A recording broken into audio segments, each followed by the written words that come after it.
Got Hopefully 4 hours.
I'm sorry for the huge delay.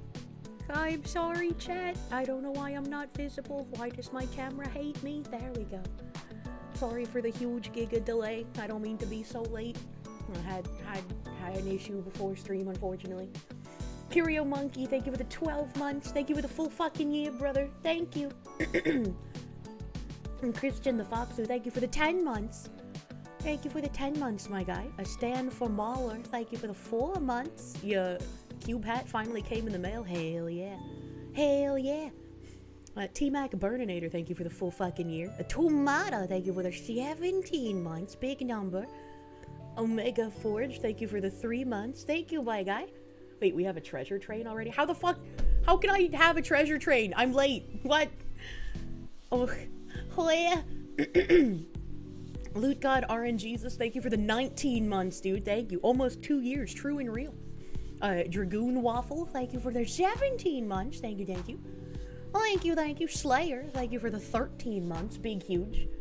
Big, huge. Yes, extra scam train. The extra scam train time.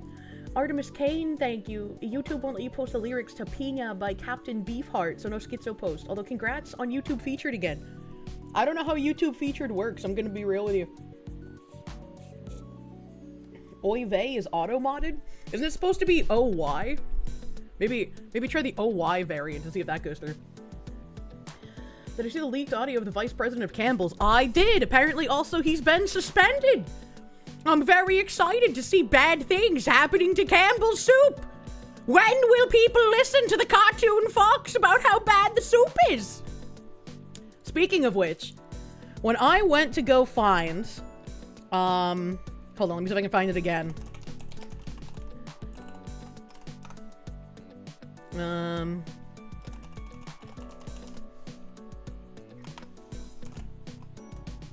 Help, I can't fucking type. Yeah, here we go. So, we're all familiar with the regular Bridge website, right? I went to go get a picture of the Bridge board of directors because I wanted some information, you know, to post on Twitter to be like, hey, wow, I'm not at all shocked that they're fucking claiming there's 3D printed meat in their soups. So, what's really interesting to me is that, you know, there's a bunch of people here on their wearebridge.com website that we've been looking at for years. And they're still adding stuff to their We Are Bridge website, so I know that this is somewhat regularly updated. But what's interesting to me is that under the pink part here, under directors, I don't actually see Campbell's. And I was like, huh, that's kind of weird, because I know they're still spearheading the project, and I know they're still involved. What's interesting is because I was on mobile and I was laying in bed, because I had a bad day, I typed into Google Bridge Campbell's, and then it just came up with a bunch of covered bridges, and I was like, okay, Bridge Campbell's Cheryl Dijah. And it came up with this website called bridgethegap.co. Not the wearebridge.com that we've been used to looking at, but bridgethegap.co. And if you go down to the bottom, it is copyright 2025. So this is a recent website. This is a recent website. And under the board of directors, it has a little blurb. It says the Bridge Board of Directors is the governing body of Bridge, composed of a combination of DE&I leaders, business leaders, and other C-suite leaders and organizations who are driving the change agenda internally. Maybe they watch me because this is kind of like how I describe Bridge in shorthand. Except I usually, you know, throw in CFO, CEO, blah, blah, blah. The Bridge Leaders Board is the heart and soul of Bridge, working together to elevate the role of underrepresented communities and people with different lived experiences. The board will work collaboratively with Bridge staff to set the operational priorities for the organization.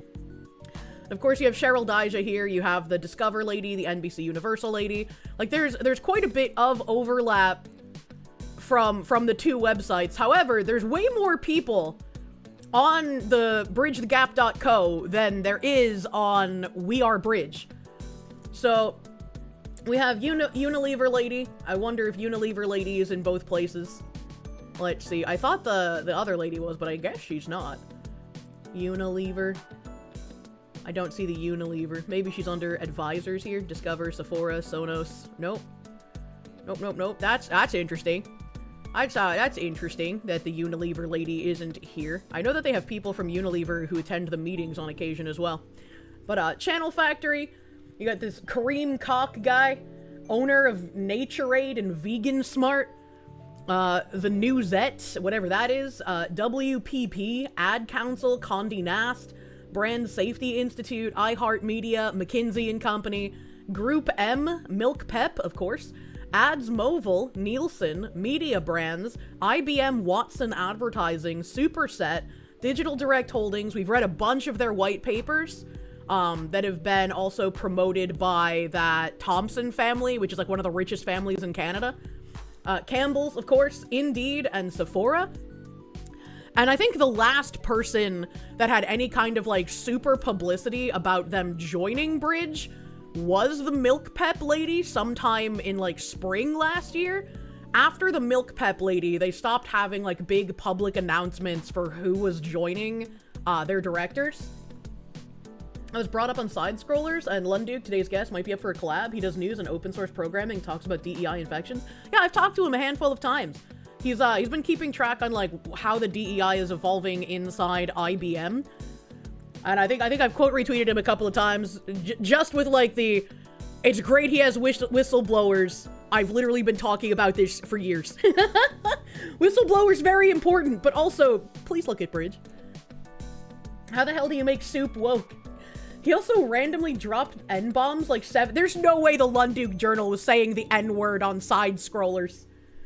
Either my background music is louder, or my mic is quieter. I turned down my my gain. I'm sorry. I turned down my gain the other day because I was on a meeting and I had Burger Bob playing in the background, and they were like, "Are you in public somewhere? It sounds like you're in public and there's a lot of chatter around you." And I was like, "Oh no, that's just Burger Bob on my TV. Sorry." He did. He dropped the hard R 6 times. Holy fucking base, but also holy poor Craig and Blab's blood pressure. What's the Venn diagram on these two pages? Is one out of date or is it just hiding info? See, that's a great question. I'm not sure. See, because that's the first thing I looked at. I was like, why are there more people on this one? Is it possible people left? And then I checked at the bottom and it says 2025. So I was like, okay, this isn't out of date. This is up to date. And so it just has more people than the main website, which is weird. And then they have extra people down here on staff and contributors. And they have this guy, storyteller, producer, Bridge, award-winning creative producer and director, DEI advocate. I've never heard of Clayton Ben. Never seen one of his movies that apparently he's an award-winning producer and director for. I don't know. Jason Chase, web designer and developer, Bridge president, SolidMark. Wiley Davi. Wiley Davi is in a lot of Bridge's private meetings. I've heard them speak on a multitude of occasions. I'm pretty sure they're at almost every single meeting. Storyteller, Bridge professor of English and Media Studies, Bentley University. Trixie Ferguson Gray, marketing Bridge president, The Newsette. Kat Krieger, damn, those are problematic glasses if I've ever seen them. She's a founder and CEO, Radical Customer Experience, Bridge Events Programming. Jason Mikowski, creative director, Bridge president, Their Media. Their Media? Nancy Newman, storyteller, Bridge teaching associate, Brown University marketing consultant. And then Lindsay Saperstein, marketing at Bridge. Strategic advisors, we have people from Warner Media, City Year, Reframework. Erica DiLorenzo is also a very familiar name. I know she's been at Bridge meetings, but I feel like I've seen her somewhere else as well that I can't remember. Ilanco, Purpose, Emory University, again, Omar Rodriguez Villa. Someone mentioned from the very beginning, like the very first Cheryl Daija interview I ever showed everyone, he is mentioned there. He does a lot of the, like, DEI studies purporting that it's good for business. You got someone from Beam Suntory and the A-List. Not sure what the A-List is either, gonna be real. These are the bosses in the Souls-like game we call life. Pretty much. You're unaware I had a YouTube channel? You know, Smuggalana had one, yet she doesn't get as much flack. I get dogged on just for existing. Well, I feel like I go quite a bit harder in railing against DEI stuff, you know? But that's probably what gains me a lot of the hatred that I get. I think I turned up my OBS gain. I said my mic gain. Background white noise is louder than usual now. No, my background white noise should be the same. This is where my regular gain is. I don't turn my gain down on OBS, and I don't have OBS open for meetings. I use my interface. So my interface gain physically was turned down, like on side-scrollers when it is physically turned up. So now it is turned back to where it should be, and where it usually is. Why is Kirsche twitching so much? I'm drinking coffee, and I'm also wiggling a lot. When I'm anxious, I wiggle.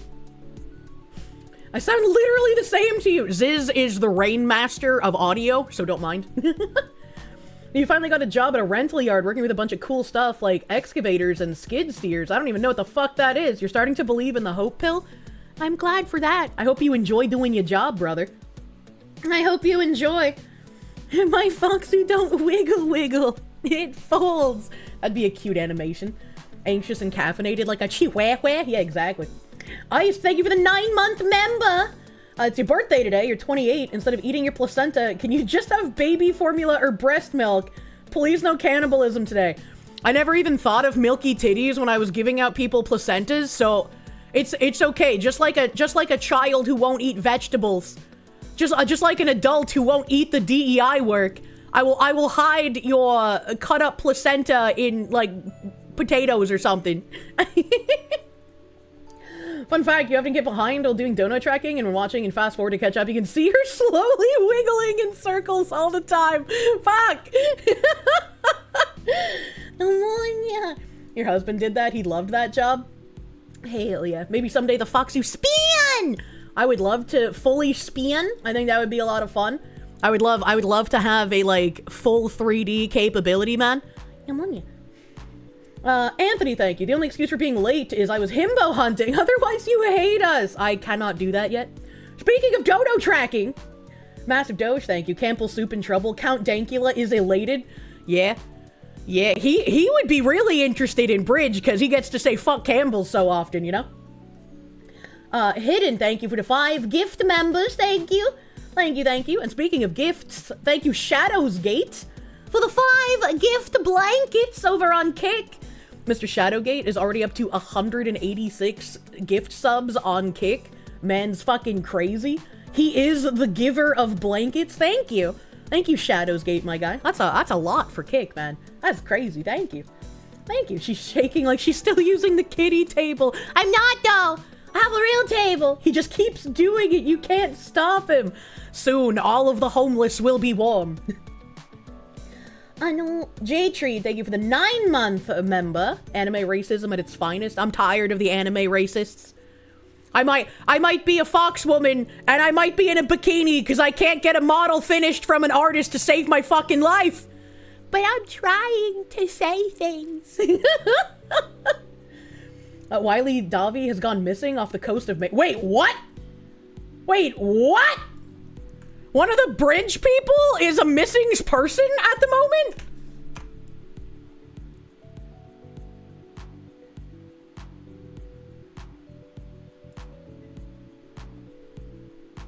This is recent! What the fuck?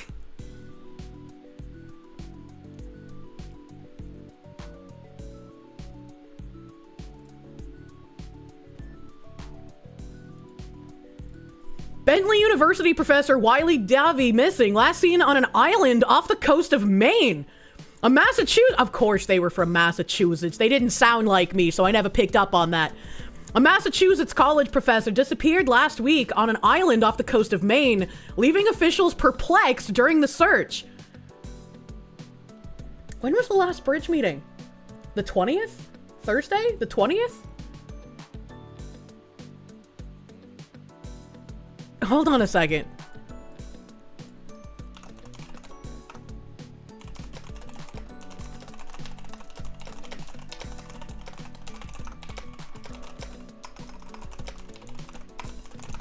I must ask KB to consult the tags. Did they disappear him?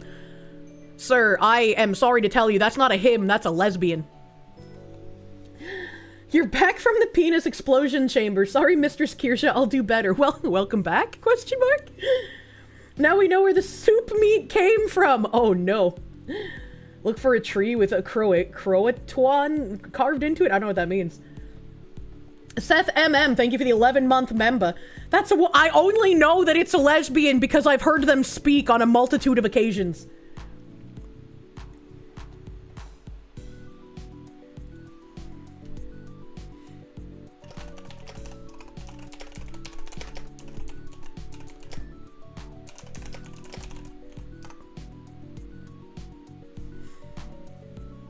Look for Jimmy Hoffa-shaped hill somewhere. What the heck?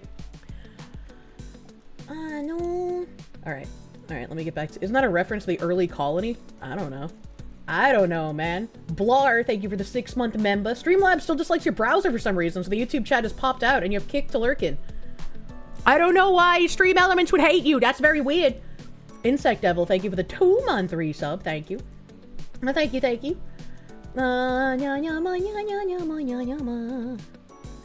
Euthanasia, thank you. Off the coast of Maine, sounds like the Somalis out of Maine got its boat. Oh no. Umbrella Days, thank you for the... Did I see the Foxy chasing the himbo video on X? I did not. Alright. Kaleborn, thank you for the 11 months of Proom. Thank you for prooming. Bentley University English and Media Literacy educator Wiley Davi was last seen on Peaks Island November 15th. Davi, 57, a rent of the Casco Bay Island 3 miles east of downtown Portland, was last seen on November 15th. That's before the last bridge meeting, so I doubt that she was attending the bridge meeting last week. I don't remember if anything was said about her during the bridge meeting. A multi-agency search for Davi led officials onto trails and wooded areas on the island earlier in the week. A team with the Maine Marine Patrol also searched the water surrounding Peaks Island, according to WMTW. No evidence of foul play has been discovered, the Portland Police Department said Thursday. Davi was described as standing about 5 foot 7 inches tall, weighing approximately 155 pounds with gray hair. Officials did not reveal the type of clothing Davi was last wearing. Police asked residents to remain vigilant, checking their property for anything suspicious. The staffer has worked at the university since 2003, serving as an assistant professor until 2009. That's when my memory stopped working! Before being promoted to associate professor and chair of the English and Media Studies department, according to the school's website. Davi was named a full-time professor in the department in July 2020 in Waltham, Mass campus, 120 miles south of Peaks Island outside of Boston. I feel like this person is not fit enough to be part of a search and rescue team, but like, maybe I'm crazy. Wiley is a longtime and respected professor and friend to students, faculty, and staff on our campus, a Bentley University spokesperson said in a statement obtained by the outlet. Our hearts and minds are with Wiley, their loved ones, and the first responders who are leading the search. We're hoping and praying for Wiley's safe return. Before Bentley, Davi earned a PhD in medieval and Renaissance studies from Tufts University and was a lecturer at Simmons College in Boston during that time. See, this person said, almost certainly another suicide related to gender delusion. I genuinely do not think it is. Like, if we really want a tinfoil, it's gonna be because she was part of, like, some not-so-secret Marxist cabal trying to make DEI a part of everyone's everyday life by embedding it into the DNA of every single company so that it is a literally inescapable principle because it is not just a moral imperative, it's good for business and good for life. And she probably did something that someone in said cabal did not like. Like, if you want a tinfoil, it's gonna be that. It's not gonna be any kind of gender woo-woo nonsense. They could have been a spy for Gays Against Grooming and they caught her. Plus, hi! You're going with embezzlement? Who fucking knows? Who fucking knows? But yeah, this was like, I don't know how long this website has been up, but this website did not come up like a few months ago when I was searching for bridge-related stuff in general. So, yeah, very, very interesting that Wiley Davi just happens to go missing. There's another article here from, couple of hours ago.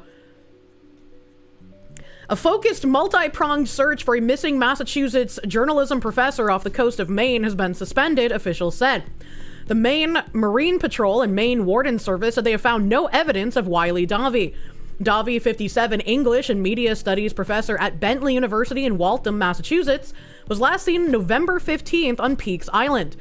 This is like Sam Hyde tier profile picture. That like jump scared me when I looked down. Holy shit. The tinfoil speaks to you. She wasn't on board with the work enough. They removed her. The police are in on it. I mean, if it was Boston police, yeah. I feel like Maine police are too busy covering for Somalis to get involved with this, right?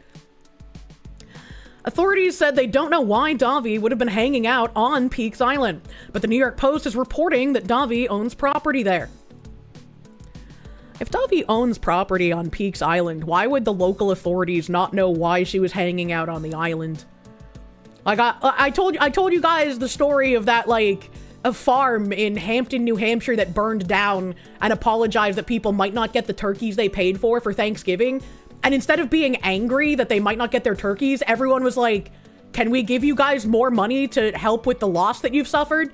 Like, if you haven't lived in New England, you might not really understand it, but everywhere around here is incredibly community focused. Until it gets to a point where it's like Lawrence, right? Like, almost every single town that's not a large city or somewhere that's like a gang enclave is a very community-focused place. So it would boggle my mind that someplace like Peaks Island, the authorities would be like, yeah, we just don't know why she was here if she owned property there. Police be like, shrug. The Wastelander, thank you. You know where the body is? I know who shot JFK, MIB Flash. So tell us, Miss Foxu. Tell you what? What are we talking about? True and real. Community focus until it gets, yeah, well, you know. Garami, 9v6, thank you for the 18 months, man. Thank you. Internet Zen Master, thank you. Assuming the professor doesn't turn up alive again, how big of a hit is this against Bridge? Not very big, because they were just, like, a part of the staff, and they were just a, like, professor. So it wouldn't really do much damage to Bridge. Kind of incredibly unfortunate if this person has suffered something to the point where they're no longer alive. I very much would not like to see that. You know, it would be better if, like, the communists involved in Bridge were arrested and tried, but, you know, I would very much like to know what happened to this person. Because it's very suspicious, even if you don't know about their Bridge connection. If we want to damage Bridges, financially bankrupt. At the height of the search, with nearly 50 law enforcement officers were looking for the missing professor. Officials searched trails and wooded areas on the island last week. Portland police say that they have found no evidence of foul play, which suggests either accident or suicide. If you can't even find the body, how do you have no evidence of foul play, right? Like, they very easily could have been taken, I don't know, into, like, the ocean or the river and, you know, disposed of there, right? Like, absence of current evidence does not mean absence of what happened in general. So we don't know we don't know what's happened. Why haven't they sent out a dive team? Maybe the boat sunk? I have no idea. The university she worked for is acting like she's dead. They already had a memorial. That's crazy. I mean, it has been a week. A little longer than a week, actually. It's been a week and a couple of days if she was last seen on the 15th. So, typically, if someone's been missing that long, you usually assume the worst, but... Weird way to do a cover-up. Absence of evidence is not absence of crime. Yeah, that's what I was trying to say. Thank you for phrasing it better, brother. The Umbrella Days, thank you for the, equal opportunity chance for disappearance due to misadventure, the true Bridge way. That's fucking wild! But murderers always leave a hand with a ciphered note telling where they hide out. True. Un Gerardo, thank you for the member. Thank you for the member. Double Hawk, thank you. Are you looking at a different Bridge website? You're not seeing Davey on there at all, or some of those companies like Campbell's. That was what I opened this segment with. So, we all know the wearebridge.com website. I found another one recently called bridgethegap.co, which has a 2025 trademark copyright thingy. So this is an updated version. I don't know why they have two websites. But the second one I found is bridgethegap.co. I'm swirling, thank you. Sucks that a person is missing, but damn, the gender ghoul commie has been entrenched in our higher education system for a long time. Yeah, they have. Yeah, they have. Internet Zen Master, thank you. Assuming the professor doesn't turn up alive again. I already read that. Thank you again. Thank you again. You wonder if this is, if we're gonna start seeing weirder stories like this? Yeah, you know, kind of like all the whistleblowers against Boeing just mysteriously turning up suicided, right? The Watchman, thank you. The fish folk got her. They took her to the deep one, Cthulhu. You're gonna put $20 on the possibility she got Frito Corleone treatment, middle of the ocean on a boat? Yeah. Yeah, that's why I was saying, you know, they're saying, like, there's no evidence of foul play, but, like, just because you have not found anything yet does not mean that that didn't happen. Probably in case one gets shut down by a DDoS attack or something? Maybe, I don't know. I don't know. If it's Boeing, you're not whistleblowing. Spicy cat raid. Frank the Fennec, thank you for the raid. Welcome, Raiders. Welcome, Raiders. Let me see if I can search for her name and the university, because you said there was like a memorial for her. Wiley Davi Memorial, that university. There's a Facebook post. There's an Instagram post. There's another Facebook post. There's a LinkedIn post. There's a post on the website. Holy shit. Okay, no, this is just with love from Walton. Okay. So on their Instagram, 3 days ago, the search was called off this morning. So 3 days ago, they had a little thing here that says, we come together this afternoon to honor Professor Wiley Davi. Bentley blue ribbons were shared, symbolizing Wiley's impact on our community, and vines and branches were gathered from across the campus and made into a heart-shaped art piece, reflecting Wiley's love of nature and of Bentley. President Trite and others shared words of reflection and fond memories. Our hearts are with Professor Davi and their loved ones. Okay. The more I dig into the companies, the scarier they get. They're like the mafia, man. It's really terrifying, and it's also a lot of corpo speak. So, like, your eyes start glazing over halfway through reading through shit, but you know you have to trudge forward. See more on Facebook. Fuck off. Bentley University said, today we're hosting... This was 4 days ago. So this was posted 3 days ago. This was posted a day before that. Today we're hosting a community event to honor Professor Wiley Davi, a beloved mother of our Falcon family for more than 25 years. Whether as a mentor, teacher, colleague, or friend, so many of us hold fond memories of Professor Davi.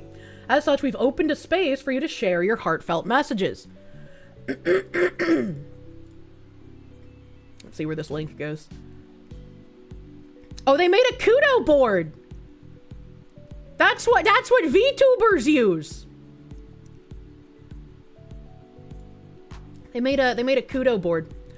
Your voice has been in my mind all week. I can still hear your laughter. You brought joy to hundreds, probably thousands of people over the course of your life. I miss you deeply. During our time together at Bentley, your kindness and willingness in showing me new perspectives and ways of thinking is something I cherish, and you have a knack for always making me smile.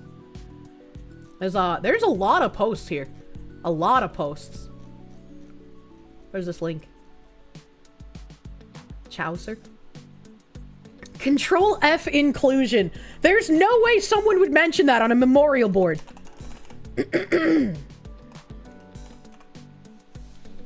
Never mind. Someone who literally can't read the room said, Davi, you had a profound impact on my life. I'll never forget attending the employee retreat you led.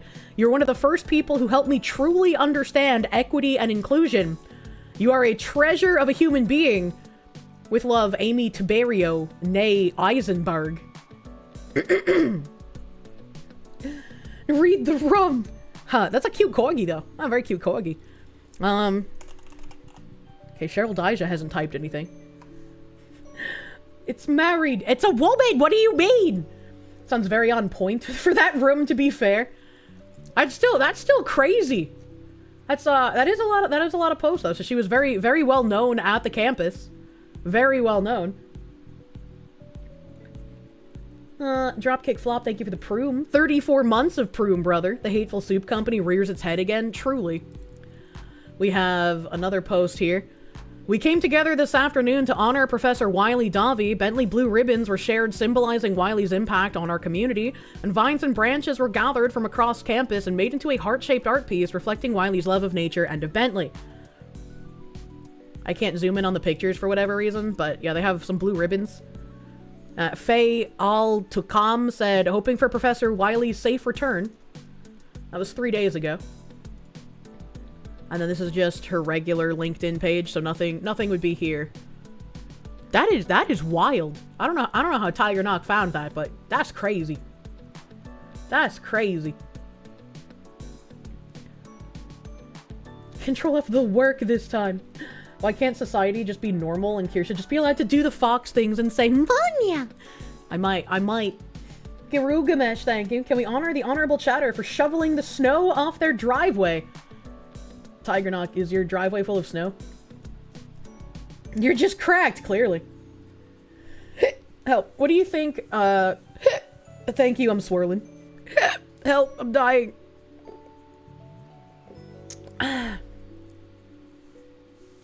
I'm swirling, thank you. What the hell is this spicy What do you think raid? the recourse against Bridge would be if it comes out they straight up Hillary Clinton to this lady?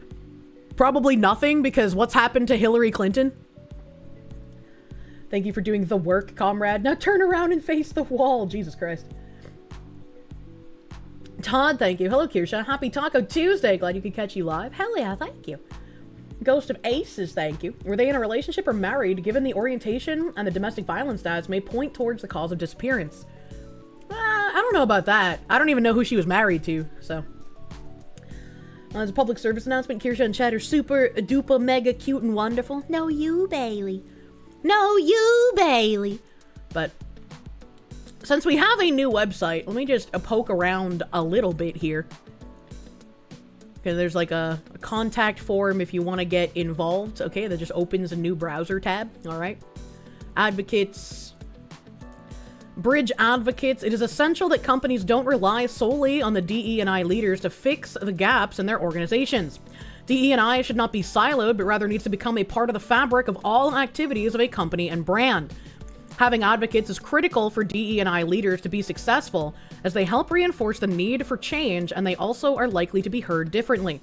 The Bridge Advocates Board, which will operate in support of the Bridge Leaders Board, collaboratively, and with input from the Bridge Leaders Board, we will create a meaningful action-oriented agenda to help define the role and responsibilities of an advocate and how we can help bridge the gaps and work for increased accountability.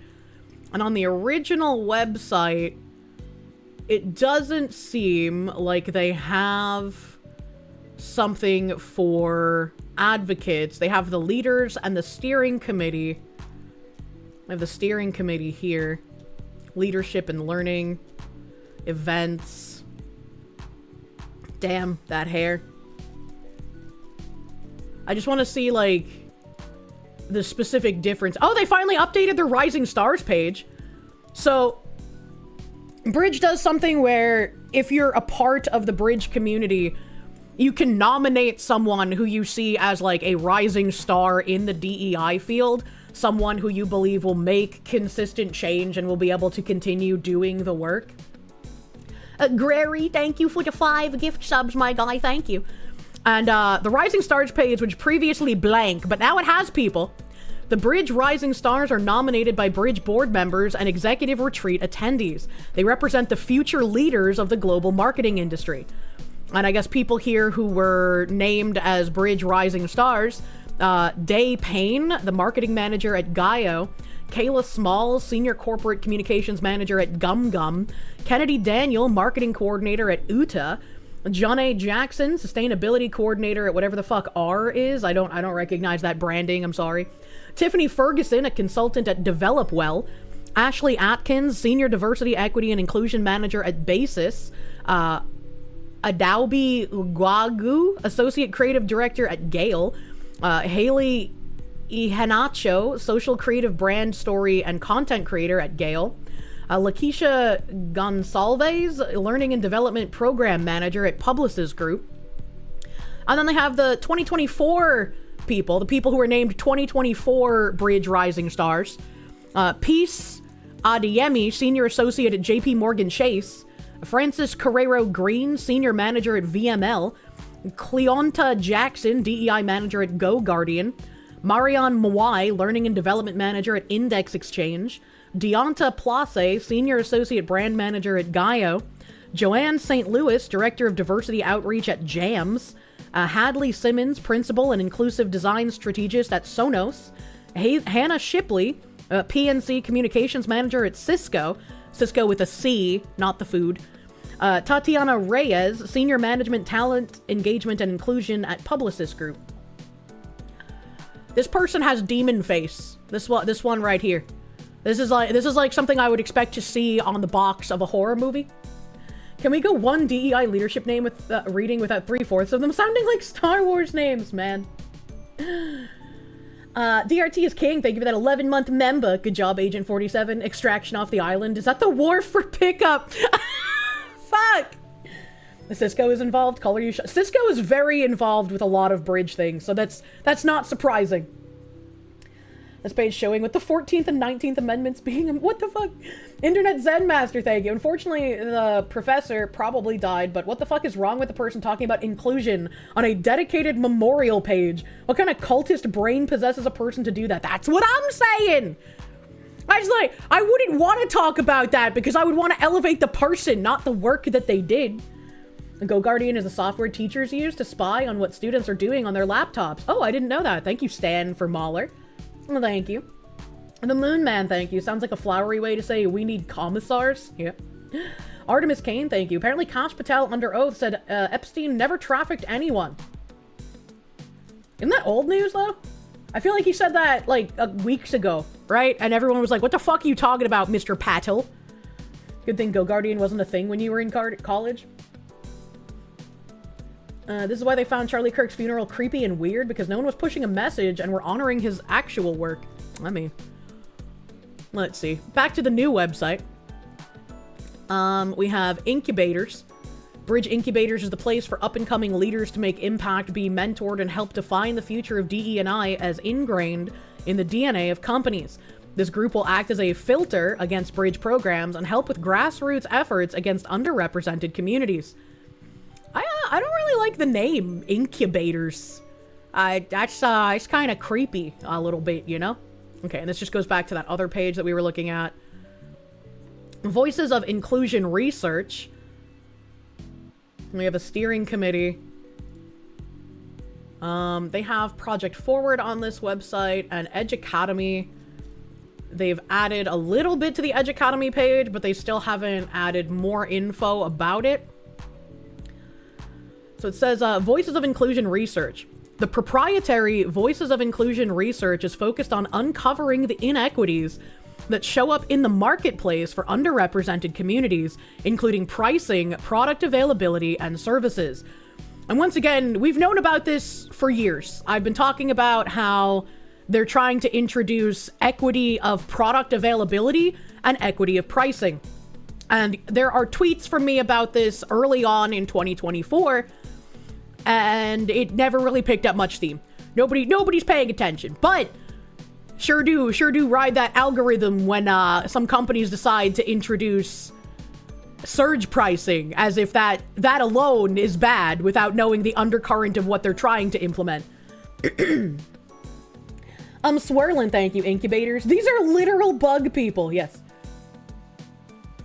Given the critical role that brands play in influencing cultural change, another scary sentence, and also why this needs to be given a lot more attention than it actually is. We noticed quite a lot with how they infiltrated games. It took us about a decade, to be fair, but we eventually got there. And some companies are starting to cut a bit of the slack, whether, and it's probably just them going a bit underground, but whether it's just that or they're actually going to be changing how they're making games because they're bleeding way too much fucking money, I guess we'll see. I don't want to celebrate Square Enix firing people until I know they're firing people because of this and not just distributing it in the way that Bridge wants it to be distributed. Everyone's talking about the symptom as you're screaming about the disease. It's very exhausting. It's very exhausting. Big Boob sells games better than any amount of advertising. Speaking of exhausting, KB, I have another midstream task for you, sir. Sherm had their meeting thing last month. It was sometime in October, and then I kind of fell off paying attention to when exactly it would happen. They usually don't stream them, but they do put them up online as a video afterwards. Can you find that? Because I haven't received a response yet. And Robbie Starbuck spoke at the Sherm meeting, and we briefly mentioned that because, like, I didn't want to, like, assume too much craziness, but I think it's very, very odd that the Sherm people would invite Robbie Starbuck to speak, considering he's, like, talked about as the devil in these circles. Okay, beautiful. Thank you, KB. That was way faster than I thought you would find it. Holy shit. I didn't even know if you could find it. Xenodemon, thank you for the 24 months. Thank you. Welcome to the CEO Daily. Shut up for a second, white woman. K-Boy, thank you. Seems like a pretty fitting name for a program meant to bring about more parasites. It does. It does, and it's creepy. This is why you never trusted him? Yeah, the first thing I did when I found out, through Bridge, by the way, I found out through Bridge, that Robbie Starbuck would be attending the Sherm conference and would be talking there. And KB, if you can bring up the post that we made in the chat for when he was going to be speaking there, because I know it was from a Bridge thing. My email is filled with Bridge things, so I don't know which specific one it is. So if you could just, like, tag me in that old message so I could bring that up, that'd be 2 thumbs up. Fucking great. Thank you, KB. Thank you for your sniffering work. So I found it very odd, and obviously I reached out and I was like, hey, what's going on here? What's gonna happen here? And, you know, waiting on a response for that still. People who called Kabrutus a grifter were likely praising Robbie stuff. The amount of people praising him under his tweets when he's been wrong so many times is just confounding to me, but he's got, you know, like, sextuplet of the following I do. Elbow dropper, thank you. Happy Torta Tuesday, Kirsche in chat. Happy Taco Tuesday. I send over some cookies, man. Thank you, KB. So, before I play this video, I'll read this. Bleep. Bleep. So this is from one of the Bridge emails. Workforce and employment. Sherm's inclusion conference sparks uproar after main stage slot for anti-DEI activist. DEI and HR leaders are mad at Sherm again. And I briefly mentioned something like this back when I first read it, and I was like, maybe I'll be able to talk about this on Monday. I didn't, because I wanted to give him time to respond. Overview. The Society for Human Resource Management faced backlash by giving a main stage platform to a flagrant anti-DEI activist. The decision drew criticism from civil rights organizations, business leaders, and Sherm members, who argued that elevating an anti-DEI activist at a conference designed to advance equity undermines Sherm's credibility as the nation's leading HR association. The move follows Sherm's earlier removal of equity from its DEI framework and the rebranding of its inclusion conference. And if we remember back to July of last year, I watched the entire Sherm conference where they talked about removing the word equity. This wasn't them removing equity from their framework. This was them changing the terminology and also saying that they need to figure out a way to get white guys on board with the work that they're doing. Because if they're going to bring about the cultural change needed for the work that they're doing, they need to get some of these people feeling like they're included, and right now, what happens is that they are objectively excluded. So after the Sherm conference, we saw a lot of changes being made to equity programs, starting to say, well, we're going to include allies, or, you know, this is like the Black advocacy group that is for the advancement of Black people in career paths. And you can join even if you're not Black, but you have to be dedicated specifically to the advancement of Black people if you're going to join, right? So they started making all of these changes, trying to get more people on board with the cultural shift that they're trying to achieve. And then once we had Trump get elected and he started talking about the executive order and then actually put forth the executive order in January of this year to get rid of DEI, a lot of these companies had already followed Bridge and Sherm to change a lot of their racial profiling campaigns to no longer overtly mention race, but say that allies could join. And that was protecting them from the legal repercussions from places like America First Legal, I think it was, who were suing these people under equal employment opportunity and under discrimination clauses, because specifically mentioning this is only for black people, this is only for Pacific Islanders, this is only for women, blah, blah, blah. These are all racist and discriminatory. So they needed a way to obfuscate the fact that they're trying to be discriminatory and still do it legally. We need the cattle to advocate for the slaughterhouse. Got it? Very much so. It is very much exactly that. Vladimir Crystal, thank you. The snack eats itself again. And I mean, I'm sorry if you haven't been here for some of my other bridge segments, because it has been a hot minute since I have done like a deep bridge segment on stream. But I'm not just saying shit. Everything I'm saying is something I have read or heard on stream with you guys from the mouths of these people. It sounds conspiratorial. It sounds fucking crazy, but it's just literally what's happening. I'm not giving my opinion. I am repeating verbatim what people who are doing this are saying that they are doing. They'll do something to fuck up and show their true intentions. Very much so. Friendly reminder, human resources and human capital are not your friends and aren't there for you. They're there to further the organization. Yes. Yes. Silent Alto, thank you. Jersey Foxu of the Ketchup. You're curious if I ever saw that we got the unsub guys a plushie. I did not! I did not! That sounds so cute! I saw someone who met them, took a picture with their plushie and the unsub guys, but I didn't know you guys got a plushie for them. Did they like have it on their show or something? Companies, cults, and organizations always try to skirt the laws and fund the government that allow them. For a while, I was reading like the weekly emails that Bridge was sending out with a lawyer's help to inform the companies that they're partnered with on how to get around all of the executive orders, all the new rules, how to still do the work without catching legal flack. There's no conspiracy. They just turned on the cameras and started saying these things. Well, yeah, because like what normal fucking person is gonna watch hours of corpo slop? Euthanasia, thank you. This is power politics. Many factions all vying for power through their various plans. Ah, yeah. Lightweaver, they give the 5 months of prune. Thank you, thank you.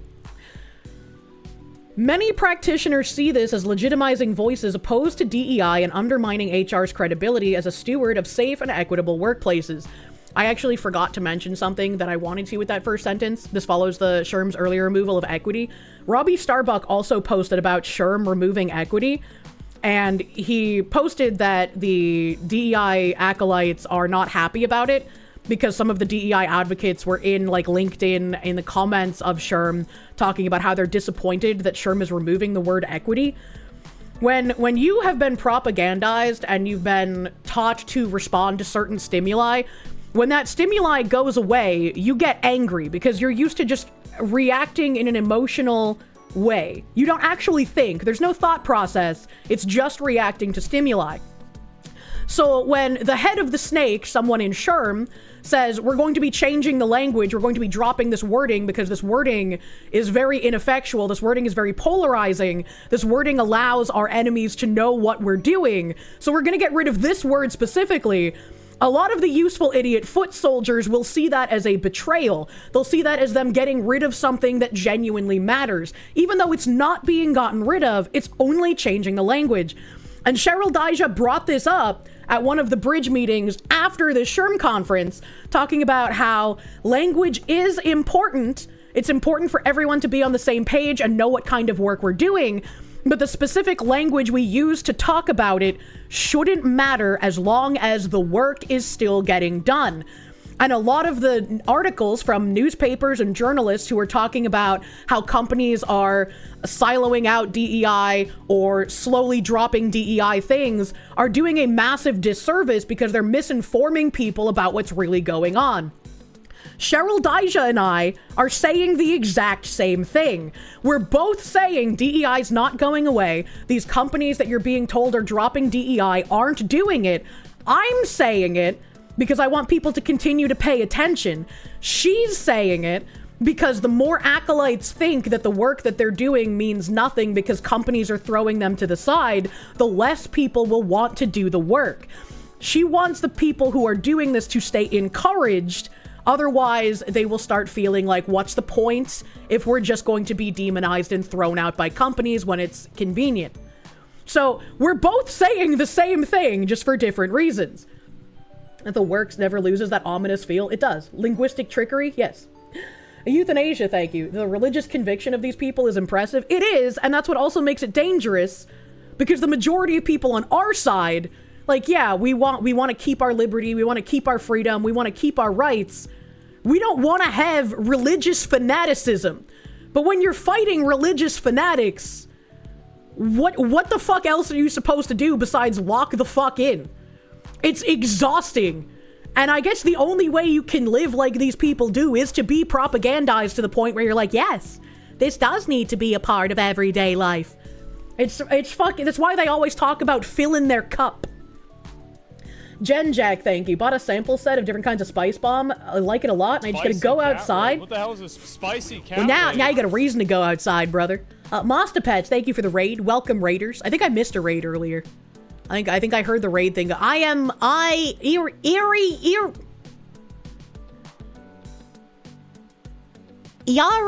Maple Moth took me a little illiterate. Thank you for the raid, Miss Maple Moth. Thank you for the raid. Welcome, raiders. They expect us to be like, it do be like that, Mr. Bridge. Pretty fucking much. So back to this. In defending the choice, Sherm framed its programming as an effort to encourage dialogue. But critics noted that Starbucks lacks expertise in employment law, human capital strategy, or organizational inclusion. The controversy has intensified ongoing debate over whether Sherm is aligning with the political movement to dismantle workplace DEI, raising questions about its influence on HR practices across the industry. And I think that's a very interesting take. I think it's very interesting that a lot of these people end up not talking to one another as much as they probably should be. Personally, this is my opinion. I haven't read this anywhere. This is my opinion here. If Sherm platforms someone like Robbie Starbuck, it will make a handful of useful idiots very, very angry. But you know who it won't make angry? The people who believe Robbie Starbuck when he says DEI is going away.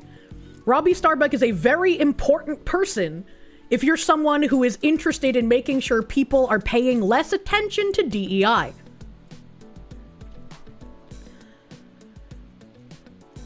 The legal interpretation here is Sherm's decision to feature conservative commentator Robbie Starbuck, an outspoken critic of DEI, at its inclusion conference carries no direct legal effort, but it intersects with employer compliance obligations. As the nation's largest HR membership association, Sherm sets expectations for many organizations' workplace practices.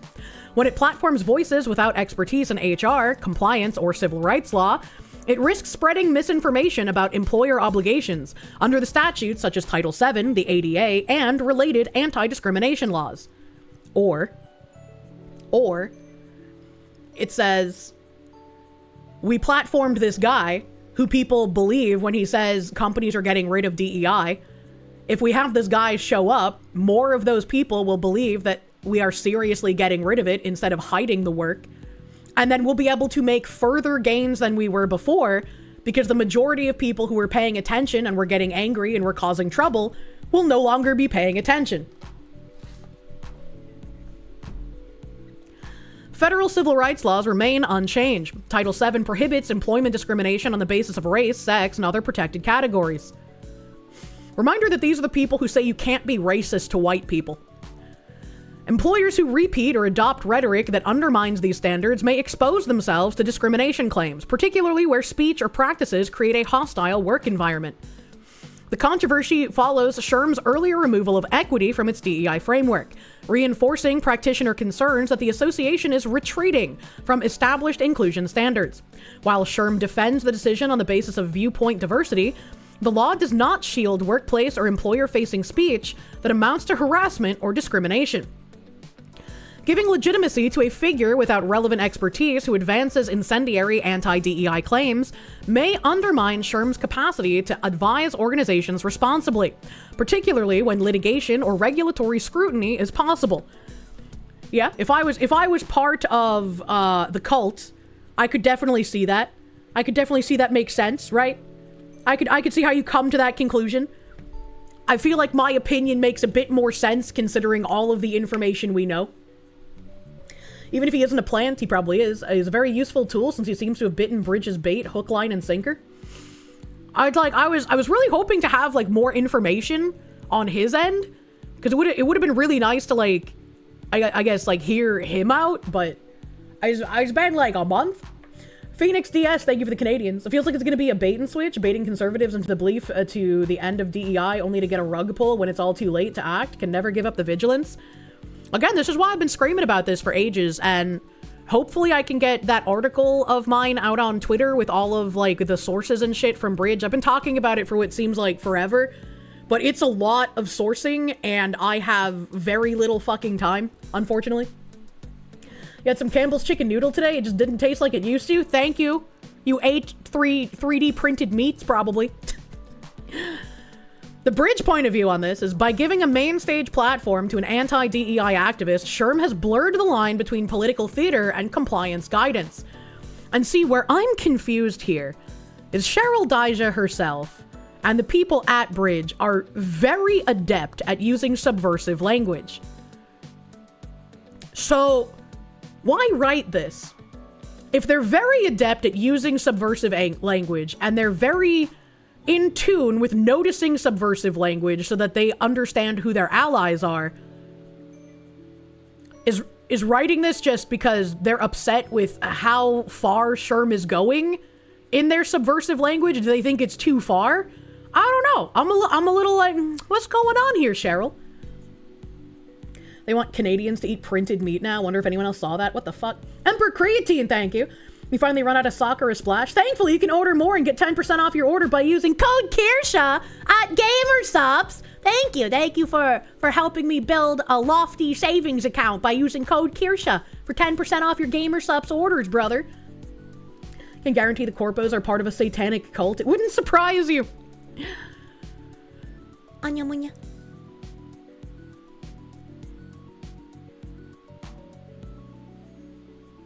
Sorry, I forgot where I left off. When the nation's leading HR association elevates a figure with no HR compliance expertise, it signals to some employers that equity is optional and risks eroding trust in HR's role as a guardian of workplace equity. The decision underscores how industry institutions can normalize political rhetoric at odds with civil rights law.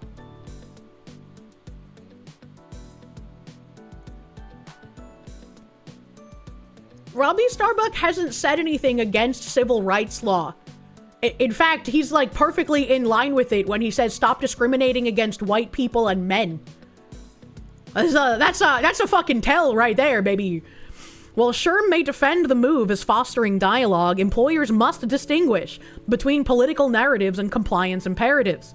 The reputational and legal risks lie in adopting or echoing rhetoric that could be construed as hostile or discriminatory in practice. And they have a list of actionable strategies here.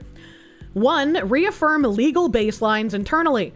Remind HR and leadership teams that federal and state anti-discrimination laws remain in force, regardless of industry conferences or shifting narratives. Reinforce training and policies tied to Title VII ADA and other statutory obligations. 2. Clarify organizational positioning. Communicate clearly to employees and stakeholders, not shareholders, stakeholders, by the way, how your company defines inclusion, particularly when external associations send mixed signals. Distinguish between political debate and compliance imperatives to maintain credibility and trust.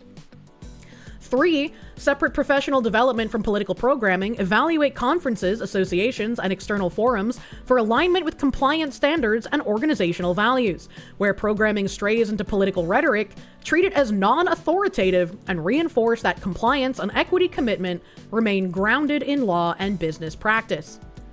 So that was a pretty long piece of a Bridge email talking about this, unfortunately. And then There was an article as well from the Bridge email. Eine Moment.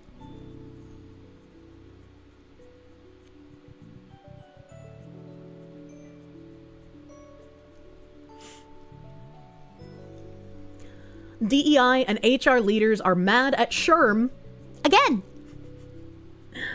Vladimir Crystal, thank you. Remember, equality, not equity. We don't want equity. I saw a Twitter post talking about how, like, that one fucking equality equity comic has one-shot, like, an entire generation of people. The one with, like, the dudes trying to watch the baseball game without paying for a ticket at the fence. So basically, lie that it's all just following the lie. I mean, I guess. It's not about civil rights, it's about special rights. The whole reason DEI exists is to groom the perfect voter, one who constantly believes they are the victim and oppressed when they are not, that will always vote on predictable lines. I feel like it's more than just grooming voters. It's also the fracturing of American or even like European societies as we know them, and trying to instill some sort of like globalist hegemony that nobody who prioritizes freedom and individuality actually wants. And this actually makes me think of a post from Null. Hopefully I'll remember to get to that later. Not equity, equality, both need to go. Equity is the goal, equality is their foot in the door, it all needs removed. I think it's sad that they have co-opted and subverted the word equality. So now that, like, you can't have an honest conversation about wanting people to be equal without these disgusting religious zealots coming in and trying to fuck with it. They want everyone to be androgynous. DEI is just relabeled racism. I mean, yeah, that's what anti-racism was too. When I saw anti-racism commercials on Cartoon Network, I was rather disgusted. And that's what got me to, like, cancel my cable. When they were starting to have, like, DEI and anti-racism advertising on Cartoon Network during children's cartoon hours, I was like, I don't want to pay for cable anymore, man. Like, I don't need this. I don't need to go to sleep to this network, dude. Like, this is fucked up. Anti-racism is just the correct racism in these people's minds. Anti-racism is not just being not racist, it's being actively racist against the right people. And it's just disgusting. And it's how we get so many people on Twitter saying, you can't be racist to white people. My people are sick of the bad racism against us. We have replaced it with the good racism for us, right? Cartoon Network has gone to shit, no wonder. Yeah, this was years ago that this happened. The Steven Universe video I showed us proves as much. They're trying to brainwash the kids. Oh, yeah, I mean, there's more than just that, but it's like, as a parent, when you have your kid watch Cartoon Network, you're not expecting, like, subversive advertisement in that regard, right? You might get bothered for, like, some shitty toy, but what the fuck? You're tired of being in America and getting constant ads in full fucking Spanish? I'm tired of press 1 for English. Euthanasia, thank you. It's to muddy the waters as much as possible, to freely use power globally as they see fit, seemingly just to make more money, and nothing really useful or forward-looking. I mean, it creates a literal, inescapable, immobile underclass. And it makes them and their families the de facto hegemony that will continue to be the ruling class. Ruling class. What's funny is the narrative, you can't be racist to white people, literally falls flat as soon as you pull out a dictionary. That doesn't matter to them. Definitions don't matter. And if you're arguing definitions with someone who is a Marxist, you're not going to win. And it's really unfortunate. And I think giving platforms to these people who very obviously do not operate in good faith can only be harmful to you. Right? So, like, we all know the handful of, like, VTubers who have joined in the cancellation campaign of me this year. Why would you ever give any of them a platform? Why would you ever give any of them any attention? Like, they've attempted to ruin my life. Why would you want to have a debate with any of those people who have been proven time and time again are not only malicious, but are clout-seeking whores? It just seems like a way to ruin your own credibility. Euthanasia, thank you. Lego Serfdom 2.0, pretty much. Pretty fucking much. Phoenix DS, thank you. Foxy, I want my Speedy Gonzalez, Slowpoke Rodriguez, Yosemite Sam, Foghorn Leghorn, Elmer Fudd. We couldn't even have the maple syrup lady, man. Steven Universe, a fat kid main character that does nothing but take a back seat to girl bosses. It's been there the whole time. I've never actually watched Steven Universe, because what the fuck?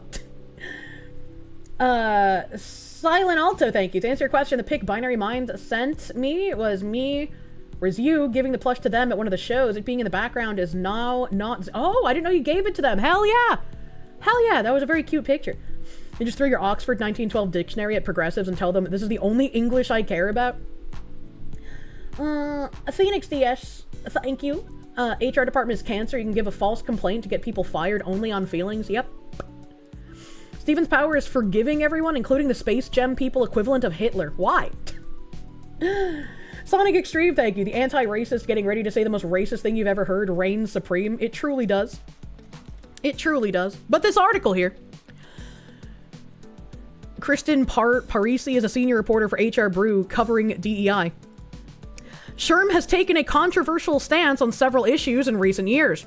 Now, in a move that's angered many HR and DEI professionals, the organization announced it will welcome conservative extremist, conspiracy theorist, and anti-DEI, anti-LGBTQ+ activist Robbie Starbuck to speak on the main stage of its inclusion conference, Blueprint, in October. They just make shit the fuck up. That's crazy to call him that. That is crazy. That is a crazy fucking sentence about Robbie Starbuck. Holy shit. Slumber Balu, thank you for the 6-month resub. Thank you, thank you. Thank you, thank you. To catch up, SHRM hosted its first DEI conference nearly 30 years ago, originally called the Workplace Diversity Conference. It was rebranded again in July to seemingly distance itself from its DEI roots, HR Brew previously reported. DEI leaders have since shared their concerns about the rebrand online, including worries that SHRM is erasing the work that the conference was built on. Brother, they've been around for 30 years doing the work. If you genuinely believe because one of your trigger word stimuli has gone away that they're changing course, you're too retarded to live, and that is why you are a useful idiot for these people. Now that Starbuck is set to take the main stage for a DEI debate with media personality and former political strategist Van Jones, many DEI practitioners feel that SHRM has lost the plot. Who is this guy? Starbuck is a former movie producer who entered politics in 2022. After a failed run for Congress, he became a conservative influencer. He has publicly espoused misinformation about COVID-19, source, and the Great Replacement Theory, which many scholars agree is a racist conspiracy theory. I don't believe anyone when they say this anymore. Considering how me quoting Keir Starmer about the goings-on in his own country got me accused of the Great Replacement Theory, I don't believe anyone when they accuse anyone of this anymore. Like, maybe he has, but I'm not gonna believe it unless I see some fucking proof, man. My academic consensus. And believes that DEI is inherently discriminatory. However, DEI is legal when programs are designed properly. You like how they worded that? Robbie Starbuck believes DEI is inherently discriminatory. But DEI is legal when the programs are designed properly. When we use subversive language and countering loopholes in the law to our advantage, our discrimination is in fact no longer illegal. Because we know how to exploit things and use subversive language. You know, so, he's actually just wrong. I hate these fucking worms, man. He also regularly spreads hateful rhetoric about the LGBTQ+ community, has attacked the Human Rights Campaign and drag shows, and made a movie that uses misinformation to falsely claim that the LGBTQ+ movement grooms children. I haven't seen that movie, but it sounds like it could be an interesting watch. Some of his anti-DEI campaigns have succeeded. Tractor Supply hasn't dropped it, Walmart hasn't dropped it, Nissan hasn't dropped it, McDonald's hasn't dropped it, and Ford hasn't dropped it, are among the corporations that he says he's gotten to backtrack on DEI. DEI is poison, and we won't rest until the public knows how companies have strayed from American values, Starbuck posted on X last year. Most recently, Meta named Starbuck as its AI advisor after he sued the company for its AI chatbot, claiming it defamed him. He's also a visiting fellow at the conservative think tank, the Heritage Foundation. That's actually really interesting. sue someone because their chatbot has defamed you, and just get appointed as an advisor for them. I wonder what Grokathy has to say about me after all the misinformation that's been spread. McDonald's has DEI in what way? Corporate. Disappointed professionals. HR professionals from various industries took to LinkedIn to decry Sherm for giving Starbucks a platform on their stage, calling it just the latest in a pattern. Its CEO, Johnny Taylor, who chaired 2 advisory boards for President Trump during his first administration, announced the organization was removing equity from its DEI language last summer. Sherm had previously faced a discrimination lawsuit and other controversies. Literally just changing the language, and you just gave the example of why they're changing the language to continue doing the work, and yet... Slice on Doppelganger, thank you. This shit is making you into an alcoholic. You've consumed more alcohol in the past 1.5 years than the preceding 10 years combined. Stop it. Do not become an alcoholism. Your brain ain't right when you sloshed all the time, brother. It's because the woke pretty much lobotomized Grok by spreading misinformation. Phoenix DS, thank you. Don't forget Harley Davidson and John Deere also drink the DEI Kool-Aid. I think it's most infuriating when places like Harley Davidson and John Deere literally put in their announcements of like no longer reporting to the HRC and whatnot that they're going to continue doing the work. I'm like, it's literally right in their announcement. How can you say they're getting rid of it? Asher Genesis, thank you. I know you more pundit than gamer, but have I seen the ESU presentation? Shit looks lit. I don't know what that is. Eleni BC, thank you. Blair White pointed out that believing in conspiracy theories just mean you believe people can lie in an organized fashion. If you don't think that's true, you're dumb. True. True and real. Shades dude, thank you. Hey, local mailman here. Love my local mailman, brother. Just wanted to let everybody know that you're officially out of time to get stuff on time due to the holidays. Don't worry, that sucks for everyone, including the carriers.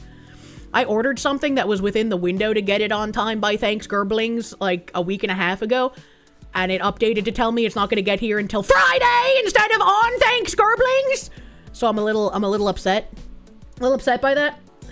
Gork said Kirsche Verstal is an American virtual YouTuber content creator primarily known for her Twitch streams where she plays games, reacts to news, and delivers banter in a Boston accent. Well, thank goodness, Gorkathy. You get to live another day. Be jammin', thank you. Not a racist. Of course I'm racist. You can ask all my black friends. Actual racist. Of course I'm not racist. Don't you see my black friend? I think it's rather silly because normal people who aren't like a cultist or in tune with anything political would probably say the latter, right? Like if you're just a normal guy, you're like, how can I be racist? I literally hang out with all these different kinds of people, right? Like that's just a normal person thing to say.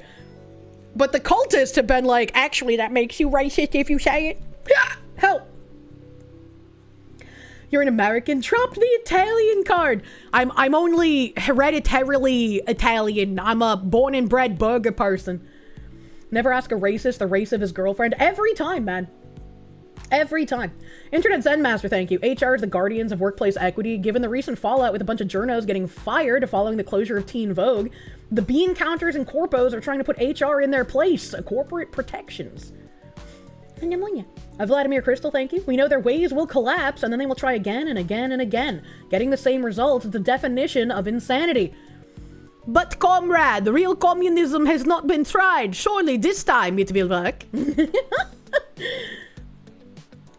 Sonic Extreme, thank you. The anti-racist getting ready to say the most racist thing you've ever heard reigns supreme. Truly does. When you join voice chat and the Asian guy says the racist is here, the Native American, various Latins, African, and Romanian all laugh. Oh, man. I'm swirling, thank you. As a fellow local man, yeah, it's bad. You work until at least 8:30 p.m. delivering letters from grandma and presents that are 2 weeks late. I'm sorry. I'm sorry, man. I used to get my mail opened by mail carriers in Georgia, and that shit pissed me off. It's like, why are you opening and taking stuff out of my mail, you fucking freaks? Danny D, thank you. Hey, Fox Lady, can we get a there's no discharge in the war? I don't know why, but that made me think of, like, bodily discharge, and I got really grossed out for a second. Professor John Wolfman, thank you. On this week's episode of Robbie Starbuck, Boy Detective, Robbie visits a convention!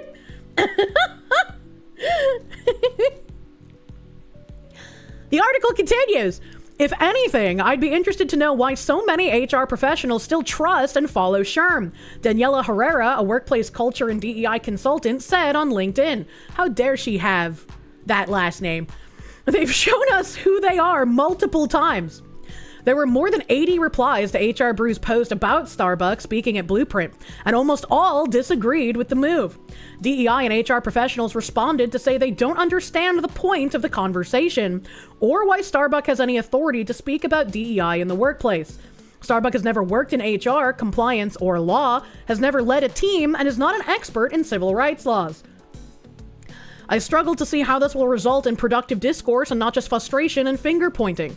After Sherm already backed down from many of its DEI initiatives in the face of political pressure, this doesn't seem like a positive shift in a good direction. Chris Fitzpatrick, a talent development expert, commented. For its part, Sherm claims it's giving Starbucks the platform in the name of hearing both sides out.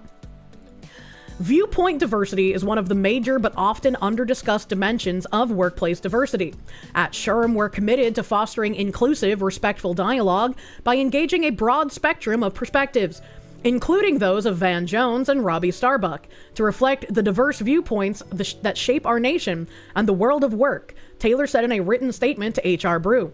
By convening leaders from across the political, cultural, and business spectrum, we aim to broaden understanding, spark innovation, and drive actionable solutions for an inclusive workspace. And I mean, my eyes once again rolled over because he's using the commie gobbledygook speak. And also, my opinion seems to be correct by the way that he's talking about why he invited Robbie Starbuck. Robbie Starbuck is the anti-flammable pineapple armor for Sherm. Anytime someone tries to call out Sherm for still doing the work, they can say, but how can we be doing that? We've invited Robbie Starbuck. He says that everyone's getting rid of DEI. Why would we have him here if we didn't want to hear his opinions? It's so fucking obvious, brother mans. I guess respectful, but anything you say isn't respectful. It's hateful bigotry. But what they say is just facts.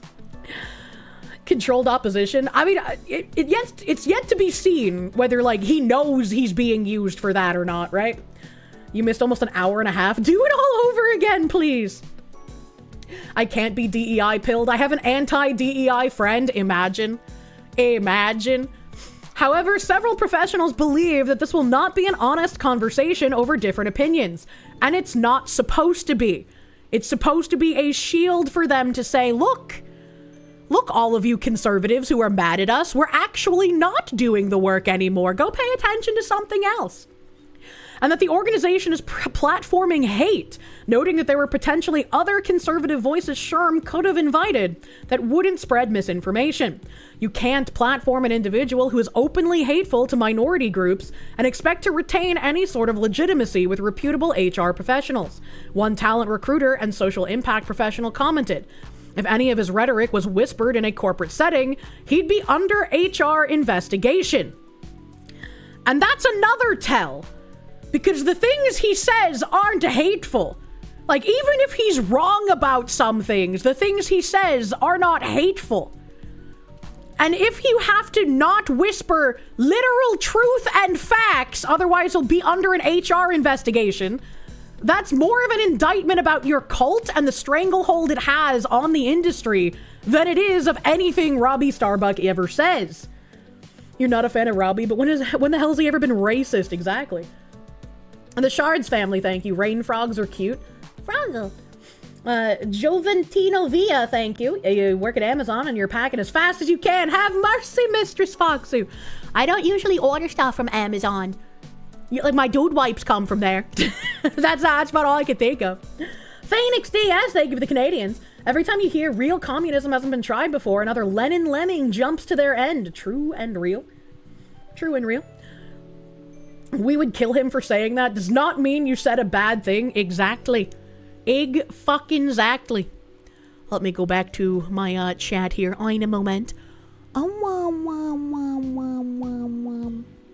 Okay. Holy fuck, that is long. You are correct. Ooh, there's a Reddit thread. Ooh, I love seeing the brain damage on Reddit. Ooh.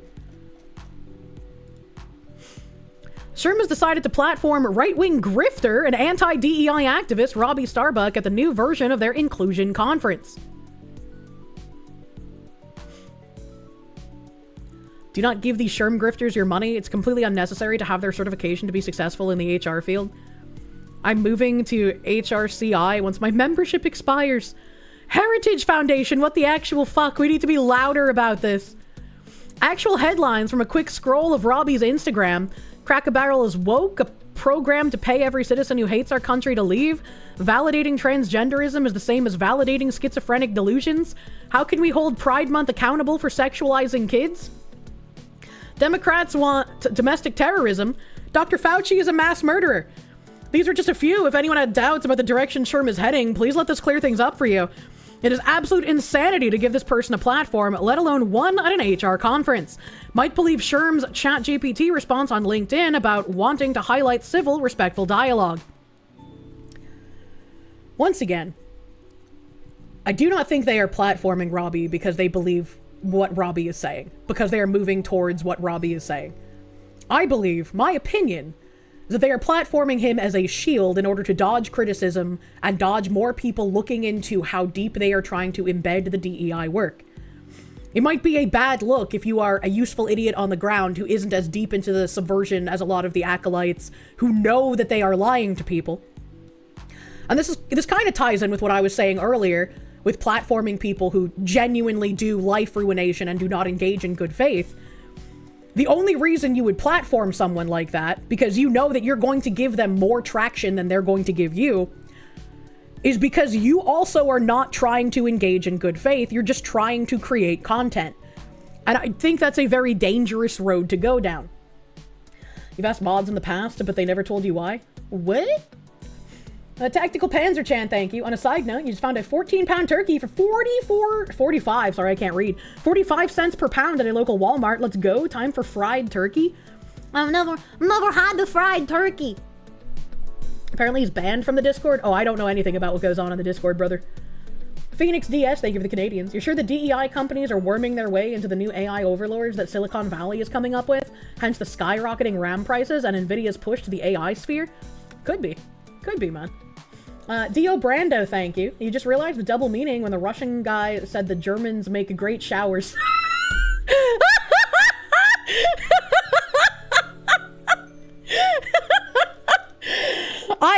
I have morphed into the slowpoke meme. That's very cute. Thank you, Dio Brando.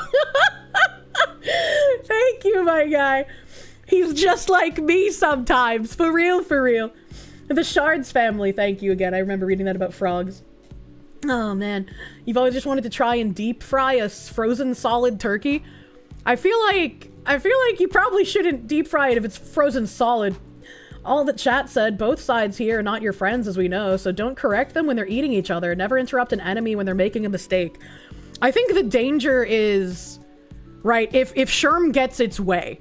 If Sherm gets its way in inviting him as a shield, and then people genuinely start celebrating, like, look, even Sherm, this big evil organization that's been doing DEI work for 30 years, they're finally changing. The danger is people believing that. And if we've been shown anything, not only are people that dumb, but they will be dumb enough to then attack the messenger, telling them, hey, the Emperor still isn't wearing any clothes. As evidenced by the fact of when some of you guys watch videos of people talking about how DEI is going away, and then you mention Bridge and my diving into them, and then people in the comment section will get angry at you for it. Guys, we can relax. It's all so tiresome, man. And then KB said that video that he linked earlier, this one apparently doesn't have Robbie Starbuck. It's just talking about Robbie Starbuck. Compliments to John C. Taylor for bringing Starbuck v. Jones. Also, eliminating the word equity from DEI is a brilliant leadership move, which immediately gets most of both sides pushing in one direction towards progress. John Taylor is dealing with the way the world is, not the way he wants it to be. Too bad it cost $2,000 to go, otherwise I'd be... See, this guy knows what's going on. This guy understands. You remove the word equity because it's become too polarizing and it makes certain people, white people and men, feel like they're not a part of the conversation. If you remove equity and you roll it back to talking about equality once again, and you say, don't worry, allies are now welcome, you're going to get some retards believing in it and help them push towards the cultural takeover that they want. This guy fucking gets it, but he thinks it's a good thing. Unfortunately. You've had deep fried turkey once and it was excellent, but man, it was an operation. You had a space cleaned outside with a fire extinguisher and everything. Oh, goddamn. But apparently this is just talking about it. It doesn't actually have him. And then I don't know if I can open a mega file. Why is it in a mega file? That's crazy. What the fuck? Is the part with Robbie Starbuck literally 2 hours, or is it just the whole thing? Some view Blueprint 2025 host Jessica Kriegel.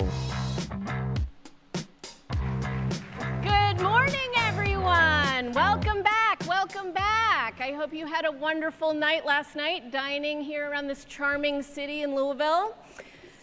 Well, today is all about workplace unifying strategies, which is bringing people together with different ideas into civil conversation. And I believe that you've all been doing that in your peer impact cult leader voice. Yeah, it is. That you're challenging each other and that you're testing ideas, asking each other questions, learning other perspectives. She's so orange. She's related to Trump. Not considered. Now, quick reminder, today is the last day for you to visit our sponsor tabletops. They will be open today until 3 p.m., so please go visit those tables. And we're off today. Today is a big day. You know, one of the things that has impressed me the most about Blueprint is that it puts every viewpoint on the table, even some viewpoints that may make us a little bit uncomfortable. It certainly is not easy, but it is essential for progress, because the future of inclusion and diversity will not be a place where we all agree on everything, but it should be a place where everyone is willing to listen and thoughtfully consider. It will be a place where we get indiscriminately murdered on public transport. Yay! Perspectives beyond their own. This next conversation embodies that spirit. And so it deserves a wider audience, which is why we are sharing it beyond this room. Welcome to everyone who's joining us from LinkedIn Live. We are very glad that you're here. Following the dialogue, we will be taking questions from those of you in this room as well as those who are joining us virtually, so have some ready. I'm sure there's lots to talk about. Now, here to guide the discussion, please welcome to the stage SHRM President and CEO, Johnny C. Taylor, Jr. Good morning, good morning. Woo, it's nice to see you all. Good morning. I remember this cult man. He talks like a TV preacher. Thank you.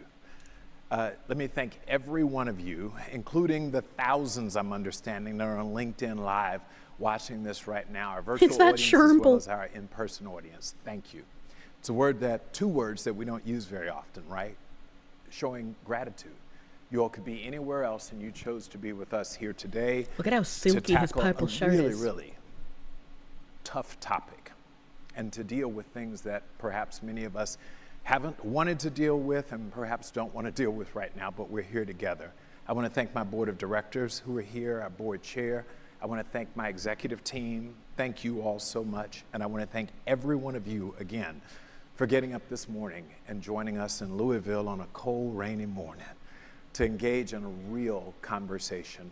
I'm actually thrilled. I'm thrilled to get day 2 of Blueprint rolling.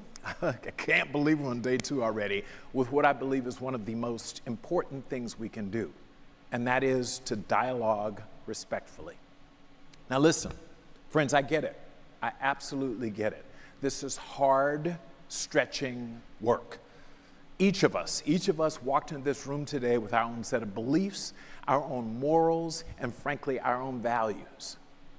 We're diverse, and not just in race or gender, but in our thoughts, our perspectives, and our experiences. But rather than letting this diversity be our strength, unfortunately, we've allowed it to tear us apart. We've forgotten how to listen, how to really hear one another. You hate the soft corpo speak? Yeah, again, this is the guy that leads SHRM. He's the guy that last year said that they're removing equity from their, like, DEI framework. Not removing the work, but removing the terminology because the terminology is too polarizing. So this is the guy who knows he is lying. And so I want you to be mindful of, if you weren't in John SHRM 21, I told you, and I spoke some words back then, a couple of 4 or 5 years ago, and I said, we see this coming. And it's really relevant today more than ever. What I said 4 years ago was we've set up permanent rivalries, me versus you. We're increasingly tribal as a society, and we live in a world of literally separate identities. Listen, I say this often, we're as diverse as we've ever been, and at once we're as divided as we've ever been. We thought that if we just achieved diversity, y'all remember that 30 years ago? It's like, yeah. For those of you who are only 30 years old, I apologize, but we said it once in our lives that if we can just make the workforce more diverse, everything's gonna be okay. And then we realized how complicated it all really is. You see? Then we realized forcing diversity kind of made everybody hate each other. Wow, that's crazy. Euthanasia, thank you. Foxy, why are you torturing us with this creepy man? What did we do to you? It's very important. And I haven't covered bridge shit in a hot fucking minute. It do be like that, Mr. Stancil. Remember when we weren't constantly racist to white people? The Sultan of Swing, thank you. Something primal in your brain tells you not to trust this guy. True and real. Mika Lim, thank you. I see. She's the diverse hire for the Orange Trump people. Be jammin', thank you. Also, is she going to start selling you steak knives and laundry detergent? How can you make all your dreams come true? You just have to recruit 3+ sellers. I always think of the fucking Hank of the Hill episode when Peggy gets implicated in like some weird kitchenette selling scam because not the Supanusophones, but the other Laotian couple, I can't remember their names. But they were in it, and like the only way to get out of their fucking contract was to dupe somebody else into taking it. Never been more divided than we are now, but I'm not going to blame the strategy I literally outlined explicitly as what we did for the past 30 years. Well, because, once again, remember back to last year, and I said it like half an hour ago or some shit, when this guy said they're removing the word equity because it's become polarizing. Their goal shifted to alienating specific groups of people in the name of equity because they're privileged, to we now need to somehow welcome these people we've alienated because we've realized that we need their help in order to get the cultural transformation that we want. We can't just do it with the groups that are already on board. We need to make sure the people we've alienated also adopt the work. So this is the framework that he's working in. The rich ones Khan's jealous of? Yeah, those ones. JK the Slacker, thank you for the 10 months of prune. Thank you for pruning. Vladimir Crystal, thank you. No bailouts, only loans at 60% APR. True. B Jammin, thank you. Well, fried turkey's pretty good, but difficult. Turducken is where it's at. It's extremely good, but it's difficult to equal... But its difficulty is equal to operating... help a reactor. The Wasana songs. Thank you, Chad. I couldn't remember their name.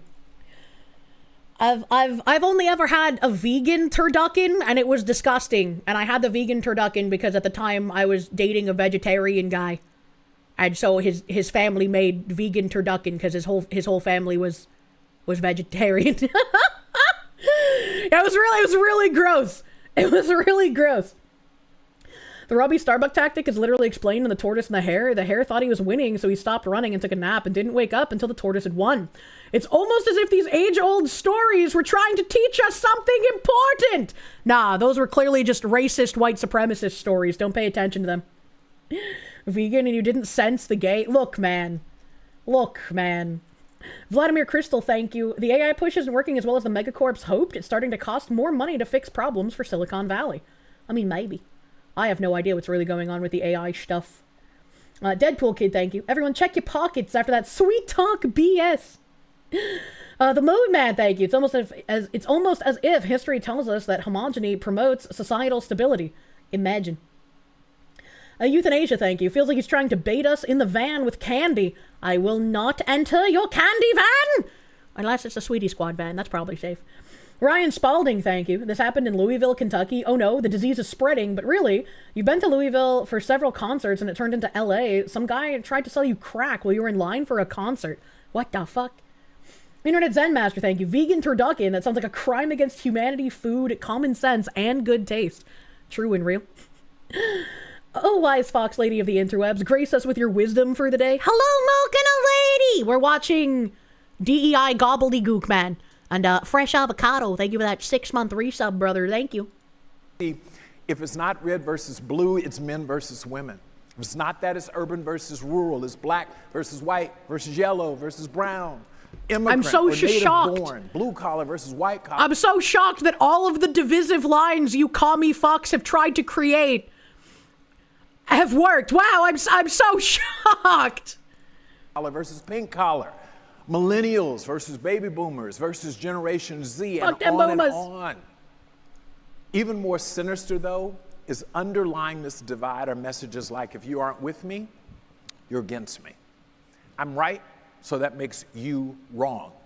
You're not like me, so I don't like you, and I don't like people like you. Friends, it shouldn't be this way. Because when simply speaking what you... I mean, it's crazy how correct he is, but it's weird coming from someone who has encouraged and incentivized that kind of behavior. you believe becomes cause for hate, or worse, justification for violence, we've all lost as a society. Hold on, I have a tab for that. We're gonna take a minor intermission in the middle of this because I have a tab for that. The justification for violence, and how I've been saying for ages, they don't call you a fascist or a Nazi or what the fuck ever because they actually think you are one. They call you that to mark you as an acceptable target for life ruination, for financial ruination, for violence, for death. And wow, lo and behold, the Foxu was right again. There's this video that says, they don't kill you because you're a fascist. They call you a fascist so they can kill you, says Andrew, a former Antifa member. When they can't debate you, they dehumanize you. The point is not to debate someone, because you don't debate someone that is, in these people's minds, a fascist, right? You're supposed to just lob criticisms at them until they become an acceptable target. Because they don't think you're a fascist, racist, or far right. They need you to be one so they can attack you without guilt. 100%. They disagree with the things that you say, and as the useful idiot foot soldiers that they are, it is their job to ruin you and make sure you are too afraid to speak out about anything. And it's worked for far too long. Say they're going to kill someone, or they think it's justified to attack someone because they're a fascist, for example. Oh, absolutely. I mean, it's like, whether it's people deserve to die, they have no human rights. It's like calling someone a Nazi or a fascist. It's a way to just dehumanize them. You can do whatever to them. You can assault them. It's funny to them. They laugh about it. They don't kill you because you're Why a did fascist. they zoom in on the They bunny? call you a fascist so they can kill you. You know, it's just a way to dehumanize people and threaten them. Originally, they were trying to bully and threaten like what they would consider right-wing extremists, like Proud Boys or... The only thing Charlie Kirk was wrong about was believing the left wanted to talk. They only use that as a means of saying, I tried. Look at Anita Sarkeesian. Her stick was having a conversation, but all she did was whine she wasn't getting her way. I don't think Charlie Kirk was wrong, because much like I espouse the fact that you don't correct misinformation online for the sake of the people lying, they won't stop lying. You do that so that normal people who know nothing about the situation know what the reality is. Because if you don't put out the correct information, more people will fall for the lies and more people will believe the lies. And I believe that is exactly what Charlie Kirk was doing. I don't think he seemed like an intelligent person, so I don't think he believed he could genuinely change the minds of people who were so propagandized that they are deep in a world of lies, or the people who are maliciously lying, knowing that they're lying, and have incentive to continue to do so while playing dumb. The point of him and stuff like Steven Crowder doing Change My Mind is so that normal people watch the way the conversations work. And normal people will see exactly who is irrational, who is unable to hold a conversation, and the hope is that those normal people then stop voting for those people that are the irrational types, are the subversive types, are the ones advocating for us to descend into a hellish communist landscape. Unfortunately, it doesn't always work the best, but I think it's very important to have people who just want to have conversations, who are very moderate in their opinions, trying to have these conversations and showcasing just how insane and diluted by dogma these people are. We're just normal men, true. Deadpool Kid, thank you. They went after CK. He was a sweetheart of the right. You think we're past the talky sit down? Very much so. Very much so. The hairstyle doesn't match his opinion. Well, he said he's former Antifa. So that's why I said I'm not surprised by the way he looks. Ergo, we have an audience? What? This is exactly how Steven Crowder explained the reasons for Change My Mind. I've never seen him explain the reasons, but I'm glad that I hit the fucking nail on the head. Because that was exactly what I see the point of these things as being. Democracy is government of the people, by the people, for the people, but people are retarded. Well, it's a good thing we are a constitutional republic and not a pure democracy, but unfortunately for us, we are still easily exploitable. SM Symbiote, thank you. It's called drumming up business. They fabricate a problem, then present a solution. The problem is that their cure is snake oil poison. True and real. Phoenix DS, thank you for the 100 Canadians, man. It's like governments took all the dystopian movies and began mashing them into one ugly, real future. 1984, V for Vendetta, Minority Report, Demolition Man, the OG 3 RoboCop films, Judge Dredd with Stallone, Idiocracy, Escape from LA, Escape from New York. Maybe, I mean, a lot of these people like being incredibly fucking smug and shoving in your face how they're winning and how they're ruining your culture and your lives, and you can't do anything about it. So I'm wondering how many of those movies weren't just warnings for what could happen if bad people get into power, but were people gloating about their power fantasies and that the average person will just have fun with the movie and not be able to do anything about it. I don't know. It just kind of, I don't know. It's kind of depressing. Double. That's a lot of meat. Thank you for the 4 months of broom. Thank you for brooming. His voice isn't that bad. Calm down, chat. Intrepid mercenary thing. You're getting alien speaker vibes from XCOM 2. Are we red squaring? Doesn't look like it. I don't have any issues on my end. I don't have any issues here. No red square. No red square on my end. All choo-choos are a go. Don't forget the Terminator, Planet of the Apes. Yeah, I'm not saying all of them are subversive movies, because that would be fucking ridiculous. I'm sure there's some that were genuinely made to be like, hey guys, have a fun futuristic dystopian movie, right? What's up, my fellow retard? There's red square. Yeah, I have no red square, so it's either a Twitch issue or like some areas getting storms, maybe. Maybe. I'm scrolling. Okay, we're all good. We're all good here. Elani BC, thank you. You're going to listen to VoD Archive, a Christian pastor now deceased after this, to cleanse your brain of the gobbledygook. True and real. What, like Christian nationalists, that show up to protests or events, they're bullying them. That's not the target anymore. Now the target is anyone that doesn't agree with them. Socially, when I'm not at a meeting, I'm just hanging out with people that I know, more and more they talk about acts of violence, they talk about guns or going to gun ranges, and it scares me. Why do you think some of these people that you know his jacket is are fire. arming themselves and going to gun ranges and so on? They feel as though... I briefly talked about this recently when I said that there was a tab, and I haven't gotten to read it, but there was a tab about how more far left people are starting to buy guns and train with them despite not exactly liking guns. And I'm like, normally I'd be like, hell yeah, more people who want to protect the Second Amendment, but it's like, I don't think these people are going to do that, and I think the reason that they're getting guns is rather scary, personally. They're under threat. Well, we're going to be genocided or put in prison, or Nazis have taken over America, and so we have to act now to stop it. That kind of rhetoric and those ideas, do you feel that it's kind of like a radicalization or Yes. self-radicalization, almost akin to, let's say, an Islamist group? How is this different than a group like ISIS? Yeah? And I'm glad that not only has Antifa been recognized as a domestic terrorist group, but I'm pretty sure Trump did a foreign terrorist group. So hopefully more of these people who are outwardly involved will actually start getting arrested, and maybe something will happen. But I wanted to play that video because I thought it was relevant after what Mr. Sherm here said. Mr. John Sherm himself. Darth Gavel, thank you. 1984 was a warning. The left uses it as an instruction manual. True and real. Robbie Starbuck reminds you of the battle tactic known as feigned retreat. How it works is you bring a small part of your army only to call a retreat later in battle. The other army falls for it and breaks formation. You ambush them with your reserve forces. The Mongols were well known for using it. I do not think that is what Robbie Starbuck is doing.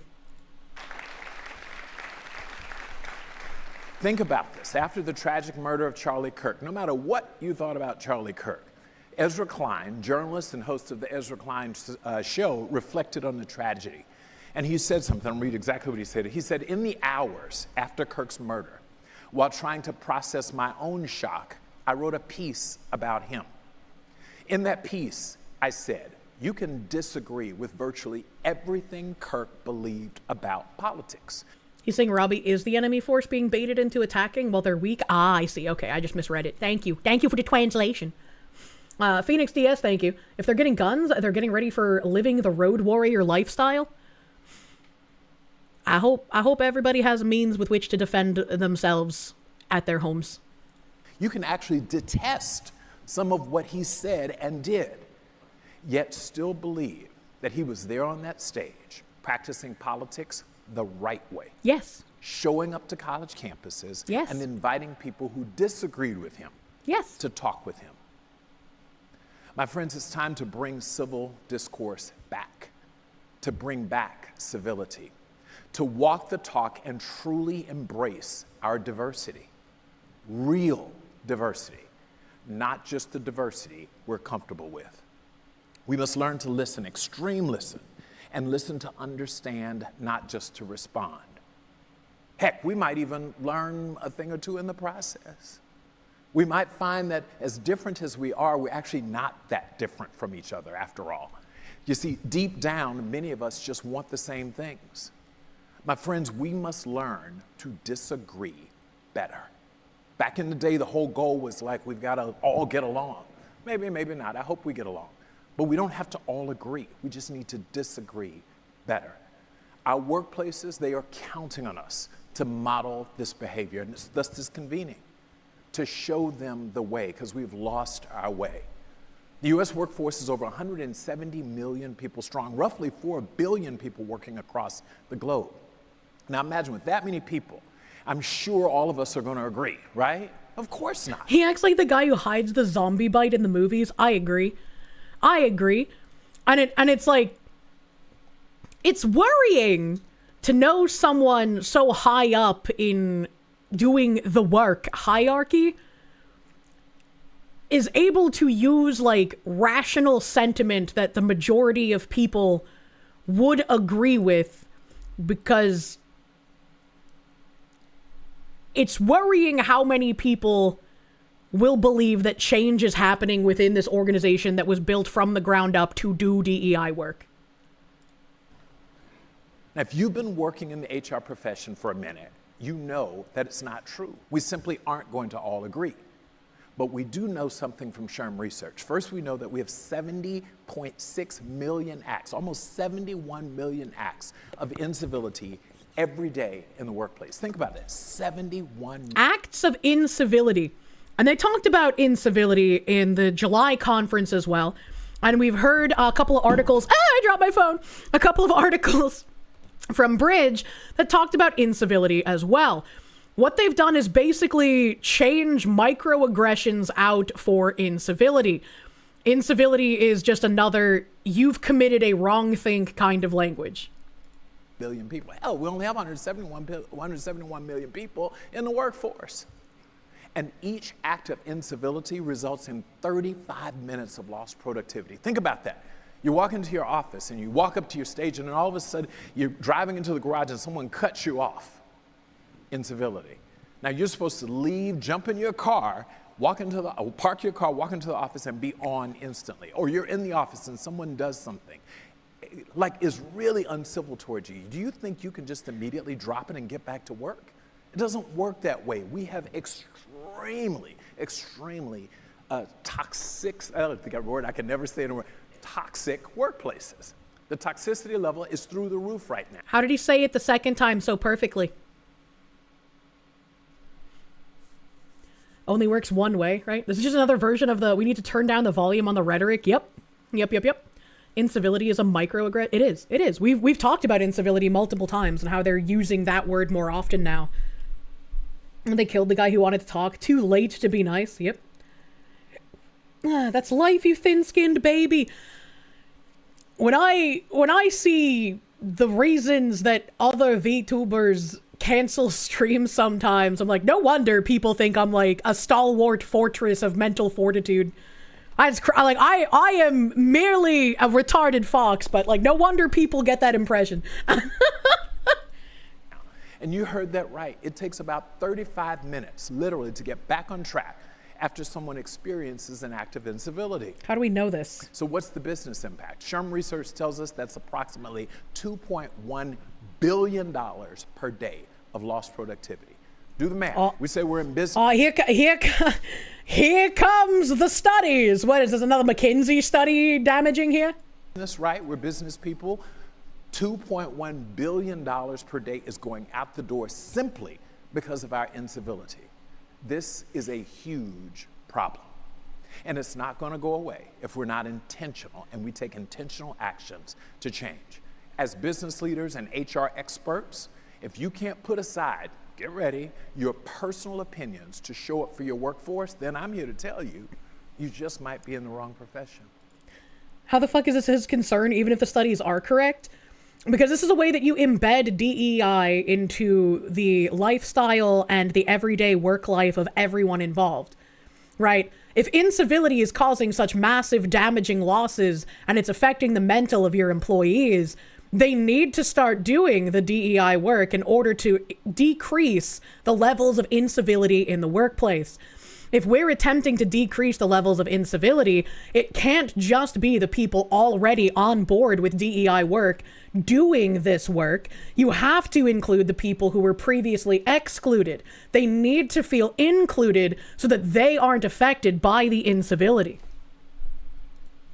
In fact, I dare to say you are. We have to accept that because modeling civil inclusion and diversity starts right here with us. And for those of you on LinkedIn and everyone else listening in, it starts with us. And my hope is that it will start here today. So this morning, I asked you to be open and to be willing to do just three things. 1, discuss the undiscussable. 2, reserve judgment. I like how he calls it the undiscussable, because much like that person on Reddit said, if you even whisper some of these things in the workplace, you would be under an HR investigation. So it's not that they're actually undiscussable. It's that the useful idiots will make your life fucking hell if you say something they disagree with. Curious about what the other perspective is. And 3, practice civility. We've been talking about it at Sherm for now 8 years, Betty, right? It's all about practicing civility. It's more than just a word. And at the end of our moderated discussion, we're going to do something really interesting. I'm going to open up the conversation to you, our audience. Some of you, we're going to take questions virtually from the LinkedIn audience again. And the only thing I ask is that you ask the questions respectfully. I'm going to be honest with you. We thought about asking for questions in advance and not allowing a live Q&A because I knew a lot of people would be watching and you want to control what you can control. But that's not going to happen. You all know me. I walk right into the storm. Everyone in the world said, don't do it, Johnny. I was like, we're going to do it. That's just the way it works. Let's see us. But when we thought about it, we were committed to authentic, unfiltered conversation. And if we can't do it, we sure as hell can't expect our employees to do it. Diversity of thought is welcome as long as, and hear me when I say this, as long as the questions are respectful and you take time to respectfully listen and truly hear the answers, whether they feel good to you or not. We really, really need you to do this. We can't tolerate disruption or incivility today in this room. Take a shot every time he says civility. He's doing the programming. Deadpool Kid, thank you. You don't care about the markets or GDP. You're more worried about the gangrene infecting society, right? Solark WC3, thank you for the euros. Easiest way to reduce microaggressions would be to reduce diversity in the workplace, though. Shh. You can't say that. Wanting to hire people on merit instead of skin color is racist, don't you know? Trying to change behavior will only result in a more hostile work environment. They'll change behavior, all right, just not to the desired outcome. When you think about people who work in certain office jobs, right? Even if you are entirely against DEI and the principles of DEI, when your company asks you to attend, like, sexual assault in the workplace seminars, you still go to it. When the company gives you a survey to fill out about workplace diversity, even if you don't care about it, you still fill it out. You're required to, usually. Even if you don't care about any of the required reading or any of the nonsense they send you, you still participate in it. Because there is threat that you might lose your job if you do not. And these are the tiny little pinpricks that will eventually get people participating in the DEI, whether they care about it or not. And some of the people, if they don't care about things, will eventually just start doing these things without even realizing they've made any changes. Because they've had the induction into the process, and even if they say they don't care, they'll be doing the work. They're just going to start following orders just like a certain group did. Yeah. Like the people who are inherently against this, right? They might fill out the thing erroneously. They might just pull it in random answers and not even care. But it's still adding to the number of people that they can boast and be like, look how many people fill this out. Look how many people actually care. And even if you say, well, actually, I didn't care. I had to do it or else, my boss would get angry at me. I didn't want to risk my job. They're just like, no, don't listen to that guy. We need more people to be doing this work. Look at how important it is to all of these employees. Nudged far enough? Yeah, exactly. Shit like that will go in the same bin as all the other non-essential training, read and understood within 10 seconds. I think if you don't understand the ability with which you can coax someone into doing something by a million different pinpricks, not everyone thinks the way that you specifically as an individual do. And we've seen the case that the low information voter is typically the general voter, right?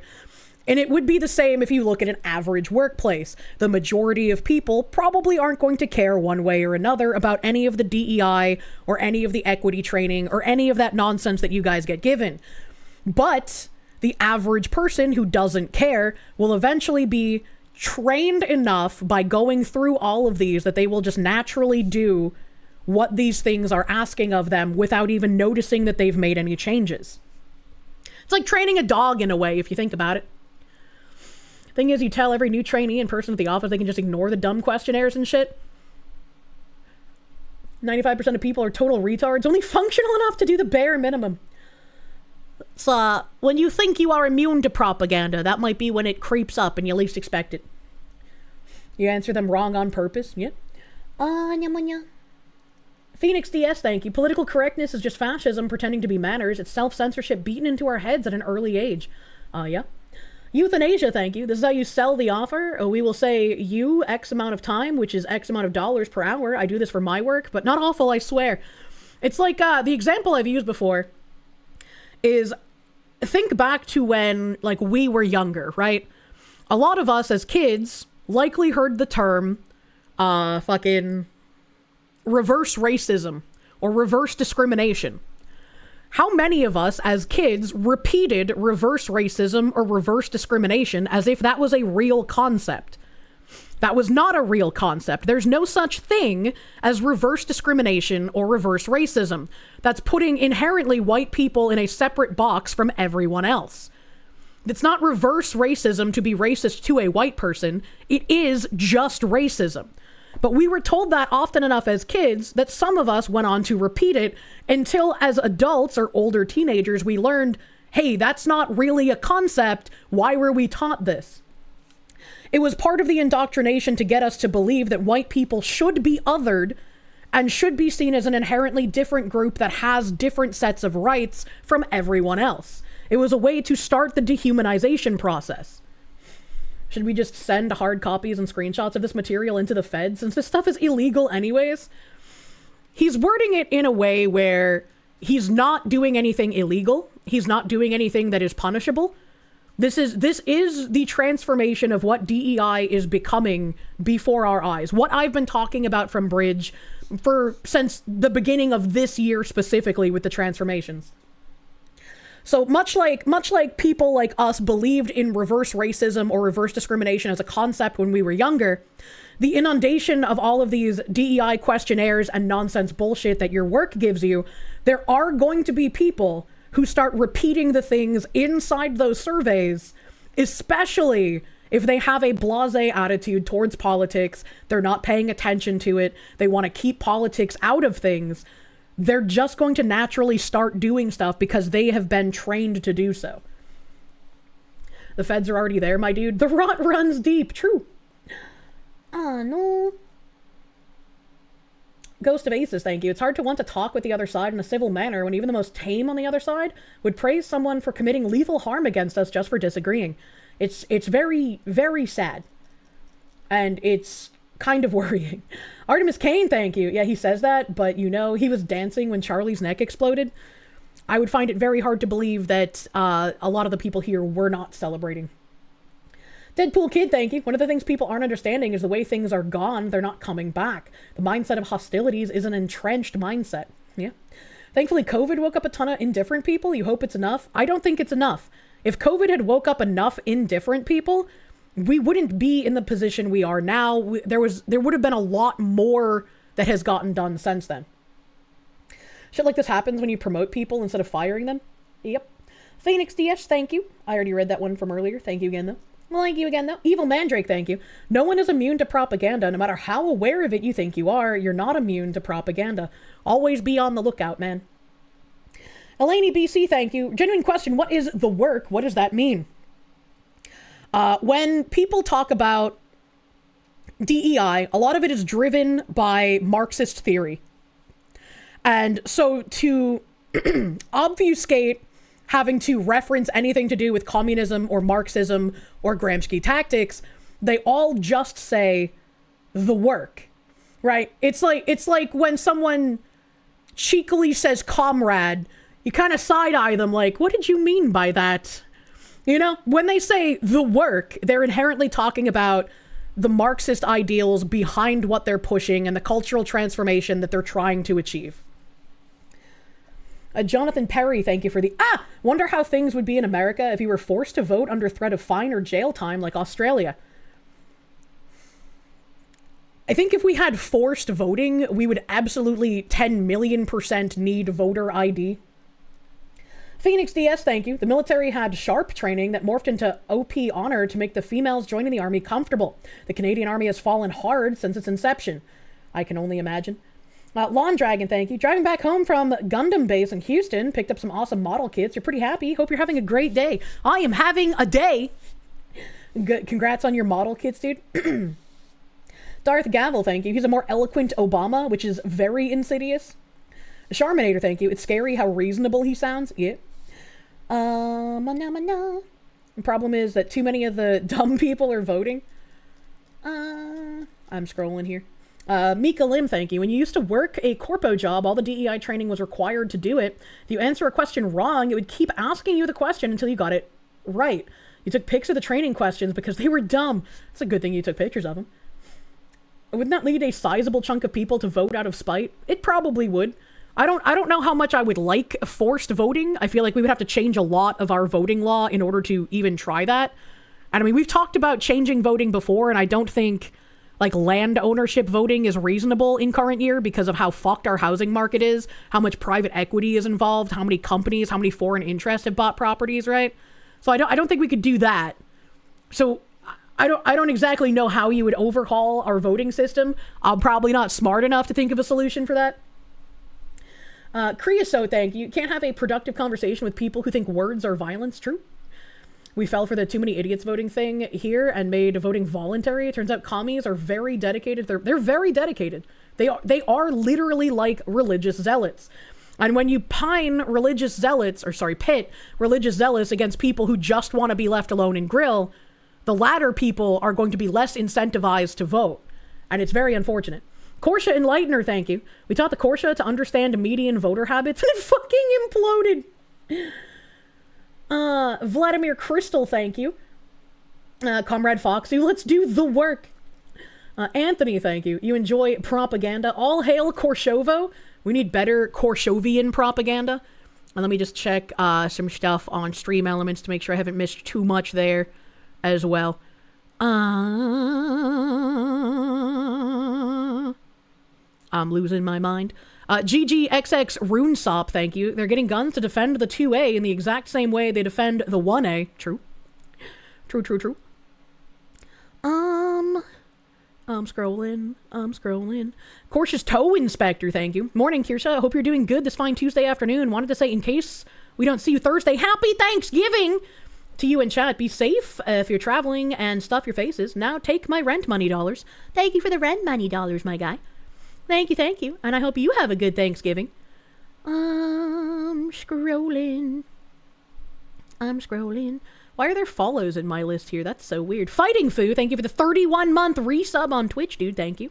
Well, thank you. Formula FD, thank you for the biddies. Token appreciation. I love me some tokens. Slate, thank you. The shit is making you into an alcoholic. I remember reading that. Thank you again.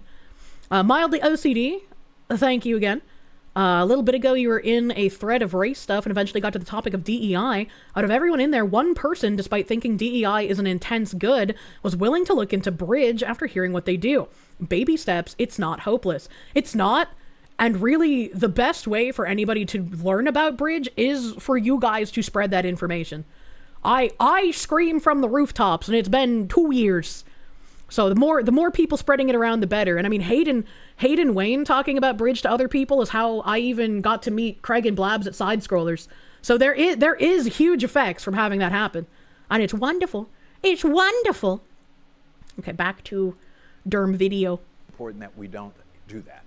We're here to start moving this whole conversation in the right direction. And for those of you all who are HR professionals, this is our moment to be really proud. We're going to show the world that we can do it. They may not be able to figure it out in the state capitals around the country. They can't figure it out in Washington, D.C. But we can do this. Can we? Can we? Come on now. Everybody's not clapping now. I think everyone in the room hesitant, like, what did he mean by this? We're not supposed to talk to Nazis. Did you know that if you invite a Nazi to the table, everyone else at the table becomes a Nazi? We have to be committed to this, and so I'm honored to be given the opportunity to welcome some really important people to the stage. Please clap. First, Van Jones, CNN host and founder of Work Better Together AI and DreamMachine.org, and Robbie Starbuck, head of capital markets at the Heritage Foundation. My friends, give them both a warm welcome.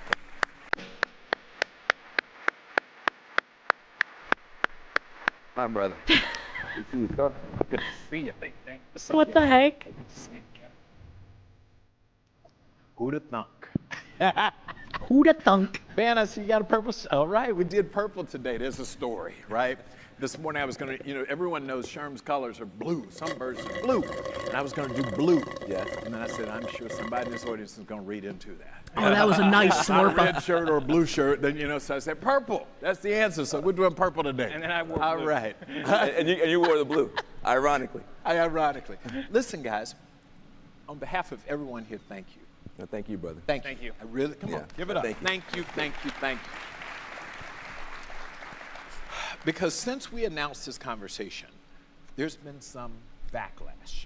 If that's an understatement, right? One day you wrote me, you're like, what did I get myself into? This is a nightmare, right? I didn't realize people were that divided. It's all good. Can you both tell us why you decided to come? Why did you Do commit not to come. And then why did you not back away when things got pretty darn ugly? I mean, I thought I took some stuff, but I know you two took some real heat on X and LinkedIn. And I have a joke, I call them, I think the woman who's CEO of Linkage, I think Sherm Linkage in the room calls them, what do you call them? Thumb thugs. Thumb thugs. The people who just attack you online and they type everything. It's not keyboard warriors Guys, anymore, it's thumb thugs. Here today. Talk to me. Tell me your angle. Yeah, if I'm being completely honest, it was like any other day of the week for me. So I didn't really pay much attention to it because I am aware that there's a subset of very vocal people who will always make their voices heard. And that goes in every direction, by the way. It's not just in one direction. It's like that always happens. There's always going to be a very vocal small group of people that are explicitly angry about speech happening. And the truth is, my view has always been that I'm a big believer in America and the fact that there's about an 85% chunk of our country that they believe in conversation. They talk with everybody, you know, and they talk with people they disagree with, and they believe that it's probably a good thing that we do that because the minute we stop talking is the minute really dangerous, dark things happen. And so Charlie Kirk didn't stop talking, and dark, dangerous things happened to him. So I feel like this is kind of a false equivalency at this point. We have entered the real life trajectory of even just talking puts you in a dark, dangerous situation. I'm here because I believe I'm supposed to be here. I believe we're supposed to understand each other. And I think that if we don't communicate where we're coming from, that's where people are able to demonize and invent things that are not true. So that's why I'm here. I'm happy to be here, by the way, and I'm happy to answer anybody's questions. And to what he said, you know, yes, respectful questions are nice. If you do call me names, though, I forgive you, and I will still answer your question. Okay. What an odd thing to say. I'm here because you asked me to be here. Yeah, I agree with that tone of voice the other guy had. What? And I'm getting to know my friend over here. But also, I'm here because I know there are people in this room who've been on the front lines trying to do hard things. There are people in this room who see good people passed over every day for opportunities, and it hurts you. You see somebody who... You can be a good person and not be qualified for said opportunity. Those are not like mutually exclusive things. I don't know. What do you mean by this? Because they're a woman, because they're a person of color, because they're different, they're in a wheelchair, they're a veteran, they just couldn't quite break through. Why would a veteran get passed over for an opportunity? Like, what is there like veteran discrimination that I am unaware of? Is this a discriminatory line, or is he just trying to once again use veterans like they use people with disabilities to bolster their DEI framework? Good people means my people, right? You're veteran racist. There is, but only among the left. I could see it among the left being like, well, we don't want to hire this kind of fucking thing. Usually vets have priority in hiring. That's what I thought. The veteran wasn't black. It's true. Veterans often come with problems like PTSD. Yeah, I mean, that's true. That's true. But I mean, especially coming from New England where like everybody's just like, let's do what we can for veterans. I don't know. That seems a little strange to me. We're considered overly aggressive. Vets get the shaft mainly on the left. Yeah, on the left, that makes sense. There's a lot of veteran discrimination from the VA. You're pretty sure being a National Guardsman has kept you from getting hired because you have to go to 2-week drills. What the fuck? Veterans have hiring preference like minorities in regards to HR hiring. First words from Van are commie grifting BS. Yeah. And you spent a long time trying to figure out how to get that talent pool bigger, how to get some of the bias out so that folks who you know could make it could have a better shot. And now the whole floor is falling out from under you. And people are calling you names and making it seem like you are the bad folks. I mean, if you're advocating for DEI and commie gobbledygook, you are the bad guys. Definitionally, reasonably, and in reality, you are the bad guys. I just want to honor you. What you're trying to do is very difficult. For 10,000 years, he said tribalism, for 10,000 years, we didn't even try to get along. It was my tribe versus your tribe, and that was it. The idea that you could have every color in the Skittles bag, a room that looks like the Muppet Show. And now we have Somalian tribal blood feuds deciding elections in Minnesota. So, you know, like, I really don't think the work you're doing is going towards the outcome that you claim that it is. People who pray different, look different, vote different, somehow work together and make more money, that's a new idea. It's only been in practice in the lifetime of people in this room. And so, yes, things went And it's already managed to fail spectacularly in that short amount of time. Like, what? way too far in one direction. Now things might go way too far in the other direction. But at some point, we All got to get hail back the to the middle Jubalans. and figure out how we can have high-performance collaboration across lines of difference. That's the golden star. High-performance collaboration across lines of difference. And I know that anybody who's got an answer that is super simple on one side or super simple on the other side, it's kind of like on social media. You mentioned social media. You're getting it's a like, vigorous spanking because you've been a bad girl. Thank you, Brave SJ. You're late, so you don't know if I've covered this.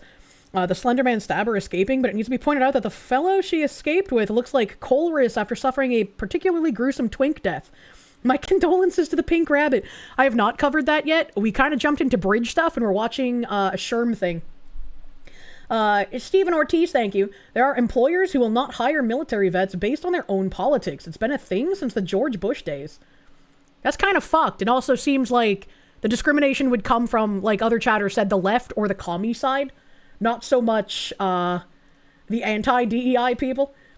Turns out when you push out all the hard-working non-commies, businesses suffer and have to have conferences on biases.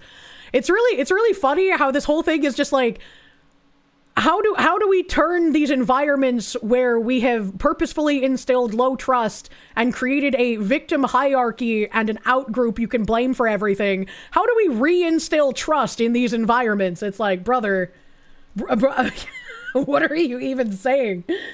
Creosote, thank you. You disagree with Matteo Star?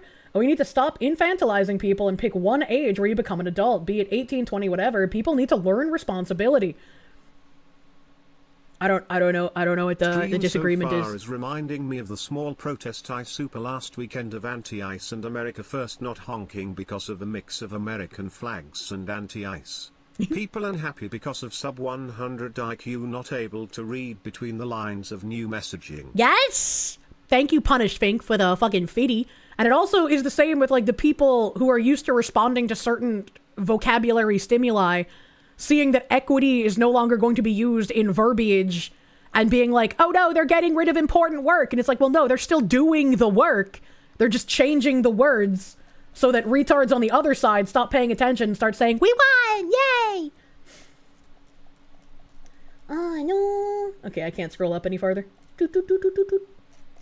How do we keep the frog from noticing we are no longer slow boiling it and instead are trying to douse it with gasoline and set it on fire? Well, I mean, if the judges just keep letting out the people throwing the gasoline, it's not going to matter eventually, right? Like, it doesn't matter if, like, the poor little plebs keep screaming, why are you killing us? Why aren't you putting these people in jail? They just don't have to care. That's just kind of where things are at. I have one weird trick to help you lose 100 pounds this weekend. No, that's not true. There is no one weird trick. There's no one simple answer. It's a complicated problem. It's a new problem. We've got to come together to solve it, and that's why I'm here. I love that. Come on, both of them have been honest with us. Thank you. Thank you. Okay, so now I'm going to get personal because I actually know both of them now. I've just gotten to know Robin. Not just, it's been several months now. Yeah. And then I've known Van for quite a while. You're both thought leaders in your own right. Mildly OCD, thank you. A lot of veterans happen to be conservative. Kind of comes with the territory of giving enough of a shit about your country to fight for it. Yeah. Yeah, I would say those are the normal veterans who, like, actually wanted to fight for their country. There's a host of people who are like, I'm just going to enlist, and I'm going to go through basic training, and then I'm going to get 100% disability and all of the benefits that come with it. Like the people that go on Caleb's show, for example. There's a lot of people in my comments on videos who for some reason think that I dislike veterans because I call out the people who are abusing the system and causing corrupt issues, and I don't know how you would get the idea that I dislike veterans. That's a very fucking weird thing to think. Lawn Dragon, thank you. Send a super chat. Kirsche seems mad. Is it something I said? Listen to stream. I think I get it. Still hope it's not me. I don't, what? Yeah, but I'm mad at DEI. I don't think I'm mad at you, brother. I don't think you did anything. They don't perceive breakfast. Yep. Some veterans are in it for the college money. B Jammin', thank you. For Tangent Friday, you found a great article that's real estate related. Property flipping couple accidentally bought a dirt road for $25K instead of the $1 million mansion next to it. Wow, what fucking idiots. And I don't use that term a lot, but both of you are thought leaders. I'm going to go with you, Van, first. Can you tell us about a time when you heard an opposing argument that you thought had merit and actually may have even caused you to reevaluate your own position? And get specific, nothing like really. Well, I mean, listen, I'm on CNN every day. And, you know, our job is to actually listen to people on the other side. And more often than not, I come in with one point of view, and then my mind winds up not getting changed, but my perspective gets made different. Brother, no one has any trust in CNN to be unbiased or impartial. People lost faith in CNN far before they lost faith in just, like, journalism at large. What is he talking about? Particularly, for instance, I had a TV show called Crossfire with a guy named Newt Gingrich. A little different. You and Newt, okay. Right. Newt? It turns out we don't agree on a lot. In fact, the whole point of the show was that we don't agree on a lot. But one time, he challenged me. I was talking about criminal justice and people in prison and the racism, et cetera. And he challenged me. He said, listen, you talk about that as if only people who are liberal care about other human beings. He said, I'm a Christian conservative. I care about people who have fallen, sinners who have come short. You never speak to me in those terms. He said, I care about the budget impact of having a big unaccountable government bureaucracy making people worse in prison and sending them home damaged. You never talk to me about that. He says, people in my party are libertarians. We don't want the government crushing people's rights. You never talk to me in the terms that I believe in. You just come at me as if it's all about race and racism and I don't care. And that shocked me. And I realized he was correct. And after that... Imagine having to learn that other people don't think about race as often as you do. Imagine having to learn that after all of the, you shouldn't see race, you shouldn't be racist, you should treat people individually instead of based on the color of their skin. Imagine finding out in your adult age as a news anchor that that actually worked on a good majority of people, and they don't fixate on race and how everything is racist like you do. That's crazy. Boy got told. This is a spectacle, though. It definitely feels like a circus act to keep people complacent. I don't remember almost anything about Newt Gingrich, but I can't imagine him being someone like a J.D. Vance conservative. Conservatives have feelings too. Huh, how about that? Turns out people talking about race all the time are the racist. Imagine having to learn that from Newt fucking Gingrich. Sergeant Gigawatts, thank you. As a combat veteran, you can't stand the left. They don't represent you nor your interests. They do not speak for you, and they likely never will. True and real. Umbra Astrum, thank you for that 29-month resub, my guy. Thank you. Thank you, thank you. And Will Be Paquino, thank you for the 21-month tier 2. Thank you. Van Jones was the guy who once said, I'm willing to forgo the cheap satisfaction of the radical pose for the deep satisfaction of the radical ends. Yeah, I don't trust anyone sitting on this stage. And Newt was the leader of the conservative movement in the 90s. Now, when you say the leader of the conservative movement, what specifically would that entail? I would need, like, a literal quick rundown on Newt and his positions. Hello, everyone. Did y'all see the Xbox posting cringe? They designed Crocs and clogs? No, I didn't see that. We actually joined forces. We worked in red states to pass laws called Dignity for Incarcerated Women, help moms behind bars, ultimately wound up working to support Jared Kushner and the Trump administration to sign a bill called the First Step Act. 50,000 people have come home from prison. Almost none of them ever got in trouble again because I listened to somebody who I disagreed with on an issue I thought I knew. I mean, I don't know anything about those bills, but I am incredulous simply because a lot of these soft on crime policies is what has gotten us, you know, a guy that has like 70 plus priors being let out and setting a woman on fire. DJ Q, thank you for the 10-month resub. Thank you. The First Step Act has been a horrible idea. I would literally need to look them up because I have no idea what they are. Race doesn't matter. All commies are equally shitbags. True. The most horrifying part about this is we lost We have been losing. The only reason we didn't die metaphorically is because Trump was elected, and lots of people on our side don't care and think we're okay, and we're not. We've not flatlined, but things are still critical. We'll die soon if nothing happens. Your autistic paranoia is still stressing you out. We're watching Caleb Hammer soon. I need Foxy-led comedy. It's spelling errors. Didn't mean to double message. Don't worry about it. Don't worry about it. It's, he defended the man who stabbed Arena on the train. Jesus fucking Christ, man. Jesus fucking Christ. But yeah, it's like... There are too many Republicans who want to just hold the line and keep their seat without having to do anything. And it makes me worried for the midterms because so many of us are fed up with the do-nothing Republicans. But what are the options? What option do we have? If we let them get slaughtered by the Democrats, like, things are going to get worse. If we re-elect them, things aren't going to change. What is to be done? You know? And so, yes, there is a real value to us being together. We need each other. I've never seen a bird fly with only a left wing. Mm-hmm. Not even in Berkeley, California. I've never seen it. I've never seen it. I've never seen a bird fly with only a right wing. Not even in Tennessee and Alabama, where I grew up. A bird needs two wings to fly. When there's respect and stability, we can fly together. Well said. Commies don't respect people.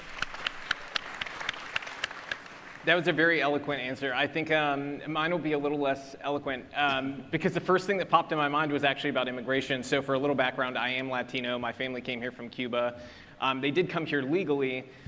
And so first thing that popped in my head is in the 90s and like early 2000s, Hillary Clinton and Joe Biden would consistently go on TV and they talk about illegal immigration by saying, it is so dangerous for our country. It is. It is a threat to the safety of our citizens. It is. It is a threat to so many parts of our ways of life here. We must stop the rush at the border.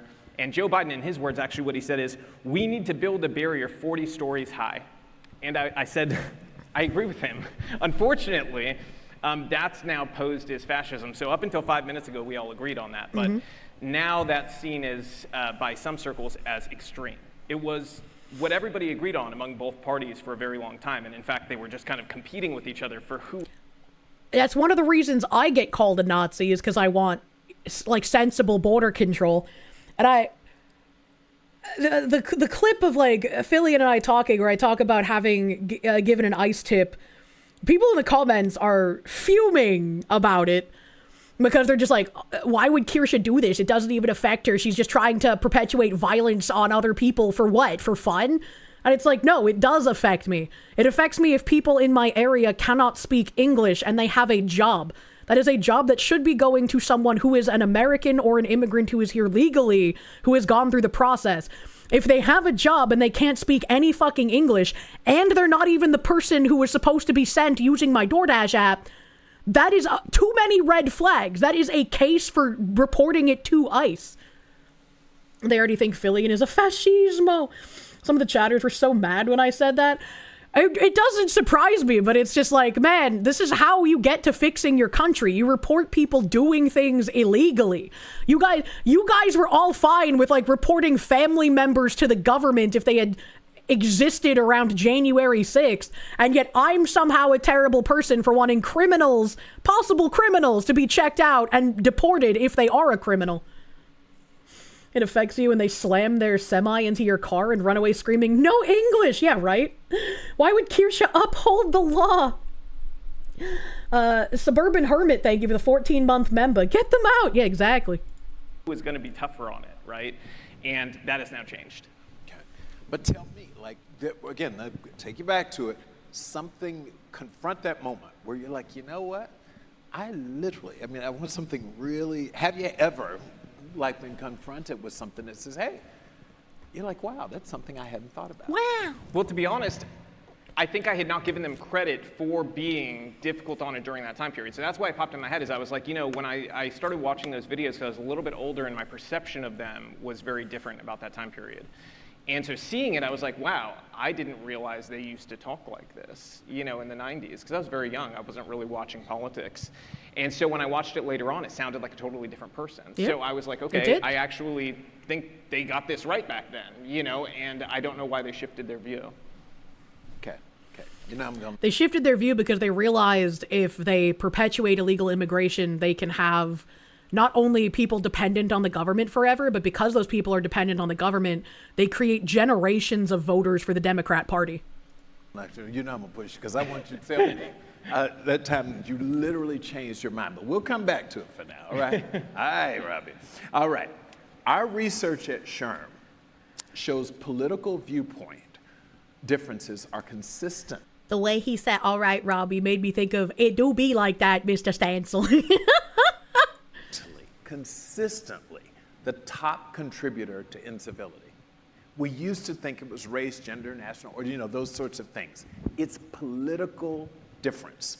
Okay, what would you say to the HR practitioner listening in virtual world or here in the room that has to manage a workforce that is divided politically and as divided as it is right now? Yeah, if I'm being really candid with everybody, it's that we are not going to agree, and that's okay. And I think we need to understand that from the jump, right? Everybody who works under you, all the employees at the companies you guys are at, and everybody above you in those companies, they all have different political views. Maybe some of them are shared with you, some of them are not.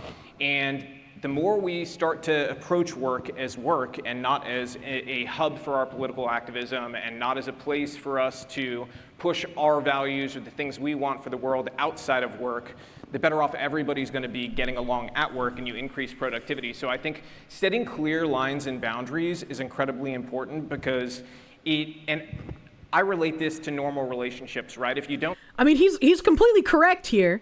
And this is why when they talk about being able to be your authentic self at work, talking about everything that you probably shouldn't talk about with coworkers, because you need to make your work life akin to your personal life so you can be authentic.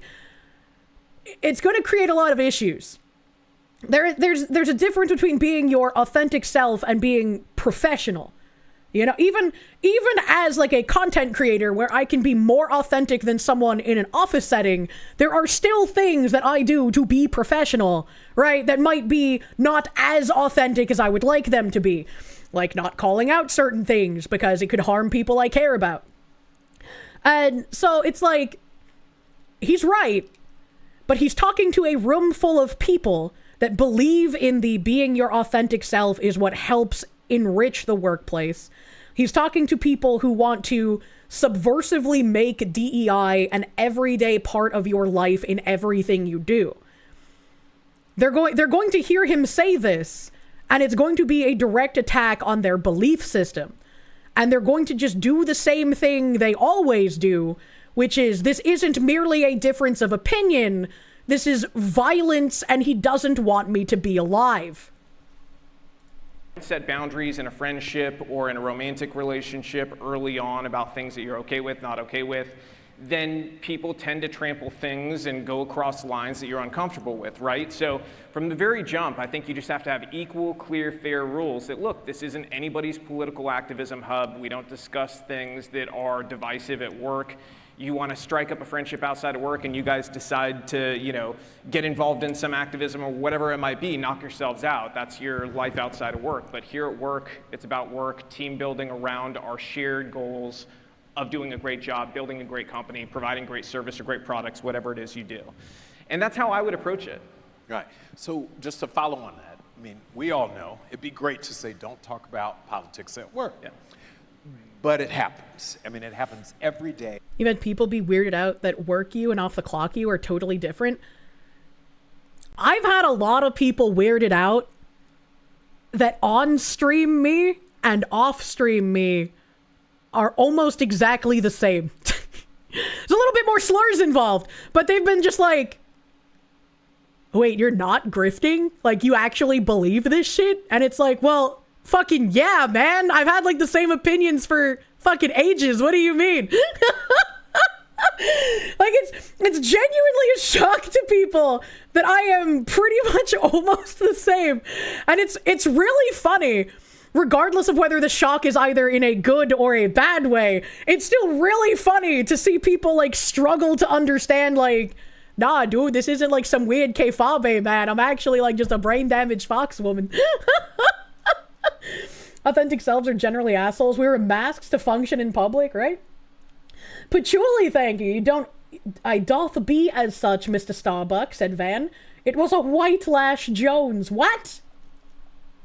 Oh, it doth be like that. I see. It do be like that, Mr. Stansel. I was confused for a second. I was like, what the fuck? The Mex, thank you. Do we all get flamed for asking for ICE to be able to do their job? Yes. Yes, we do. One of the things, like, people have shown as an example of me being, like, a fascist Nazi is literally just retweeting the, like, ICE account. It's actually absurd. It's so fucking funny. Hey, have I seen the reports on Campbell's company? I have, but we haven't gotten there because I'm looking at bridge shit. I mean, we kind of got there a little bit, but I didn't bring up, like, the video of it. Suburb Hermit, thank you for the 14 months again. I remember reading that. Thank you. Thank you, thank you. Don't talk about politics at work. It's an easy to follow policy. You don't talk about politics even though you hear Trump is bad every week in official meetings. Don't talk about politics, but only if they're the wrong politics, because if you have the right politics, then it's not actually politics. It's just good moral framework. Ryan, thank you. The longer they breathe, the more life sucks. No step on snack. Thank you for member. Thank you for the member. And it's, you know, we'd love for people, if you're going to talk about it, so any thoughts, Van, well, both of you chime in, like, what could we do when you walk into an environment? Listen, we're going to be hit with a barrage of commercials starting in January all the way up to midterms. And they're going to be vicious. In fact, we're seeing them right now in the primaries. I live in Virginia, and I can tell you, it's real hard to come to work and not be impacted, influenced, to discuss. So he lives in Virginia. I wonder if he voted for the AG or the governor who backed the AG that wants conservatives dead. That's very interesting. It's very interesting. The commercials, the political commercials. I think it's nice to say don't do it, but the reality is they're going to do it. So what do you say to the HR practitioner who literally has to deal with a I don't like the word practitioner. Politically divided workforce? Well, look, I don't disagree with a lot of what Robbie just said, and I do want to take a step back, though, because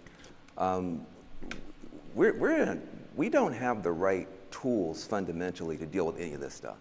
Let's talk about what your managers are actually facing. Right. It's not just that they're... What does he mean we don't have the right tools to deal with this stuff? When didn't Robbie just say, like, you just shouldn't really talk politics in the workplace? Like, what does he mean we don't have the tools to deal with that? Diverse and divided, but they're also often managing distributed workforces. So you got managers that are managing people they've never met. You got managers managing people on Zoom calls. They don't know if the person they're managing is wearing pants. They don't have a single... To be fair, if you're working remotely, you don't really need to have pants on to do your work efficiently. You know, like, why you care if they're wearing pants or not? To be fair. Clue about these people. That's part of why Slack channels break out in the Vietnam Wars. People don't even know each other anymore. And so it's not just about a mindset, which I don't disagree with your mindset. When I was with my rich ex many years ago, people have a problem that I call him that, but I don't use names, so like I have to differentiate who I'm talking about when I talk about them. So him, the biggest complaint he had about his work was when they would force people to do the after work, like, co-worker trust building exercises, and they would have them, like, go to, like, batting cages, or go to destruction rooms, or go to escape rooms, or just make them do, like, some nonsense bullshit with their coworkers when all of them just want to go home and enjoy their free time and not have to continue to wear their work mask against other sociopaths who are looking for any reason to cut them down in the financial world. All of them fucking hated it, but they were still forced into this environment where they had to play pretend nice, like, I do like you after work hours. Yeah. Team building, yay. Yeah. Team building makes you die inside. Reminds you of the mandatory fun days. Yeah. It's not for trust building, it's to find weaknesses. Most likely, yeah. But he was just like, I fucking hate these things. Screaming rooms, like with Farmer Twitter, Google, and LinkedIn. The women just want to go home and take the damn bra off. You also need a different tool set for management. And that's one of the reasons why, you know, I launched an AI company to try to help solve some of this stuff. It's called workbettertogether.ai. What is it about? It's this fundamental problem that we are using AI literally to shilling his own company IQ, here? Not their EQ. We're trying to make people smarter in their head. So the EQ is the emotional quotient, I think is what it stands for. And there are some people that believe that you can be emotionally intelligent separate from your IQ level.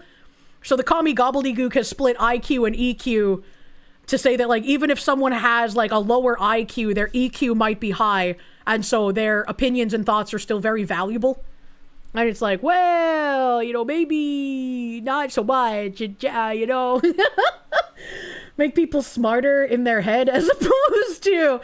And speaking of shilling, true, you can save 10% off your Gamer Subs order with code Kirsche. Brovenair, thank you for the full fucking year of Peroom, thank you. You like the EQ for your music? I'd be like somebody asking me for, like, my opinions on, like, astrophysics. Like, I would be fucking worthless there, brother. Come on, dude. EQ is ultra made up, but stupid people can't solve puzzles. IQ is just puzzle solving ability, but emotions are a puzzle. Emotions are a puzzle that is nigh impossible to solve if the person you're talking to does not wish to actually understand or address their emotions. You can't fix them, chat. But not bigger in their hearts. And so why can't we use AI to solve some of these problems? So for instance, right now, the only way you even know how people are doing or feeling is something called an annual survey. Everybody's favorite waste of time, because it's like going to the doctor once a year and then you get nothing, you know, the doctor doesn't do anything about the problem. And so we said, look, how about this? What if we could use emojis to find out how people are doing? So we built a little trick. It's an emoji-based pulse check-in survey. That's a great way to get around people not knowing English, you know? You get people's feelings. You get a dashboard. Now the manager knows how people are doing, who's doing well, and then we built an AI coach to tell the manager, so-and-so looks like they might be suicidal. So-and-so used too many crying emojis, they might go jump off a bridge. This is unironically an idiocracy, like, subplot. What the fuck am I listening to? Maybe you should do something about it. Here's language. Here's a connection to resources. So now the manager actually has emotional data to drive better performance and support. Why would they think that the emojis would give them more information than someone explaining things using written language? Why would they think they would get more valuable information based off of just emojis and having AI read those emojis? What the fuck is this retard talking about? This is a problem. You're dealing with a world where AI is being used to divide people on social media, distract people with social media, and they come to work and they don't even know each other. This reminds me, actually, in high school, I did a photography project where I took pictures of a guy. A lot of people like to do nude photography projects. The guy was not under 18, so don't worry about that. I took a lot of, like, very risque photos. The boopish was covered, but I took these, like, risque, depression-esque black and white photos for a photography project. And when it was on display, I guess so many people were concerned about the emotion that my photos conveyed that I had so many reports to the principal and to the school counselor that they called me in and asked if I was suicidal. And I was like, well, I'm glad that my work inspired this much of an emotional charge, but no, I was just being autistic and trying to convey a level of despair that some people feel when they're isolated. Media comprehension in the gutter. Yeah. We noticed you didn't take pictures of his penis. Is everything all right? Not any more than normal. Yeah, right? Imagine someone using one of the skull emojis. That person is going to get swatted so hard because one man's death and the other means poison. Oh my god. Kirsche, are you the emo? I was goth! It was very much in line with like media I consumed. A, you do excellent art. B, nice that they were paying attention. Yeah? Yeah, sad boy boopus. I predated sad boy mumble rap. I could have made album covers for Sad Boy Mumble Rap, man. Lil Peep and fucking Drippin' So Pretty Jealous, baby. That's some fine way. Yeah, I was like, imagine your artistry getting you reported for suicide. Like, crazy, man. American Gothic has a whole new meaning now. Memento Mori Foxu. I think my favorite one, and I don't even know if I have the pictures in storage somewhere, but like my favorite one was I did like this photo session in the shower where it just looked like he was ready to kill himself. So I was like so fucking enthralled. I was like, you have conveyed emotion perfectly. I gave you the perfect pose. We're fucking killing it, man. Little did I know that people would think I was trying to kill me. So Digital Apex, thank you. Emojis. I ain't reading the Lucky Charms message. Were they film or digital? They were film. I used film camera. I went to the dock rooms, you know. I can't remember what kind of camera I had, but whatever it was, my grandfather gave it to me, so nailed it too well. You were today years old and you found out mass high schools allowed nude photography. As long as the subject is over 18, they don't care if you're under 18 photographing a nude model. Artist Kirsche could have happened in another timeline. Yeah, it could have.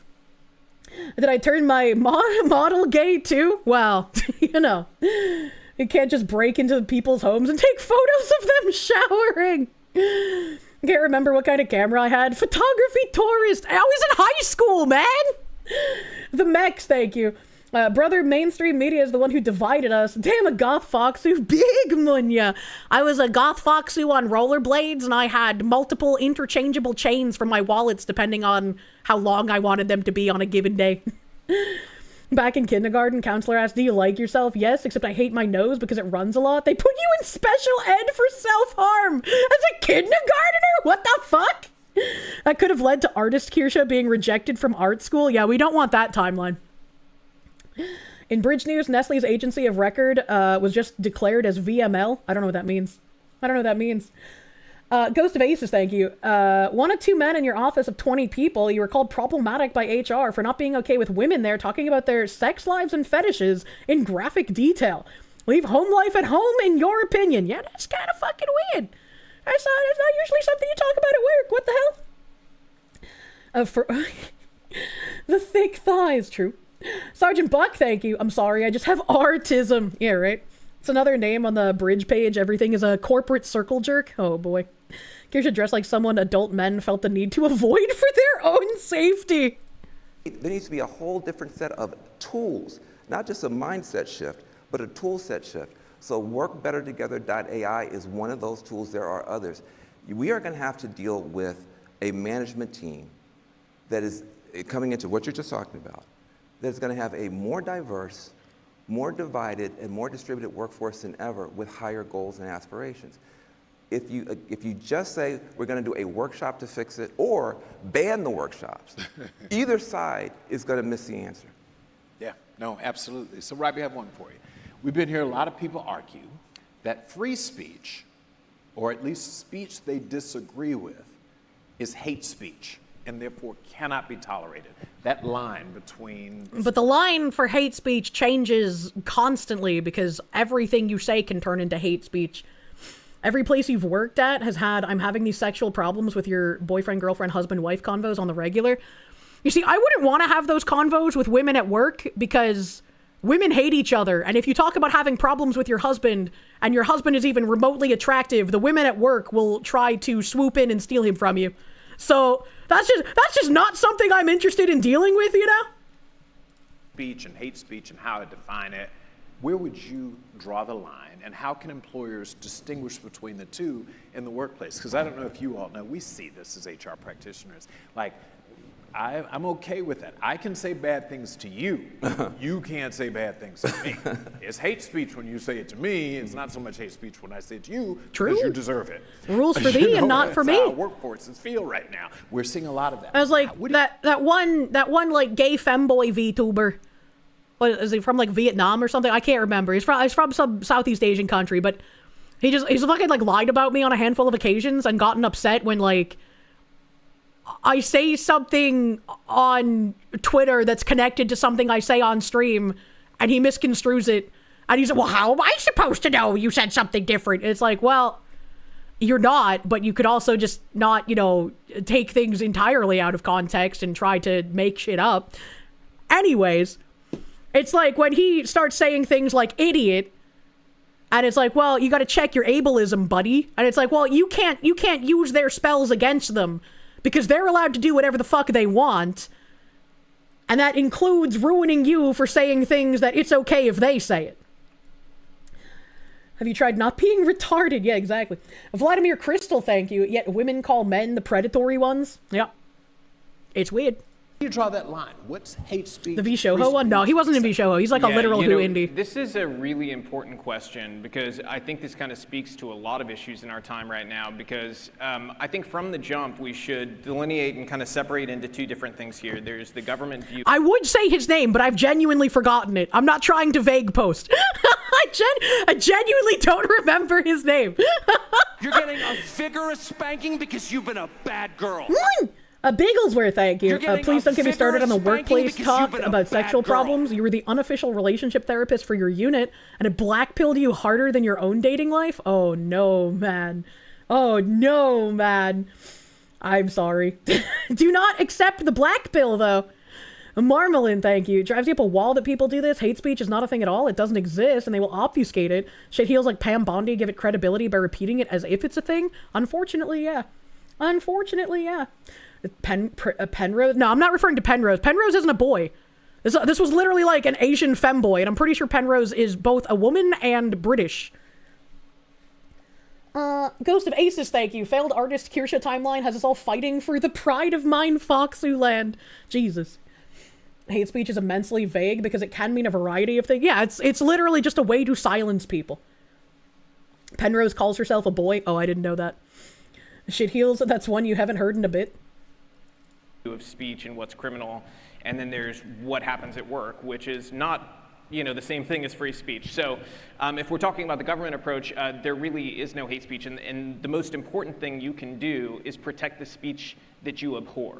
The speech that I dislike the most, I will always protect. So you call me the worst thing in the book, you do it repeatedly, I will fight for your right to be able to do that because... The problem with this, right, is this is according to your principles. And I would love to live in a world where we can do this. But we can't because the other side uses that principle against you to get you fired, to get rid of your sponsors, to ruin your reputation if you say something they don't like. They do not have a, like, live and let live mentality. They do not have a, if I don't like what you're saying, I'll just block you and move on mentality. They have a, you said something I don't like, therefore, I now can not only ruin your life, but I am righteous and get amounts of positive social currency for ruining your life. So it's impossible to defend the rights of other people to say things we don't like when we do not get given that same thing in return. It is impossible to live in that structured society because you will lose every single time as you live by your principles, unfortunately. If I don't, then my speech is also going to be under threat. And it's important that's a two-way street, that we always protect each other's speech. Now, when it comes to work, there have to be lines, right? You can't have somebody coming into the office every day cursing everybody out. Like, that's just not acceptable. You can't have News alert, they do. Yeah. So you've got to draw lines, right? What? And I think that, you know, one of the things I'd press in on, and this goes back to what I was saying earlier about drawing clear boundaries, is you have to have clear incentives and you also have to have clear consequences about behaviors. Yes. And so what's important and about that... we lack clear consequences literally everywhere. We have had a two-tier system in place for a very long time. Not just in our justice system, where people are given more lenient sentences because of the color of their skin or because they're a woman or because they're transgender, but we also have it in the workplace that you are treated diametrically differently. You're treated diametrically differently even online if you have wrongthink. Like, it's just the hierarchy of victimhood, and it's tiring, and it's exhausting. And when you point out that there is this difference, that there is this two-tier system, well, that's hate speech too. Like, you just can't win. Is that people who work for you understand that those are always going to be applied equally. somebody you very much like that agrees with you politically and you happen to know that and you do a lot of stuff outside of work with them, if they cross the same line somebody else did, people at work want to know everybody's going to get the same consequence, right? And so that's very important. But when it comes to speech, there have to be lines, right? So I think a good example is I was close with Charlie Kirk. We kind of came up together at the same time period, and we actually did a show together a couple days before he died. And you know, when he was killed, I thought a lot about these things and about like, what are those lines? Because I started seeing all these people celebrating his murder. And I said, for me, when it comes to the workplace, I think that's a very appropriate line, is if you're celebrating somebody's murder, if you're celebrating assaults, I don't care who it's against. I don't care if it's somebody I absolutely hate. I think that's unacceptable. You're going to make it a very uncomfortable environment at work for everybody else, because we are a divided country. There are people who believe all kinds of different things. People who aren't even Republicans or Democrats, they believe in all kinds of other stuff, right? And you've got to have an environment where people who are there don't feel like somebody that's a stand-in for their closest held values was murdered and you're celebrating it. So I think... And a lot of people tried to undercut this by saying, I thought you guys didn't believe in cancel culture. And it's not that. People getting fired from their jobs or losing sponsors because they make a joke or they say something that has like a comedic element to it, but it is considered hate speech because it has a racial element, or it has something that's considered punching down, right? Like Asmund said, you don't punch down, you punch back, as it were. Cancel culture for people who are doing that kind of thing is insanity. Cancel culture for people who are purposefully misconstrued and taken out of context is wild. The fact that you want to try and not differentiate innocent people who have done nothing wrong, getting their lives ruined, versus people cheering on for murder, cheering on that someone they disagreed with who was harmless got assassinated, and understanding that these people would cheer too if you or your friends died, they are not the same thing. And you can't play the games where they try to equate them, because that gives them that same kind of power as when they openly say, I want you to die. And you say, well, there's a problem with that. And they say, I thought you were okay with edgy jokes. It's not a joke if they're just saying how they feel. You lost a lot of respect for people who just sat there with their thumbs in their asses when they let people cheer for murder to not be just as bad and wanted to smoke a bowl with everyone. Yeah. If that did not show you where we are, you live in an absurdity. One of the days you're generally going to ask your brother what he'd think if it was you that got kirked. I have people that say that should happen to me. I have people in industry in positions of like management who say that should happen to me. And it is a wild place to be in, where it's like, I don't really have many people I can trust. Obviously, content creation makes that environment where you can't trust people inherently. But when it gets to the point of like, if somebody from these places speaks to me, I can only imagine it being for not the right reasons. To remain silent. Arismador, thank you. Defend their free speech and they champion our right to remain silent. Yeah, it's very unfortunate. PhD Jeshua, thank you. Please keep up the bridge coverage. Have a wonderful Thanksgiving. You have a wonderful Turkey Day. Yay! You want people to be able to smoke a bowl and have a beer together, but unfortunately, not everyone is fit to participate. That's the society I would love to have. Unfortunately, that is not the reality of where we are. It makes me very sad that this is where we are. It was a genuine wake-up moment, like, oh, these guys want their enemies dead. And especially right after Charlie Kirk, again, people like Jay Jones, who not only said, you know, if he had the choice between like Hitler, Pol Pot, and then his conservative opponent, the conservative opponent would get all 3 bullets. And that guy got elected. That guy got supported by the woman who got elected governor of Virginia. This is not a minority. These are not fringe thoughts. This is the de facto Democrat Party at this point. These people want you dead, and they will cheer when you die, and they want to make you believe that you are the violent one, you are the danger, you are who everyone needs to silence and cordon off from society. Like, yeah, there's places you can draw lines, but we also have to be careful not to veer out and become the speech police about everything that employees say outside of work. I think you do have to be allowed to have your opinions, and you have to be allowed to engage in you know, whatever you feel is important to you without losing your job, right? So I think there's a balance to it, right? We've got to allow people the space to... There was someone on Twitter named like Evie or something, like EVIE, who posted a picture of themselves saying that like they work in HR, you know, and they're like, oh, this is a point of view, like you're a conservative who I'm going to make your life miserable because I'm in HR today or something like that. Their employer got contacted because like, why the fuck would you say that you're going to openly discriminate against people with a job in HR? That's not an opinion. That's you just saying you're going to discriminate against people. And people who have that ideology have been so emboldened by not having any kind of repercussions because they have the right politics. They're the ones able to exert that power over you. Anything they say is perfectly fine. They just don't understand that, hey, maybe you shouldn't say that you're going to discriminate against people publicly because discrimination is bad. And conservatives are people too, despite what you may believe. The white pill is the competence crisis balances their reach out. That's not an opinion. That's them being an idiot openly. Yeah. It's like, you don't say that shit. If someone were to come out and be like, yeah, I'm going to purposefully not give jobs to black people, they should also lose their job if they're in HR, right? Like, you don't say that you're going to be doing that, but that doesn't happen. You have nurses who say that they're going to purposefully like misprick white men who come in. You have people saying that they're purposefully going to throw like men's resumes in the trash, right? Like the discrimination almost always when it's publicly posted comes from one side because that one side has the protections to say this overtly discriminatory things and there's no repercussions for it. They're not opinions, it's discrimination. You want them to say it openly if they believe it so we know who they are? I mean, I'm glad they're dumb enough to say it openly, but when they say it openly, there should be repercussions, and the fact that there hasn't been for so long is what is insane.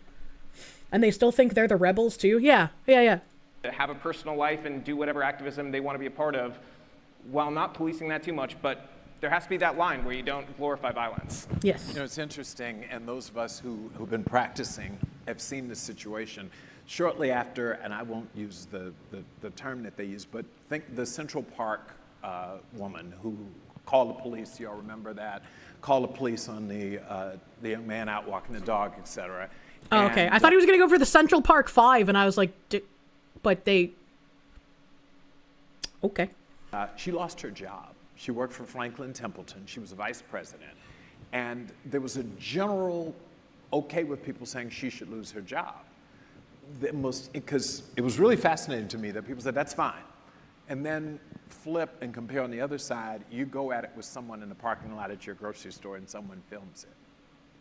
And you say something you shouldn't have said to that person about their kid, about their mother, about their race, their gender, whatever. But then you think, well, my employer shouldn't fire me for that because that was on my own time, da-da-da-da-da-da-da. It is to this point, you have to be able to, in many ways, if you start regulating speech, particularly outside of the workplace, then it's a slippery slope because then we get into that situation, right? I mean, a surprisingly sane thing to say from this guy. I say on a Saturday at the Lowe's when someone takes my parking spot. I hope they're not recording it because Betty's going to look for a new CEO because I go off. But you get my point. Like, we all have to bring the humanity back into it. It's easy to judge someone, like, I can't believe this person did that. Yeah. When, in fact, if we were very honest with ourselves. Once again, I'd be very curious to see whomst he voted for, considering he lives in Virginia. Looking at the men and the women in the mirror, sometimes you have to say, I did some, and I have said and done some things that I don't know that should cost me my job. This is the dilemma. Van, you're itching to say something to this. Go ahead.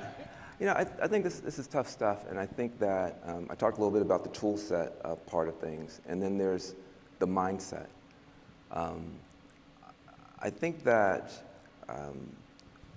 I've gotten a chance to work with people that are very different than me.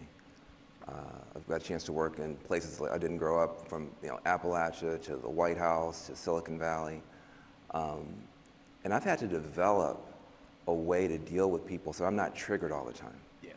So I think what happens is, relatable. you know, if your circle is too small, but it's less triggered because of the things they say and more triggered because of the stupidity you have to deal with on a day-to-day basis. Like when I woke up and I had to be subjected to talking to a woman on the phone. Holy shit.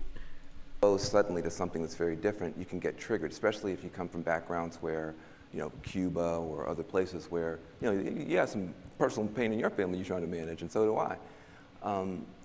The mindset, I think, has to be fundamentally, I expect that I have blind spots.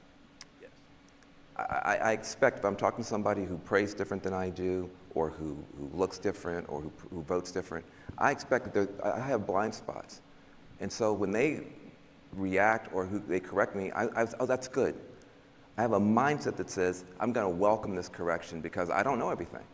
I know my intentions are good, but my actions may not be good. My words. The problem is that this works in a culture that interacts with each other in good faith. And if you expect people to interact with you in good faith the majority of the time, this is an exchange that can and does work. The problem with this is that the useful idiot foot soldiers do not engage in good faith. And this was proven when I was going through my cancel campaign. I put out a Twitter post that was like, hey, if anyone has questions about any of the shit that I said because of all of the misinformation, feel free to ask.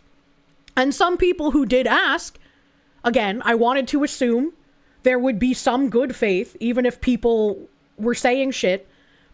And some of the people I responded to, and I responded with very rational, very normal things that I think. One of them was like about how I was like praising George Floyd's death or some shit.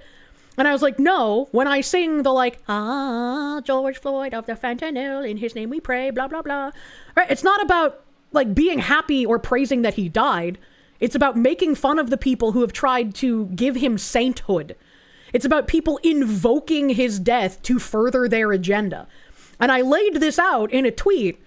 And that tweet, even though it says something diametrically different from what the people claim, they will post that tweet and say, Kirsche cheered for Floyd's death and made fun of it. Even though the tweet directly refutes that, because again, these people don't read, they don't care, it's not in good faith, they just see you saying something they don't like, and they have the incapability of modeling your framework of mind. They're not able to understand your position. To them, you are like a Looney Tunes caricature Republican villain, and you believe everything else that everyone in your tribe does. Someone else does something bad in your tribe, and that is immediately attributed to you, because that is how these Borg people work. Ridiculing the people who worship Fentanyl Floyd. Yeah, it didn't matter that I engaged in good faith because they engaged in bad faith just to get more screenshots to push more false narratives about what I think and what I believe. She doesn't hate us anymore. She sung the hymn. Blar, thank you. Did I read Josh's tweet about Indian is that? I did, and I do want to bring that up, but I don't know how far he's going to go with what he's saying here. May not be good. So one is to expect the blind spot. And then number two is to respect the sore spot. That when I step on somebody's toe when they say ouch, that I don't say, oh, well, you're just saying that because, or you're just doing that because, you're just somebody who just, you know, you're just trying to play the race card, you're just trying to play the gender card, or you're just, you know, you're just a woke liberal, or whatever it is. Hold on a second. We all have sore spots. And we all have blind spots. And if we have a mindset that says, I'm going to expect my blind spot and respect your sore spot, we can then begin to work together. I mean, my blind spot is I'm so used to people on Twitter when they ask me to expand on something or they ask a question in a way that sounds like they're the typical people that attack me. I aggressively answer them at this point. Like, I don't trust that they're arguing in good faith anymore because I'm so used to the bad faith people who are trying to take me out of context, trying to ruin my life. And so I've accidentally responded to a couple of people being very sincere in the questions they're asking me with a very aggressive tone. And I've apologized to those people when it happens because it's like, dude, you know, I'm just so used to this kind of shit. I'm sorry you weren't, you know, like one of those people trying to do that. You were genuinely asking. My fucking bad. You know, like it just happens. And some people are very understanding of like, oh yeah, we know how much shit you deal with. No big deal, whatever. You know, we accept your apology. And others are just like, damn, Fox, you said something aggressively once. I fucking hate this bitch. And it's like, well, you know, I can't win them all, brother. You have resting bitch face too. It's cool. I naturally just sound angry when I type too, which is really unfortunate. So when I'm replying to someone and I feel like I might sound angry or aggressive and I'm not trying to, I'll like add emojis and be like, I hope and pray the emojis cushion this enough so that they know I'm not angry or being aggressive. It's the nails. And I think that when you now that's different than saying, then going where I think we've gone wrong is the shame and blame approach. You said something I didn't like, and now I'm going to shame you and blame you, which is what you're getting to. I think we need less shame and blame across the board. We need more space and grace. Space and grace. Space and grace. If I say something wrong, please forgive me. Show me some grace. I'm just a kid from somewhere trying to get someplace just like you. But if you say something hurts me, give me some space. Might need to be able to say, ouch. Might need to be able to explain to you why that hurt my feelings. Again, this only works if both people are conversating in good faith. If we can go from shame and blame, which I think we saw too much of on the left, and now frankly I'm seeing too much of on the right. And the shame and blame was also brought up last year at Sherm's July conference, where they were talking about needing to make people who are usually excluded when they talk about the work feel included so that they will adopt the work and also help with the cultural takeover. And get to space and grace. If we can expect to have blind spots and respect each other's sore spots, I think we have a mindset that lets us work together. Then if we have a tool set, different tools, you should be looking for different tools for management. Again, you know, that mindset and those tool sets together, I think, get us to a better place. You know, it's interesting what you've described as empathy, a word that Sherman's been talking about and promoting for a long time. If you can at least try to see things from another perspective, how that person feels. It's just sitting through a situation, and you know, we're seeing increasingly cases, I want to go to this, in the courts, forget the administration, in the courts, where we are now saying, yeah, a white man can be discriminated against in the workplace. And well, I mean, the DEI people are only saying that because it's an unavoidable reality that they have now come up against. They spent decades enjoying the, well, men are okay to discriminate against, white people are okay to discriminate against, to the point where you have people on Twitter that unironically enter an argument with you and they're just like, your opinion doesn't matter because you can't be racist to white people. Like, these are genuine beliefs that those people hold. They're not even trying to, like, get a gotcha in an argument. They genuinely believe that to be true. And if you think otherwise, they think you are the crazy one. And this kind of, like, performative empathy where they say the right thing, therefore they are a good person. You say thing that goes against what makes them a good person, therefore you are a bad person, is not empathy at all. And I read a tweet before that said, like, they didn't like the terminology of suicidal empathy because it's an inherent lack of empathy. It's a misplaced, they are emulating what they think empathy is, but it isn't actually empathy. And that made a lot of sense to me. And I think before we pivot too much on empathy, let me bring up the is that thing.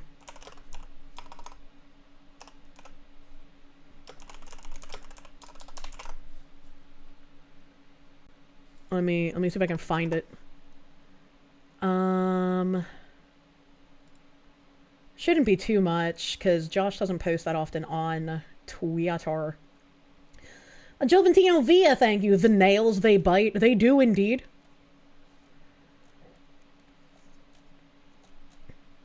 Here we go.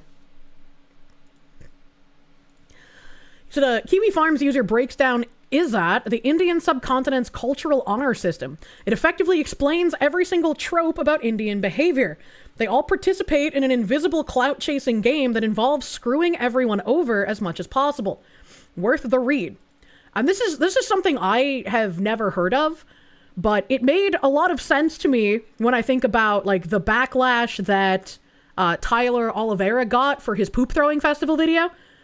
Like, the level of backlash and the amount of, like, threats that he got seems absolutely ridiculous for someone just filming and participating in a festival like that. It wasn't even like he stood on the sidelines and just watched it. He actually participated in it.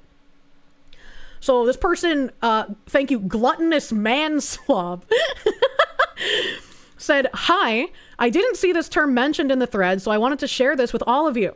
It's about Izzat. Some posts have mentioned saving face, which is Izzat, but I wanted to elaborate on it. Izzat has no direct translation into English. We only have terms that can broach the same concept, such as honor or reputation or face. Izzat is so much more than that. It's a zero-sum game of collective honor shared by whole groups of people, all of whom take it very, very seriously. A system like this isn't just foreign to Enlightenment values, but I'd argue it's antithetical to every sensible form of government on the planet.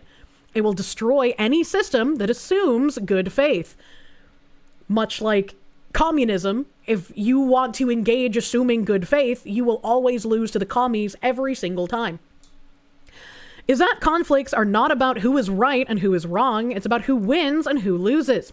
This means it's a zero-sum game where just about any action is justified, including murder, to restore the lost Izzat. And this really feels like kind of how American politics have been for probably like a decade or so now, if not a bit longer, where the facts don't matter, what happens in reality doesn't matter, who's right and who's wrong does not matter. It's entirely based on feels and entirely based on who can say these people are bad the loudest while appearing to be a good person. Zoltar Death Ninja, thank you for the 19 months. Thank you. Western Civilization, thank you. Izzat, you've been to India many times to do business. Izzat is absolutely true. The owner of Kiwi Farm sounds smarter than the enlightened types. He has an anime racist blind spot, though, for sure. Izzat conflicts are not about who's right and wrong, it's about who wins and who loses. It's a zero-sum game where just about any action is justified, including murder, to restore the lost Izzat. Izzat is a limited social currency, and the easiest way to get it is to take it from someone else. Winning is righteous in Izzat, losing is unrighteous. This means that if someone plays the game of Izzat well enough, they can get away with just about anything. Murder, rape, scamming, cheating, stealing. The only morality in Izzat is the protection of your group's collective ego. The only appropriate response when your Izzat is attacked is the complete destruction of whoever insulted it. Two people get into an argument, they might escalate, but chances are it won't be that bad. I.e., sorry I broke your garden gnome.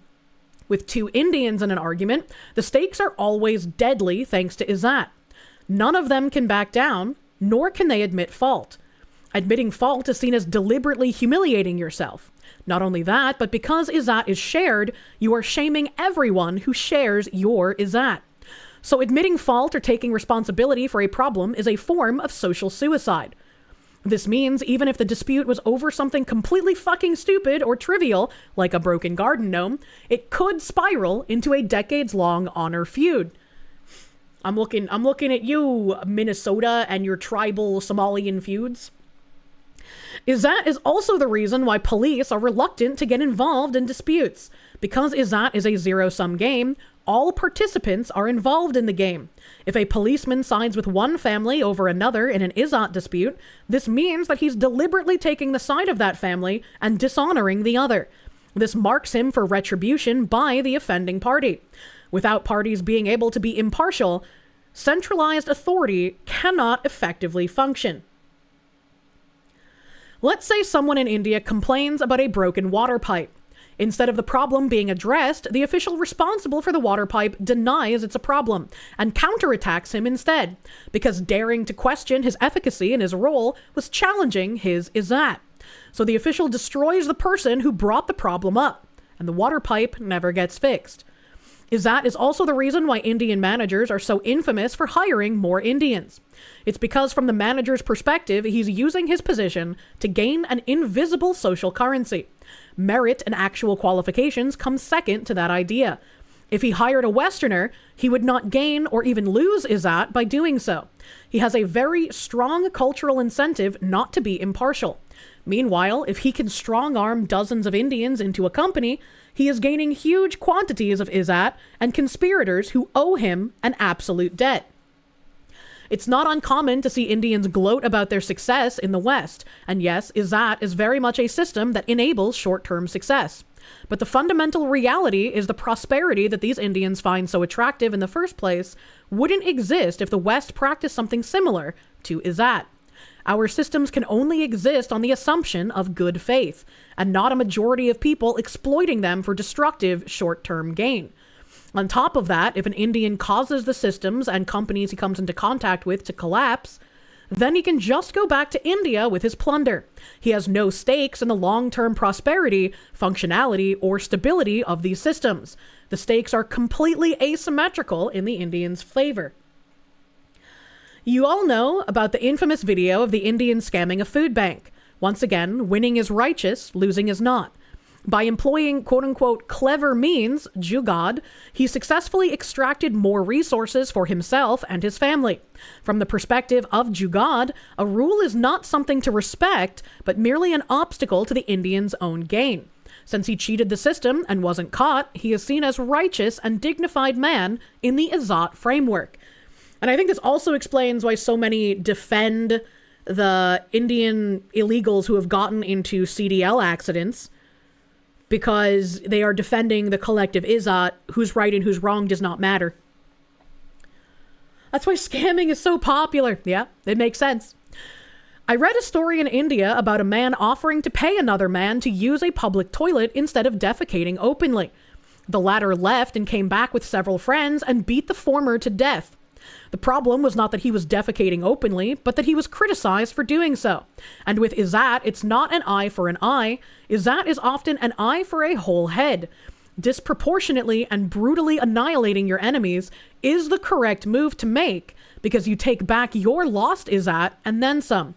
This kind of vindictiveness would be rightly seen as horrifying and disgusting in most of the world.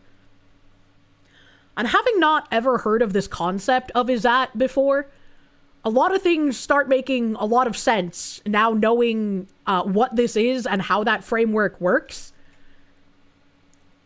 It also makes a lot of sense why you see a lot of those accounts after the country location thing was put on Twitter.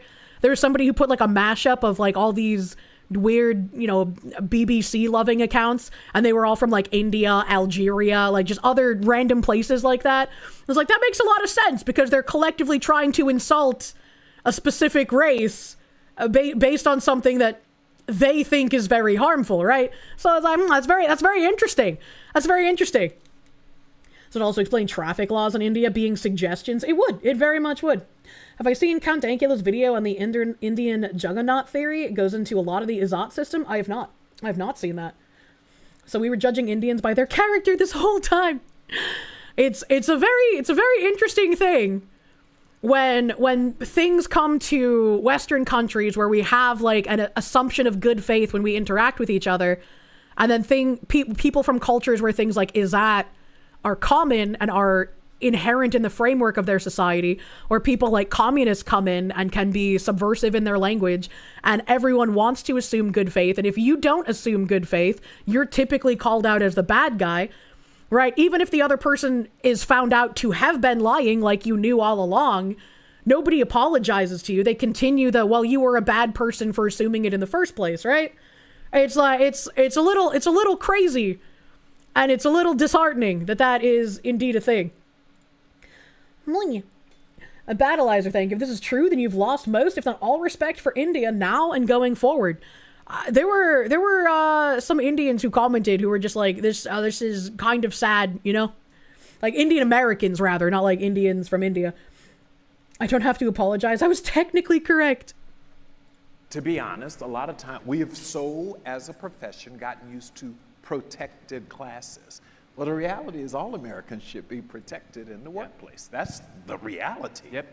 And we've gotten it like it's okay. So it's someone from the HR saying all Americans should be protected in the workplace has the same fear strike as someone from the government saying I'm from the government and I'm here to help.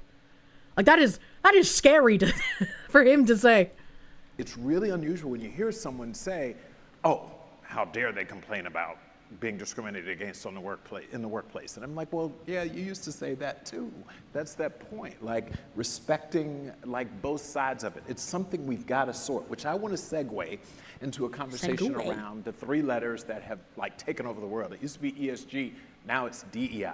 Everyone wants to talk about DEI, and that's why I brought you on stage to have an honest conversation around DEI. So Van, you've committed your life to social reform all the way back to your days at Yale, right?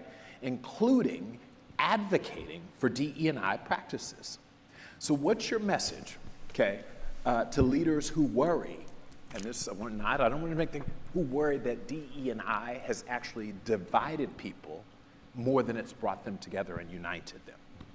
Well, look, I think bad DEI probably has. Bad DEI? I think that again, we're trying to do things that are hard. Real DEI has not yet been tried, comrade. Building a world-class team is hard. Finding great talent, especially from places that maybe are not just the usual sources, it's hard. And so when you're doing hard things, you sometimes mess up. In the technology world, we mess up all the time. And then we innovate and keep going. We just have to DEI harder. That's exactly what happened, once again, when I called Tim Pool out last year. When Tim Pool was talking about, even Charlemagne the God said that, DEI is bad. And I was like, well, dear Timothy of the Beanie, if you had played the full Charlemagne clip, he wasn't saying DEI was bad. He was saying DEI did not go far enough, Timothy.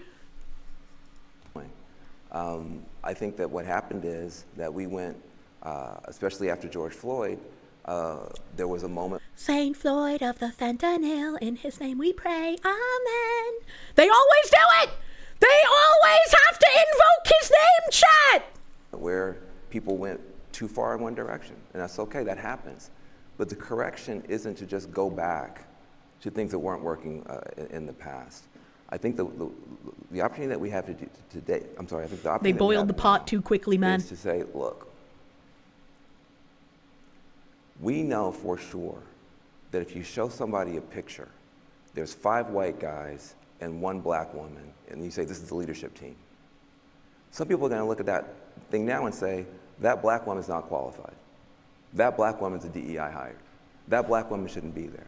Well, yeah, because that's the environment that you guys have created. When you have affirmative action, when you have hiring quotas that says, okay, there needs to be so many women here, there needs to be so many black people here, there needs to be so many Hispanics, you can't have this many white men. When you institute these quotas, which is what we've had for so fucking long, whether it be in college admissions or in hiring or in the C-suite, people start to question the credentials of the people being put there. Because are you there because you can actually do the job, or are you there because you're checking a box and people are getting tax benefits? And this happened before, that I talked about years ago with a writer for The Office. It was a black guy who was a writer for The Office. I don't remember his name. It was too long ago. But he was saying that he got hired as a writer because of affirmative action. And this is why affirmative action is a good thing. But in current year, he's saying companies are too afraid of affirmative action. And they're actually now being racist because even with the hiring credentials that he had from being hired as an affirmative action hire, companies don't want to hire him based on his writing anymore. And it's like, welcome to meritocracy, man. You were previously hired for the color of your skin, and now you're not getting hired because people want to hire based on the quality of your work, which apparently isn't good enough to be getting hired unless they're taking into account the color of your skin. Like, what are we even doing here? Why are you complaining? Kodiak, thank you for the raid. Welcome, Raiders. Kirsche. Welcome, Raiders. Hi. Isn't this bitch a Nazi? All I'm hearing is the British need to go back and reconquer India. That sounds like the only way to remove a cancer like it from India's culture. Also, F the YouTube censors. I'm just going to say it, all DEI is bad. Yes. Every last part of it. All DEI is bad. It shouldn't be based on any sort of race or skin or gender or whatever. It should be based on if you can do the job. It should be based on merit. It should be based on individuality. Every single time it gets you. Razgridge, thank you. Fucking brother, I answered your thing, but I didn't thank you. Internet Zen Master, thank you for the 88, dude. Thank you. Thank you. DEI is a banned word on YouTube. What the fuck? Merrick Zelinsky, thank you. Floyd of the Fentanyl is this religious saint. He was sacrificed. You might as well talk to a wall regarding the insane stupidity. Alright, so I have a tab. I have a tab for that. Can I segue to like George Floyd really quick? I don't know where the tab is. Let's see if I can find it like super fucking quickly. We're gonna just tab drift in the middle of this long presentation. What's the name of the police officer? What's the name of the police officer? I can't remember his name. Chat. Chat help. Chauvin, thank you. Chauvin. This was from the other day. Thank you, chat. Patchouli, thank you. You have to correct Van on something. You're going to assume that all 6 people mentioned are DEI hires at this point. Yeah, how many of those white people were hired because they were gay or trans, right, at this point? And how many of those white people are women, you know? This was from November 21st. Derek Chauvin's attorney files new petition, says prosecution can only run from the truth for so long. In a bombshell petition alleging prosecutorial misconduct, more than 50 former and current officers have provided sworn declarations stating that the technique used by Derek Chauvin and the other Minneapolis police officers involved in the arrest of George Floyd was part of MPD training. And there's a little thing here that says procedural history. On April 20th, 2021, Mr. Chauvin was convicted of unintentional second-degree murder in violation of... on June 25th, 2021, Mr. Chauvin was sentenced to 270 months imprisonment. On September 20th, 2021, Mr. Chauvin filed a pro se notice of appeal to the Minnesota Court of Appeals alleging the following. District Court abused its discretion when it denied appellant's motion for change of venue or a new trial. District Court abused its discretion when it denied appellant's motion for a continuance or a new trial. District Court abused its discretion when it denied appellant's motions to sequester the jury throughout trial. The state committed prejudicial prosecutorial misconduct. The district court prejudicially erred when it concluded that the testimony of Maurice Hall, or in the alternative, Mr. Hall's statements to law enforcement, did not fall under Minnesota R. EVID 804b3 and was not a violation of appellant's constitutional confrontation rights. The district court prejudicially erred when it permitted the state to present cumulative evidence with respect to the use of force. The district court abused its discretion when it ordered the state to lead witnesses on direct examination. The district court abused its discretion when it failed to make an official record of the numerous sidebar conferences that occurred during trials. The district court abused its discretion when it failed to allow appellant to exercise several cause strikes for clearly biased jurors during voir dire. The district court abused its discretion when it permitted the state of amend its complaint to add the charge of third-degree murder.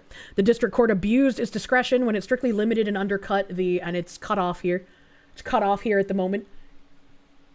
So it's very interesting that stuff is still happening regarding this, and correct me if I'm wrong, chat, but I do believe there was an Asian officer who recently was released from prison after 5 years served. And he didn't even, like, touch anyone involved. He was literally, like, just there. And they still convicted him somehow. Strange how autocorrect changes white with a capital to white with a lowercase. Yeah, you know, noticing. The only thing Chauvin did that was wrong was give a false saint to the non-believers. It's really wild how many articles, like, invoke that name to push DEI stuff. Did I know the coroner report says that George Floyd arrived at the hospital alive and died several hours later. The blood samples were collected ante-mortem or while alive, and they had to go through multiple coroners to get one to include the restraint as an extenuating circumstance. It's been years since I have read the report, so the only thing I really remember is the fact that he did in fact have fent in his system. Back to Sherm. We multi-tab drifting today. Roadkill VT, thank you. It's pronounced Vordir, thank you. I see OI and I pronounce it like Noir, you know, even though it has an E at the end.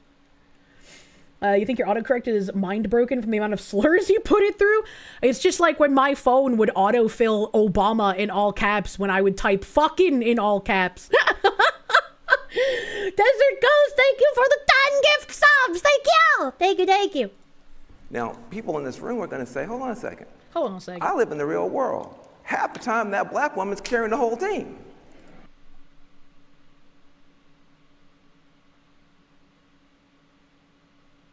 What? Half the time, that black woman's carrying the whole team. sorry? Half the time, the white dude. Sorry that I got fisted so hard it fucked up my stream. Please don't fist me during the Sharm conference. Thank you, Lord Suchio, for the 15 gift fistings. Thank you. Digital Apex, thank you. It do be like that, Miss Verstal. It really do. Sometimes they don't think it be like it do, but it be. He's giving away his environment at work. Sitting next to her is somebody's nephew who shouldn't be there in the first place. I mean, he's And got the a other point white on dude who's nepotism sitting hiring. there is a 60. Not all nepotism hiring is bad, because you might be qualified, but nepotism hiring someone just because they're part of your family or they're a friend and they're not qualified, that's still bad. That's still bad, and it does happen. Rusty McShane, thank you for the 10 gift subs. Thank you. 2-year-old person who's in charge of communications who doesn't know anything about social media. So hold on a second. Don't jump to conclusions on either side. See, this is the challenge. If you go too far this way and you go too far this way, at some point we've got to come to the middle. How do you get to the middle? First of all, it can no longer be about lowering the bar, even rhetorically. It's about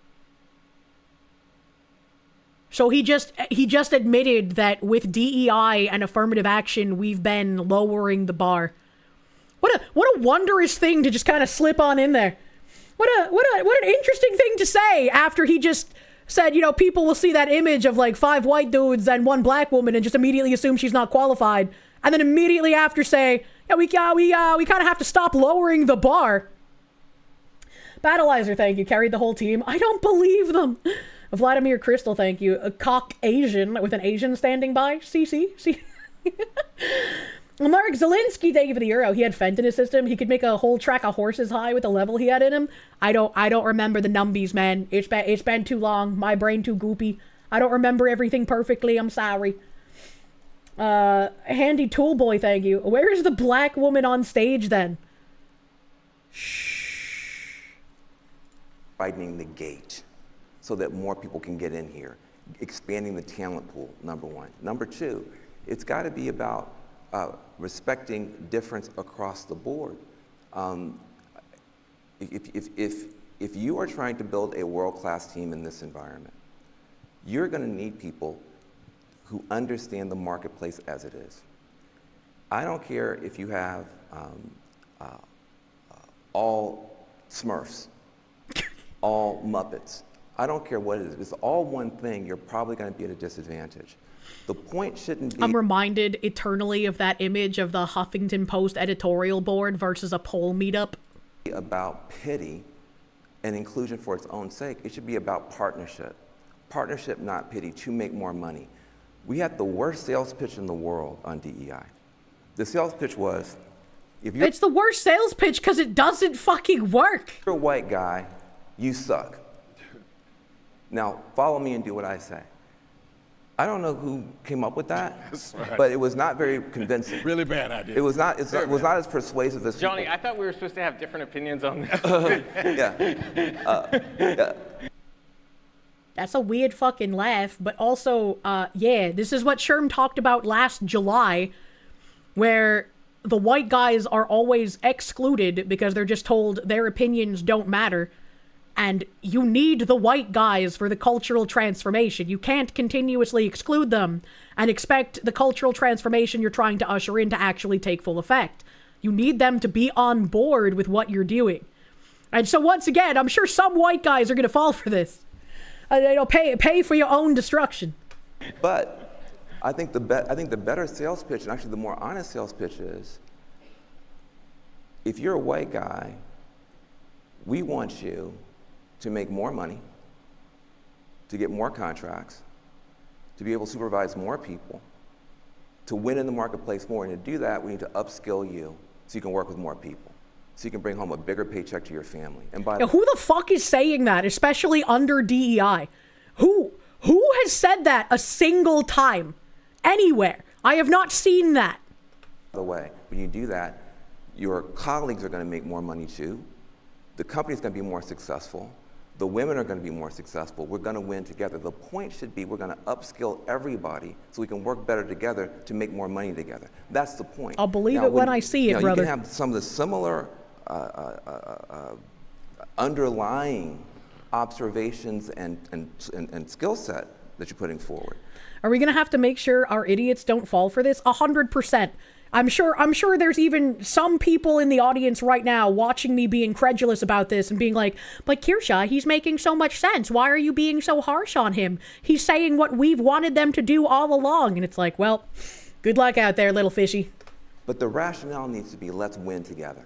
Let's work better together, .ai. Let's work better together. Shilling his company again. That should be the mindset and the rationale.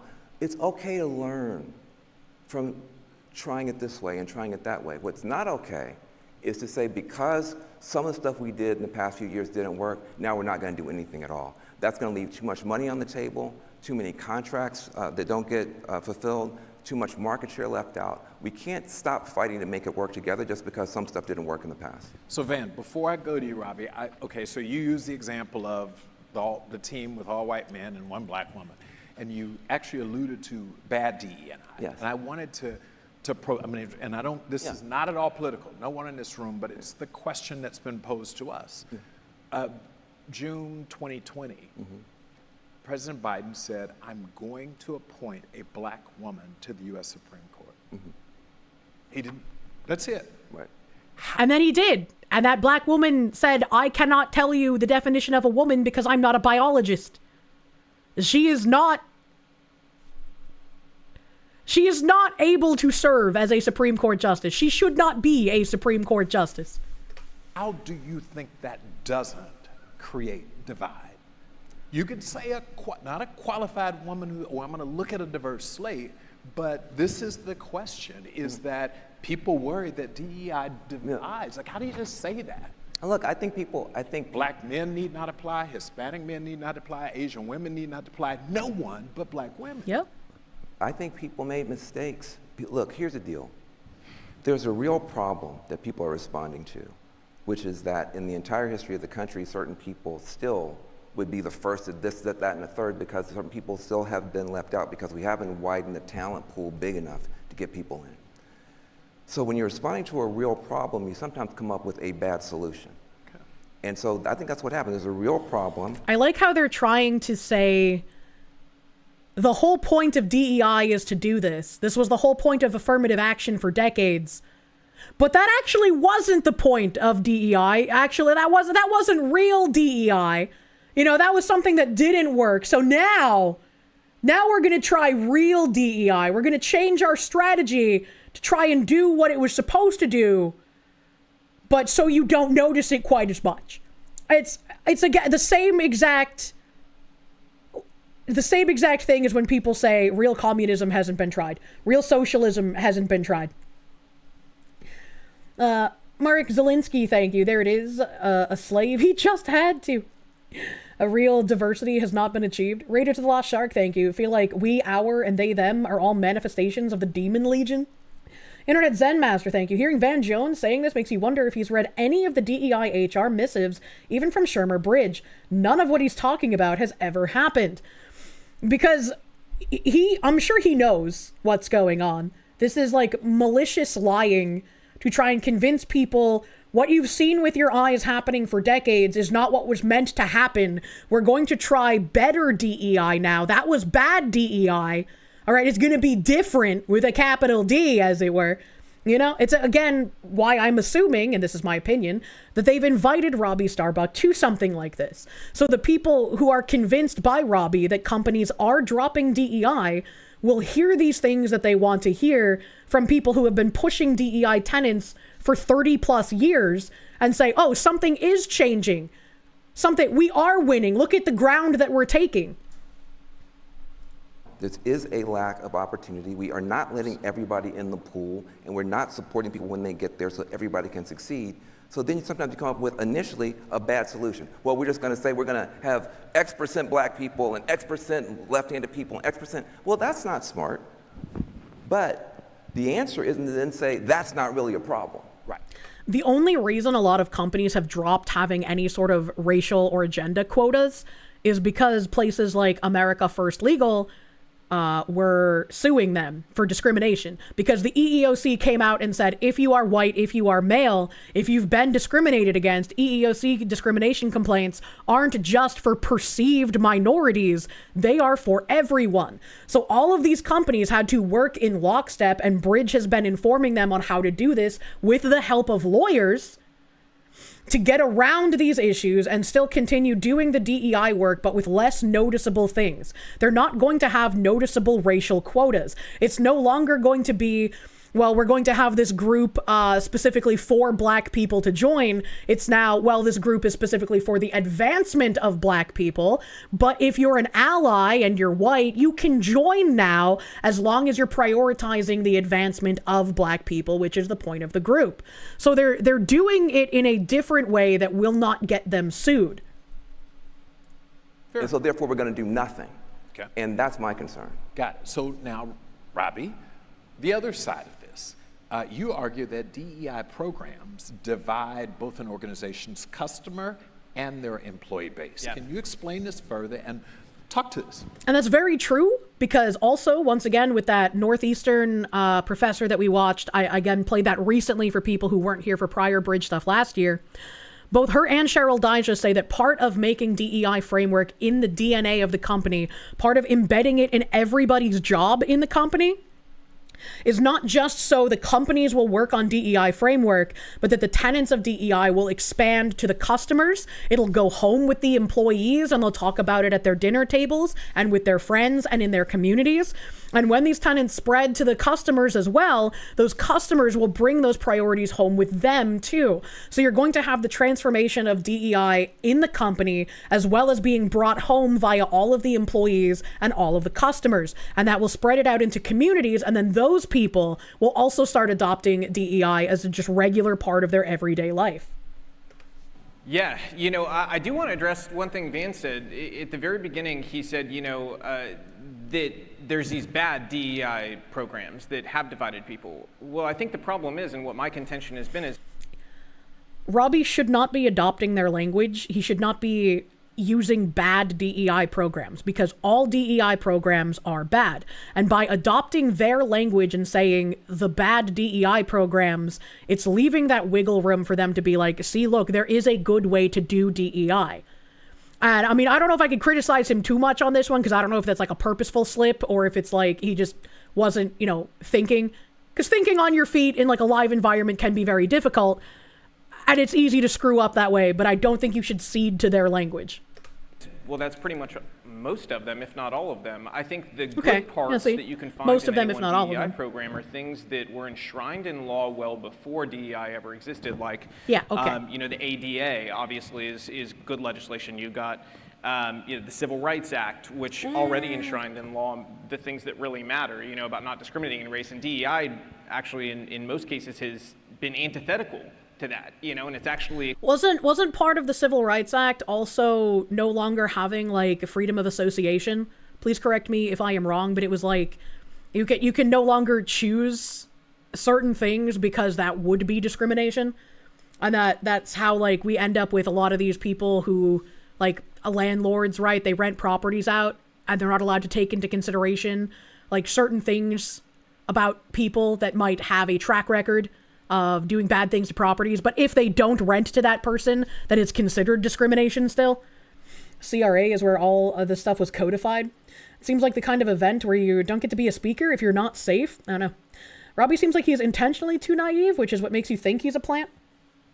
I mean, I could be wrong. Maybe it wasn't the Civil Rights Act that did that. Maybe it was something else, but like I thought that was something that's come up before.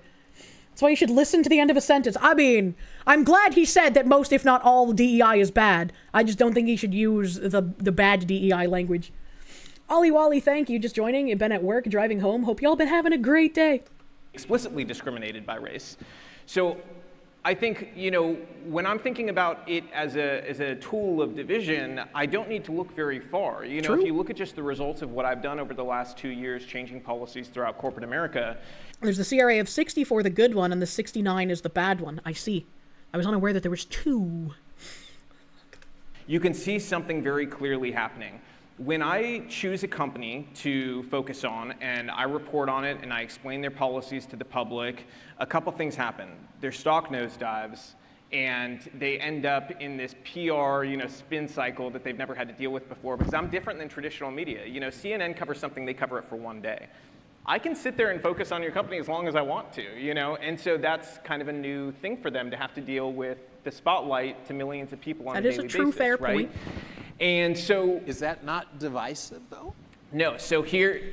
Is it not divisive to spend time calling out a company doing something that's harmful to all people who would be working for the company? What did you mean by this, Mr. Mans? No, the only problem I have with Robbie is that he's usually wrong about the companies getting rid of their DEI stuff. Sometimes getting to a place that is better is not clean and easy. There's a way I wish this all worked, but it doesn't work like that. Unfortunately, in this world, you have to show your power to be able to get things done. So we had to show corporate America that we were something to be feared in order to get back to sanity. And I hope that people appreciate this, because this has actually been very important to me from the very beginning. I've had very hard rules about it.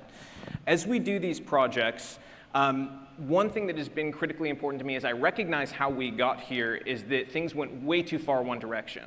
And so I've been very clear throughout this process in my talks with CEOs and executive teams and board members, we are not asking you to do the same thing in reverse and put yourself into a pinball machine where you're going back and forth every 4 years based on who the president is. That is not good business. It's not how you set up your employees for success, and it's not going to make our country any healthier. And I agree with that. You shouldn't go super far in the other direction where it's like, well, we're only going to hire white people now as like restitution, right?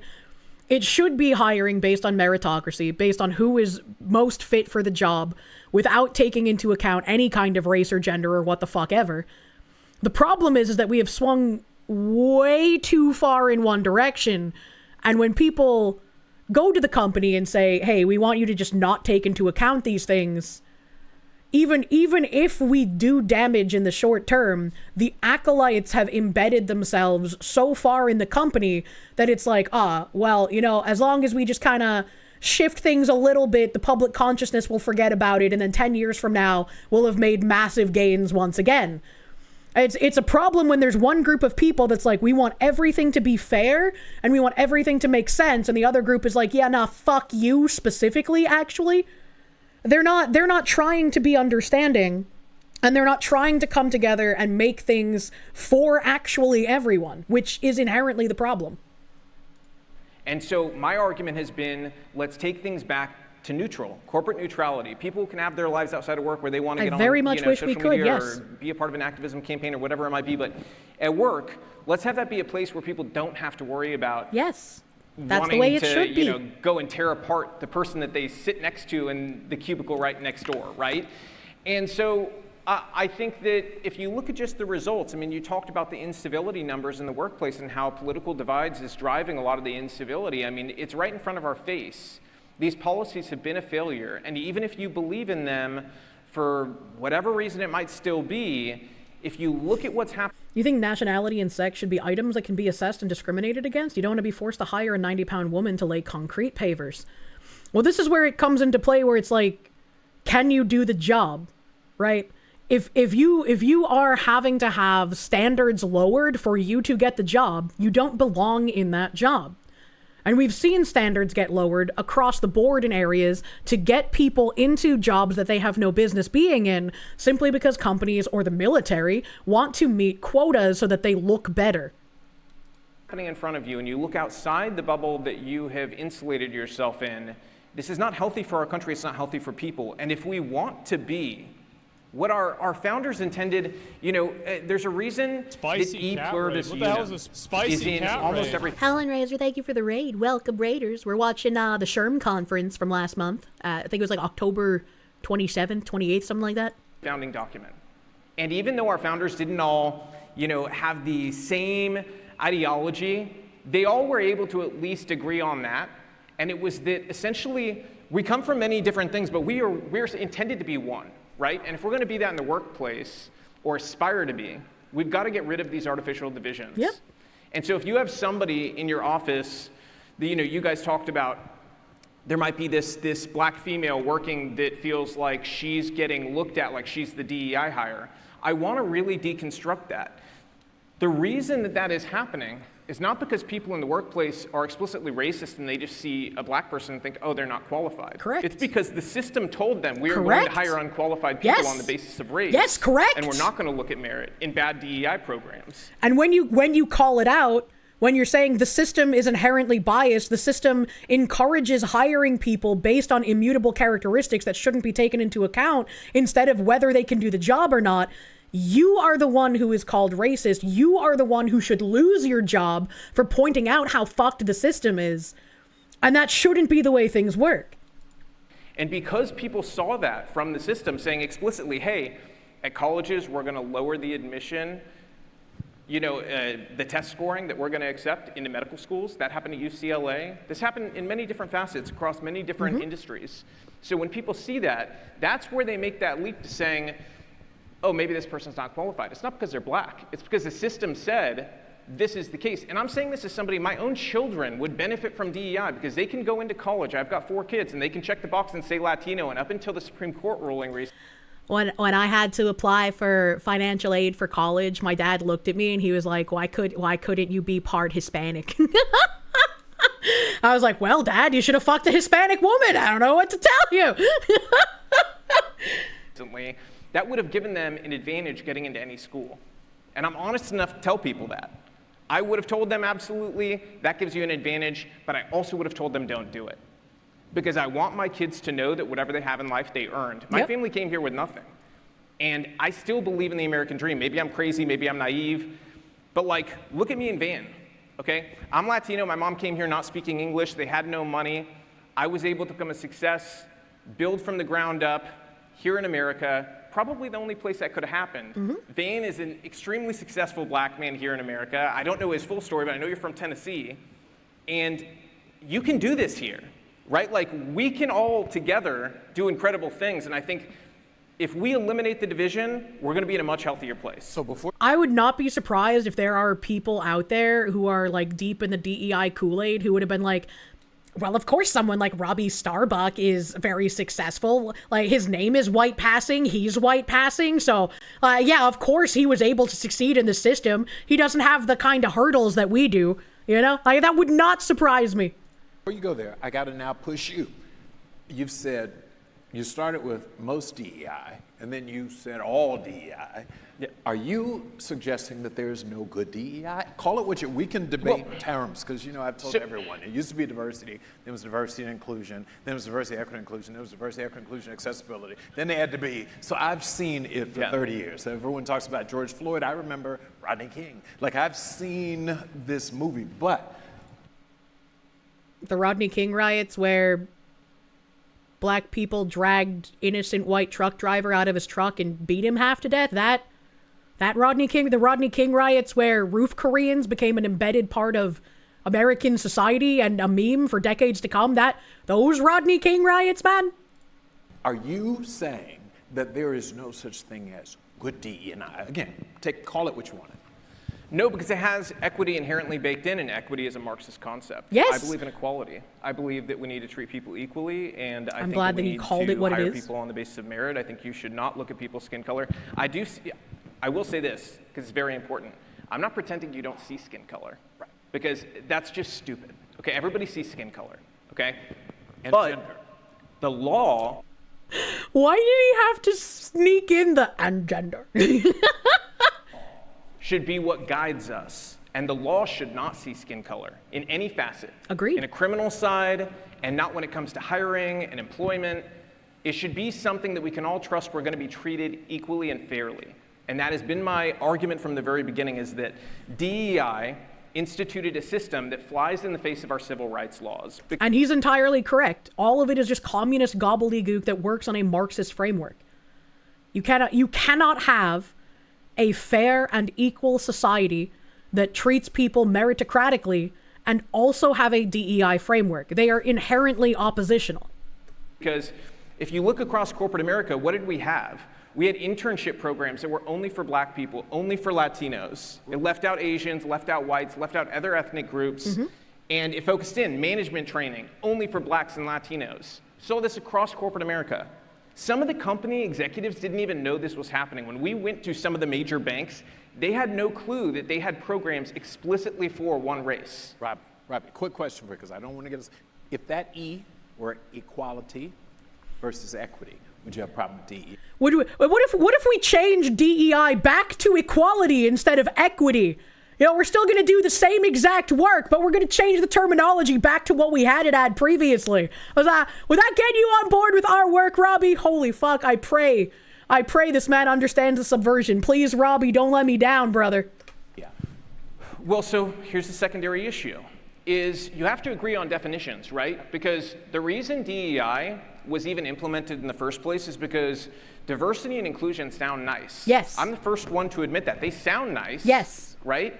But the problem is, are we all talking about the same thing? Because the biggest pro-DEI people that were supposed to be at this conference spent the last month trying to cancel me being able to be here. Yes. So it doesn't seem to me, or to a large part of our country, that those people actually want diversity or inclusion. And this is the commie word games that they play. They use subversion, they use nice words that, oh, if you disagree with this, you are a bad person, right? It's again the same concept behind Black Lives Matter. They name themselves Black Lives Matter because what kind of a person would disagree with that sentiment?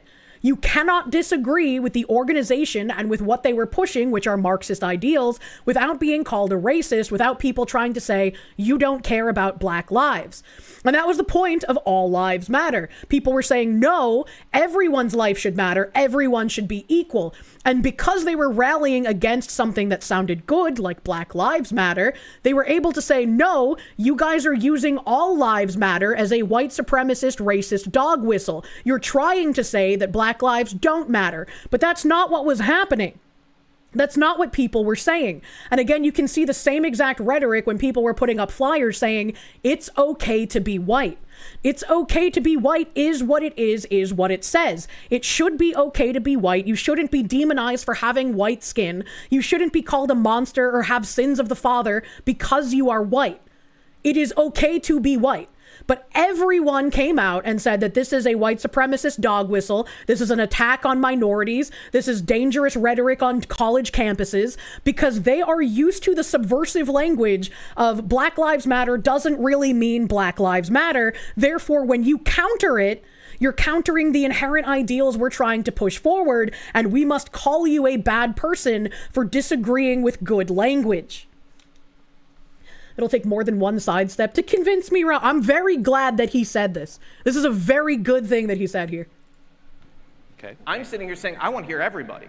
That sounds like somebody who's wanting to be inclusive of everybody around. So we have to agree on what we're actually talking about, right? I'd like the pointed question, and then I want you to jump in. I want my time. I told you all this is going to get good, right? But to be fair, and I'm not trying to force you into anything, what I'm asking is a simple question, because you pointed out the issue was the equity, the E being equity. Yeah.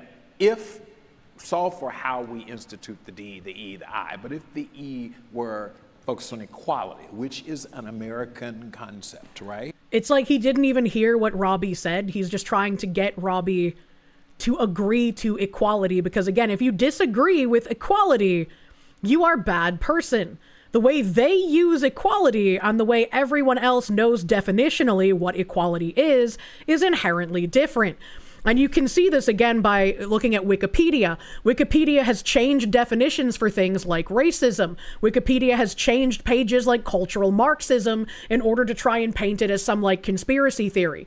You can see these changes working in real time. A lot of people now believe that racism is not just being discriminatory for someone because of their skin. It's prejudice plus power, which is what leads people to believe that white people can be racist, but nobody can be racist against white people because they have the collective power, despite somehow being a global minority.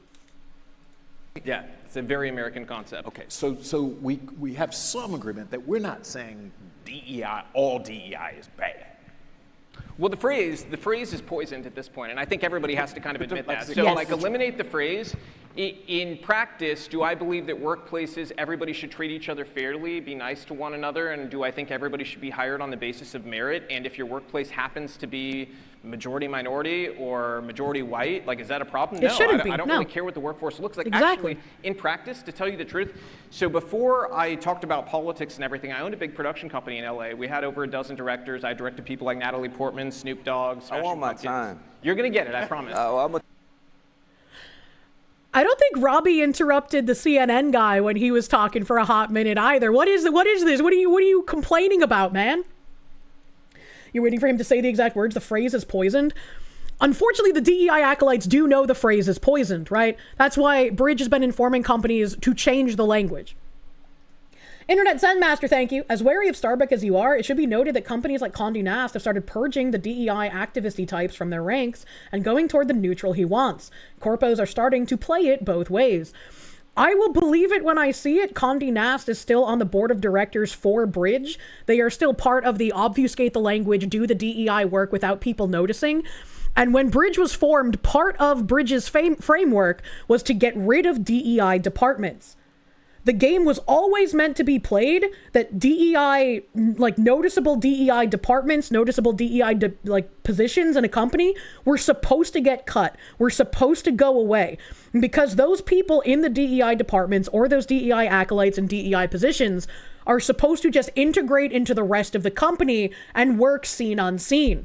It's supposed to just be part of the company's DNA without having a big branding on it. So I will believe when I see it instead of just them moving people around. Clan, thank you for the DKKs. Honestly, up till now, you completely wrote off Starbuck as paid opposition. You're hesitantly hopeful he's not. I have been very hesitant to call him controlled opposition. It just seems like he is a very optimistically naive person when it comes to dealing with commie gobbledygook. Which is, again, a result of living in a society that operates on good faith. When you're used to trying to operate and engage everyone in good faith, when you come up against commies that do not operate in good faith and will do any and everything in order to execute you, whether socially or actually, it starts to dissolve and you struggle to have any kind of meaningful conversation. Sonic Extreme, thank you. You find it kind of frustrating that while they are saying what they are saying is reasonable, your brain has to go through the process of, are they saying this because they genuinely believe it or to trick me? Which is, again, the danger of when your society has become so rotten with communists that you have to sort of be suspicious of anyone that says things that you want to hear. Merrick Zelinsky, thank you. The system knows good workers because they actually work and provide the employers the means to increase their workforce, and the loop continues. True and real. It's always a trick the leftist is at. Look, I'm watching. I want all my time. You're gonna get the rest, okay? And if I'm being perfectly candid, my company was probably the most diverse production company I know of in LA, and it wasn't on purpose. We never looked and said, hey, we want to increase the number of black employees we have or the number of Latino. It just happened. We did interviews. The best people for the job happened to be minorities more often than not. And so our company looked very diverse to the outside, but on the inside, to us, it was just the best people. And I think that that's what the focus needs to be. So if that's what we're talking about, I support that. Okay. But that's not what DEI has been. Well, we're leaving the past behind, right? That's what we're talking about going forward. Van, get your time. He looks so dejected sitting there having to have waited his turn. I'm reclaiming my time. You know, I talked about not getting triggered. Uh-oh. Be honest. But this is great. This is yeah. I'm triggered. It's okay. I have that effect sometimes. He said that's okay. I have that effect. Look at how long it's taking him to collect himself, because he knows that he can't just say what he wants to say. He has to phrase it in a way that's going to sound nice to all of us who disagree with him watching. Yeah. That's funny. Look, I have something to say here. First of all, you mentioned my story. let me tell you my story. I was born in 1968. He mentioned this guy's story as like a success. He was like, look, you are a very successful black man in America. If America was genuinely a racist place that held black people down, how would you get to the position that you're in now, as successful as you are? That is what Robbie was saying. You talked about coming from Cuba, your family having nothing. I'm the 7th generation American. I'm the first person in my family that was born with all my rights recognized by this government in 1968, in 7 generations. So, so we were here for 7 generations and had nothing. My father was born in a shotgun shack in Orange Mound, Memphis. Joined the military to get out of poverty in the middle of a war.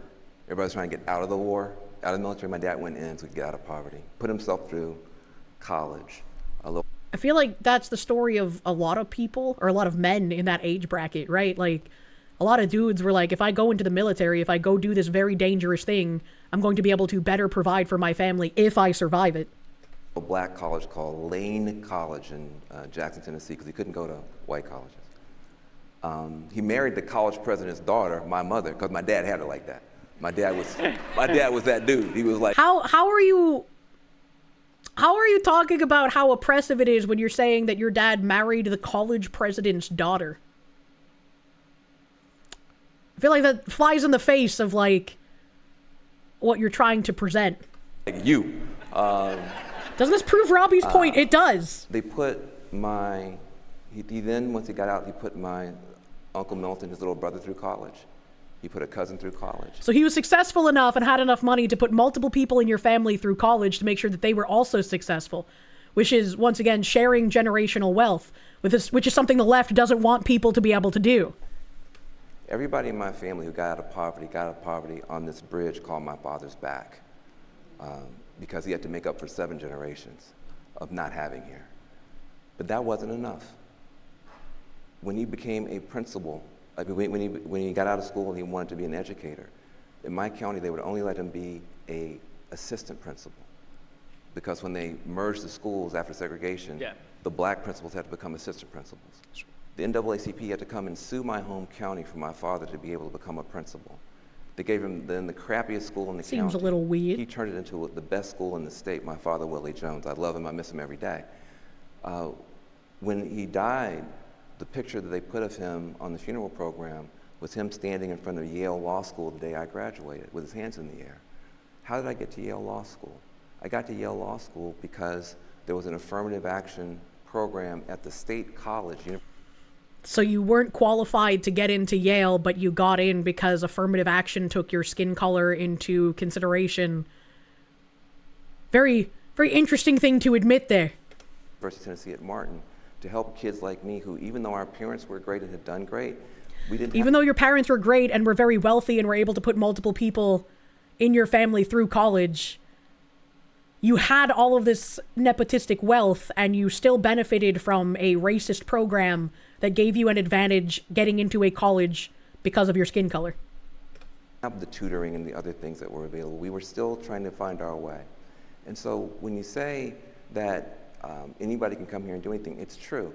People have the opportunity to climb that ladder, but we have to make sure everybody's got the same ladder to climb, and we don't. We don't, and so... I mean, didn't he inherently not have the same ladder to climb? Because how many black people had the same advantage as he did, where his father made so much money he was able to put multiple family members through school? How many people had that kind of advantage in their family, right? Like that's not common.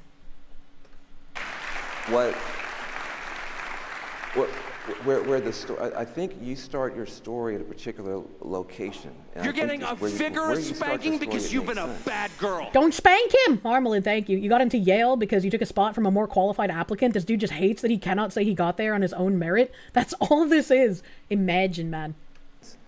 But I just want to point out why you say that the only reason that people see the sister as being unqualified is because of the DEI programs. That's not true.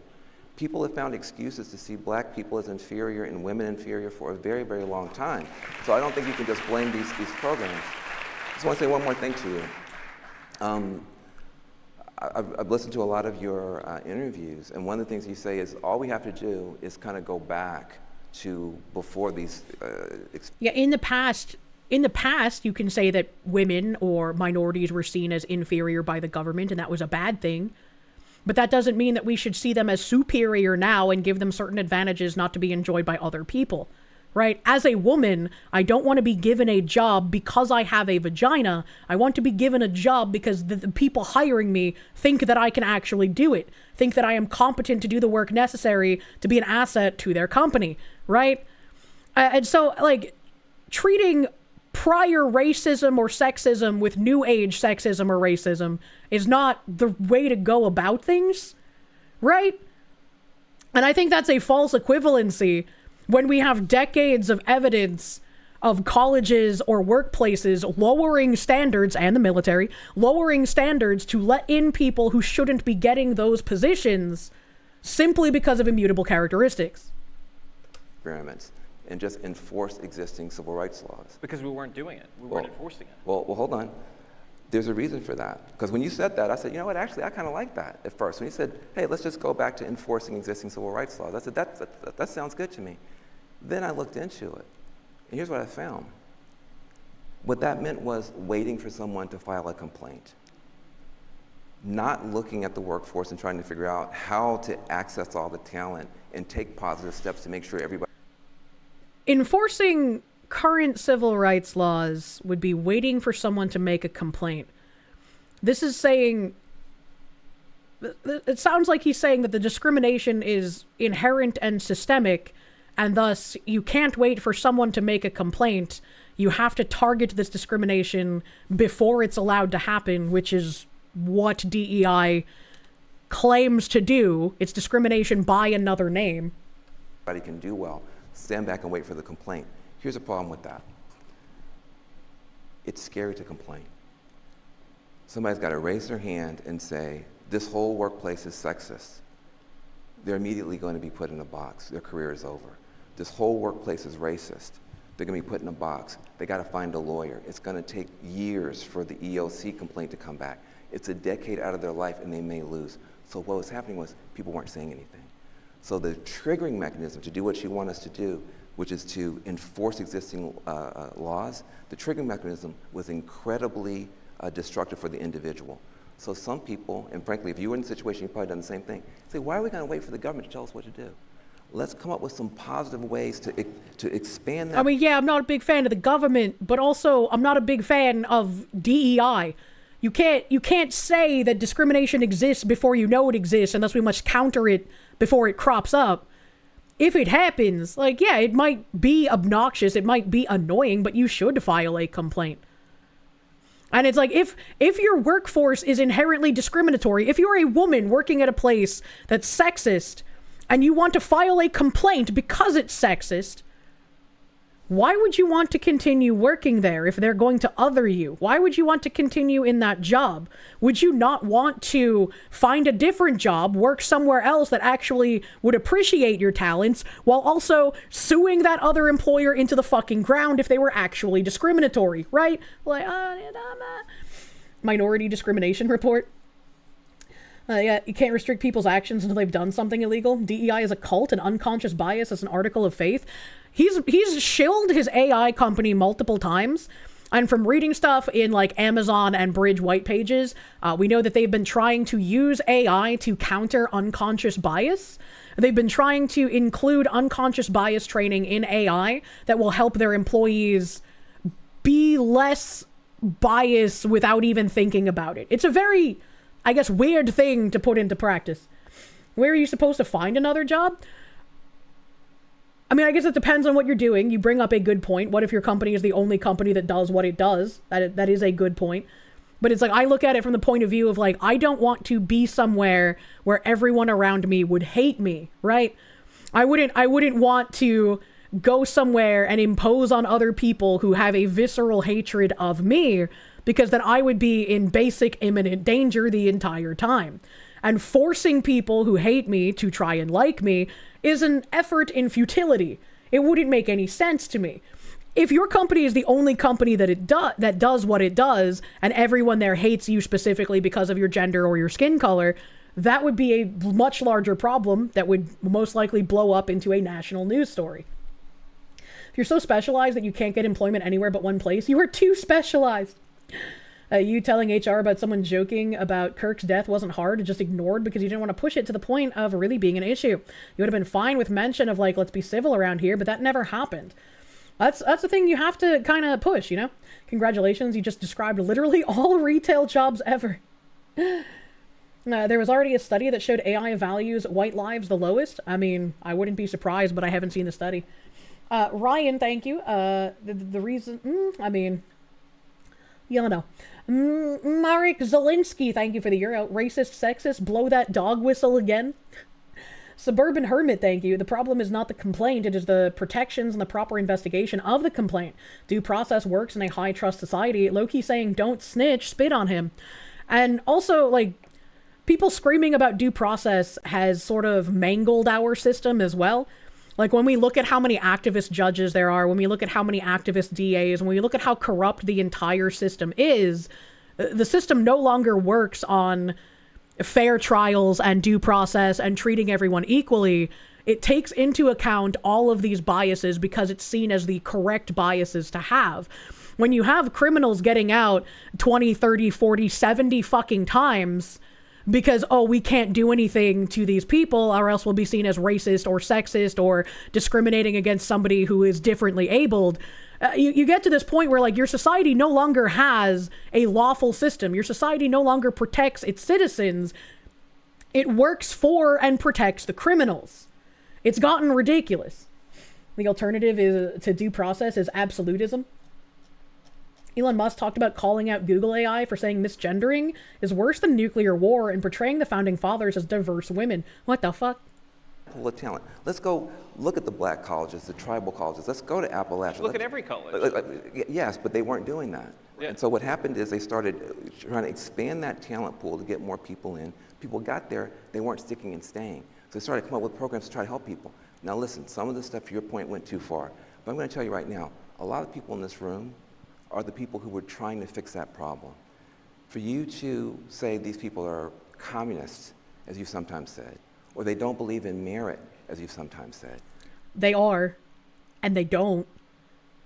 It's like, the irony is very palpable when people who call themselves Marxists, who perpetrate Marxist ideology, who use Gramsci tactics, will, without a hint of self-awareness, say that you are a Nazi and you are perpetuating Nazi rhetoric when it's literally like the most moderate, middle-of-the-road conservative. Maybe we should have borders and shit. Maybe, I don't know, we should enforce the law on people who break it. Maybe, right? Without any irony, they will call you a Nazi for that, while also saying, well, you call me a communist. And it's like, well, it's really not equivalent.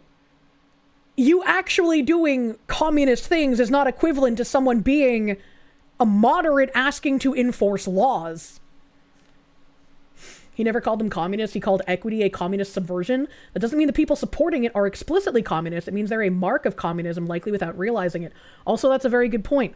A lot of the useful idiot foot soldiers do not realize that they might be advancing tenets of communism or socialism, or they will actually try to draw a distinctive line between, oh, it's not communism, it's democratic socialism, that's completely different, without realizing that that is also a subversion of the language, and it's essentially the same thing.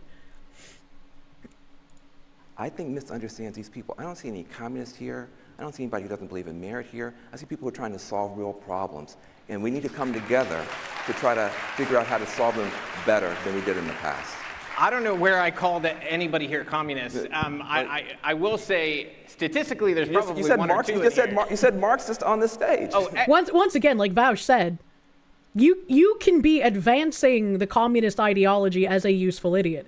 And they will say the same thing back at you as far as like, oh, well, if you don't want to be called a Nazi, you should not espouse Nazi rhetoric. But again, when they call people a Nazi, those people aren't saying we should have a genocide. They aren't saying, you know, we hate Jews. They aren't saying these kinds of like inflammatory actual Nazi rhetoric. They're not trying to bring about some sort of like uber-mention racial hierarchy.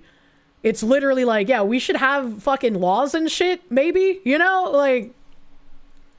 Equity is a Marxist concept, 1,000%. I mean, it's really not. It's been a pillar of every Marxist revolution that we've had over the last 200 years. Yeah. I know, I used to be a Bay Area berserkly radical. Yeah. So I was on the left side of Pluto. So I know a little, I know a little bit about Marxism, and equity comes from a completely different lineage. Here's what I want to say. Marxists adopted it, though. Here's what I want to say. We need each other. This is a very tough problem we're trying to solve. We have a country where only 5% of the world. We got to compete against 8 billion people. We've got every color in the Skittles back here, and the people who are trying hard, and sometimes messing up, to get all the talent unlocked, I think need to be treated with respect and talked to respectfully. I do think that there has been too much disrespect from the left. I own it. Too much blame and shame from the left. I own it. But I'm afraid that you guys are becoming what you're fighting. That you're becoming, This is the exact same rhetoric people used when people on the right wanted people fired for celebrating the death of Charlie Kirk. This is once again using your principles against you, saying, you don't like it when the Marxists do it, so why are you doing it? And it's like, well, we're not. We want to get back to a fair place, but as long as Marxists are able to use subversive language and fuck everything up for everyone, we're not going to be able to get back to that place. Also, I think you may give yourself a little bit too much credit for the force of your argument. I don't think people are being won over by your argument. I think they're being run over by your bully tactics and afraid of the government. And so that's something I think you have to be careful about. You know, you may be right. You may be right. Afraid of the government that has elected people who say conservatives should die. Who have elected people who say they want to watch conservative children die in their parents' arms. People who will, without a hint of irony, say that because of the way they voted, conservative women should suffer miscarriages. Like, the hateful and dangerous and violent rhetoric has overwhelmingly been coming from one side. And I'm sure you can go to obscure image boards and you can find no words and you can find people saying heinous things, but those are people on obscure image boards. They're not people in positions of power like on the left. They're not people in positions of influence like on the left. And when any kind of Republican steps out of line, every single person in lockstep goes, we condemn the group chats. And it's like, it's not even calling for things to actually happen. It's making inflammatory, edgy jokes. I don't give a shit about the inflammatory, edgy jokes when there are people in positions of power unironically calling for death and getting elected. That's crazy. About that, the CEOs may just be kissing up to me when they say that I've won them over with my arguments. They are just kissing up to you. I don't really care whether it's by product of me running them over with bully tactics or whether it's because they loved my argument privately. When we've been the victims of the bully tactics on the left for over a decade, like Matt Walsh said, the time for niceties should be over now. We should recognize where we are. If these people would give you no quarter, why would you treat them a way that they would not treat you? If you say, okay, my brother, I forgive you, everything's great, and then you turn around and they get into power, they're just gonna hang you, man. Like it is not even hyperbolic at this point. Or fear the government? Because we get to the same endpoint. But the truth is, I was doing this before Trump was in office, before he won the election, when it was very probable, a lot of people thought Kamala was going to win. You know, they were still dropping these policies as we went after each company because they saw the financial reaction from the marketplace. They saw their in-store customers dipping. They saw it was a serious problem. And so they reacted and they knew they had to change. And then they also started to realize, I think, that, oh, we don't have a monoculture that we thought we had at work because everybody's leaking this guy documents, right? But I will say, to your point, you know, I can definitely humble myself to say everybody in this room is not a communist, okay? I don't think I ever said that. But in the case that I did, I 100%... And that's another thing, once again, that Vosh said. Not everyone who has become a useful idiot foot soldier for this ideology is a dyed-in-the-wool communist. They're pushing the Marxist theory, but they genuinely believe that they are a good person doing good thing. They genuinely believe that what they're doing is the right thing and they're on the right side of history. And this is how useful idiots under communism are born. This is how, when you get things like in the Iranian Revolution, when women voted for someone who would ultimately oppress them, and then they get murdered after, they didn't realize what they were doing.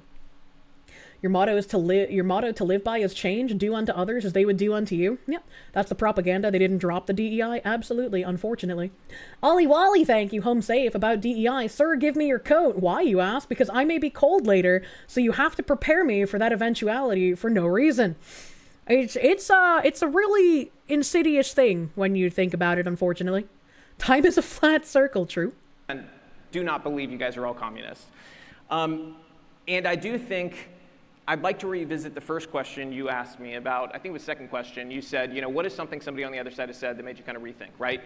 It was actually during this conversation. Van said, something about giving each other grace and not just kind of reflexively shaming or judging and assuming the worst. I'll be really, really honest. I assumed the worst about Van, and the reason why was in 2020, I have a core memory of him being on CNN. It was after George Floyd, and emotions were running high. And I don't know if he even realizes he said it, but on CNN he said that white people have a virus in their brain that can be switched on at any moment. And to me, that felt explicitly racist. It is. My wife is white, my kids will, they're gonna look white for all intents and purposes. And, I also think about like Charlie, and his wife and his kids. My thought in my head is that's how Van sees them. He sees them as somebody with a virus in their brain. The same way you thought I came in here seeing a crowd of communists. And maybe again, they assume that everyone has the same framework that they do, and they're unable to construct the framework of mind of someone who disagrees with them and is more individualistic than rather following a groupthink. And it's kind of depressing to think about it that way. And again, the way that Robbie operates, I would love for this to be true, but the majority of people who will argue against you do not argue in good faith. They're looking for sound bites. They're looking for ways to take you out of context. They're looking for ways to misconstrue your argument because they've already made up who you are in their mind. It doesn't matter how much you want to engage in good faith. You're not going to get that out of someone who has been propagandized to the point where they believe doing the DEI work is right and just for society. And it's very unfortunate, and I am not smart enough to know how to fix that issue, how to be able to get back to a point where we can once again operate in good faith with one another. I would love to be there. I want that to happen. What happened to me this year was completely unacceptable and completely uncalled for. And the people that did that to me this year cannot be engaged in good faith because they don't have any. All they did was lie and make shit up and misconstrue things because they wanted to take down someone that they saw had a different opinion from them. It didn't matter if I quoted politicians. It didn't matter if I had any kind of backup or proof of what I was talking about. I was denoted as bad, and therefore I was an acceptable target for destruction. That's part of what's breaking us, but I do think it's important for us to own that stuff when we get it wrong. Yeah. And so is that something you would take back too? No, because I'm on live television, sometimes I say stuff and it comes out the wrong way. I can agree with that. As a streamer, we're in streamer brain. Sometimes you don't word things the bestly. Sometimes you're not the best at wording things, and I'm kind of retarded. So I don't word things the best all the time. So I could understand that, but there's a difference between wording things poorly and saying white people have a virus in their brain that gets turned on and off. And I don't even learn until later on that it landed the way that it did. And so, hearing it from you, if you heard me as saying that as I think white people are inherently defective, I apologize because that's not what I meant. What I meant is... No, we know that you meant white people weren't inherently defective. You meant that white people have the sins of their father. White people are inherently racist. There is inherently something wrong inside of white people that cause them to act this way. And thus, you can't be too angry at the white people for acting in this manner that they do. You just have to teach them that it is wrong, right? It's the same situation with the dog. You don't get mad at the dog for pissing on the rug. You just correct the behavior. And that is what DEI is. That it was actually in response to what he was saying, that there was a woman in the park, a white woman in the park, who saw a black man, and all he was doing was watching birds, and she called the police and said, "I'm being attacked by a black man," and it wasn't true. And but my observation about her was, that woman was probably a liberal. I don't remember anything about this story. That woman probably is an NPR listener. Yeah. And so my pain, my heartbreak, I may have said it not in a great way, but my heartbreak was, Jesus, even someone like her in Manhattan is going to immediately see a black man like me and call the cops and say she's being attacked. There's a switch that can be switched at any moment. Now, since we are knowing each other, can talk to each other, I will never say that again. I'll never say it that way. Because I'll never say it that way. Tricky, tricky. As I realized it didn't sound right. And so is that something you think, though, goes across all races? Like, everybody can flip a switch. That's what I think. You know, is anybody can do that. Anybody is capable of flipping a switch where they do something they're going to regret, right? Sure. I guess the things that bother me are the things when they become these long historic patterns. So for instance, for 5,000 years, women have been kind of pushed into a certain box. And so it's very easy when you say the word nurse to think automatically woman. When you hear surgeon, you think automatically man. And so that kind of, those kinds of almost inherent biases or unconscious, subconscious biases, I don't think that like is an unconscious bias that you can correct. And I also don't necessarily think that needs correcting, right? Like even if you're playing word association and someone says firefighter and you immediately think man, or if they say nail technician and you immediately think woman, just because one of them is more common in the role doesn't mean the other doesn't exist anywhere ever. Right? It's just common association. And it's not even a stereotype. It's just what is commonly associated with it. That doesn't mean that a woman can't be a firefighter. That doesn't mean that a man can't be a nurse. I don't really like you. What does this mean? Pattern recognition isn't immoral? Yeah, it doesn't make sense. I think we've got to be a little bit more aggressive about. But listen, you are trying to do something that's important. You're trying to prevent the nightmare of programs running amok. I am trying to achieve the dream of these programs working well and getting the best talent that we can, finding qualified people everywhere and plugging them in so we can all make money together and we can make. That is inherently like against the objective of DEI. That is not what DEI does. That is not what DEI has ever done. That is not what DEI by any other name in the past has ever done. That is intrinsically oppositional to what DEI is. Make the country better together. These two things can go together, but I think what's required is that respect. It's what's happening right here, and that's not happening enough. You have to have conversations. See if we don't come and do this, and we say, you know what, it's more trouble than it's worth. People are upset about Robbie going there. They call them all kinds of names, or people are mad at Van, and we just say, all right, we're not going to do it.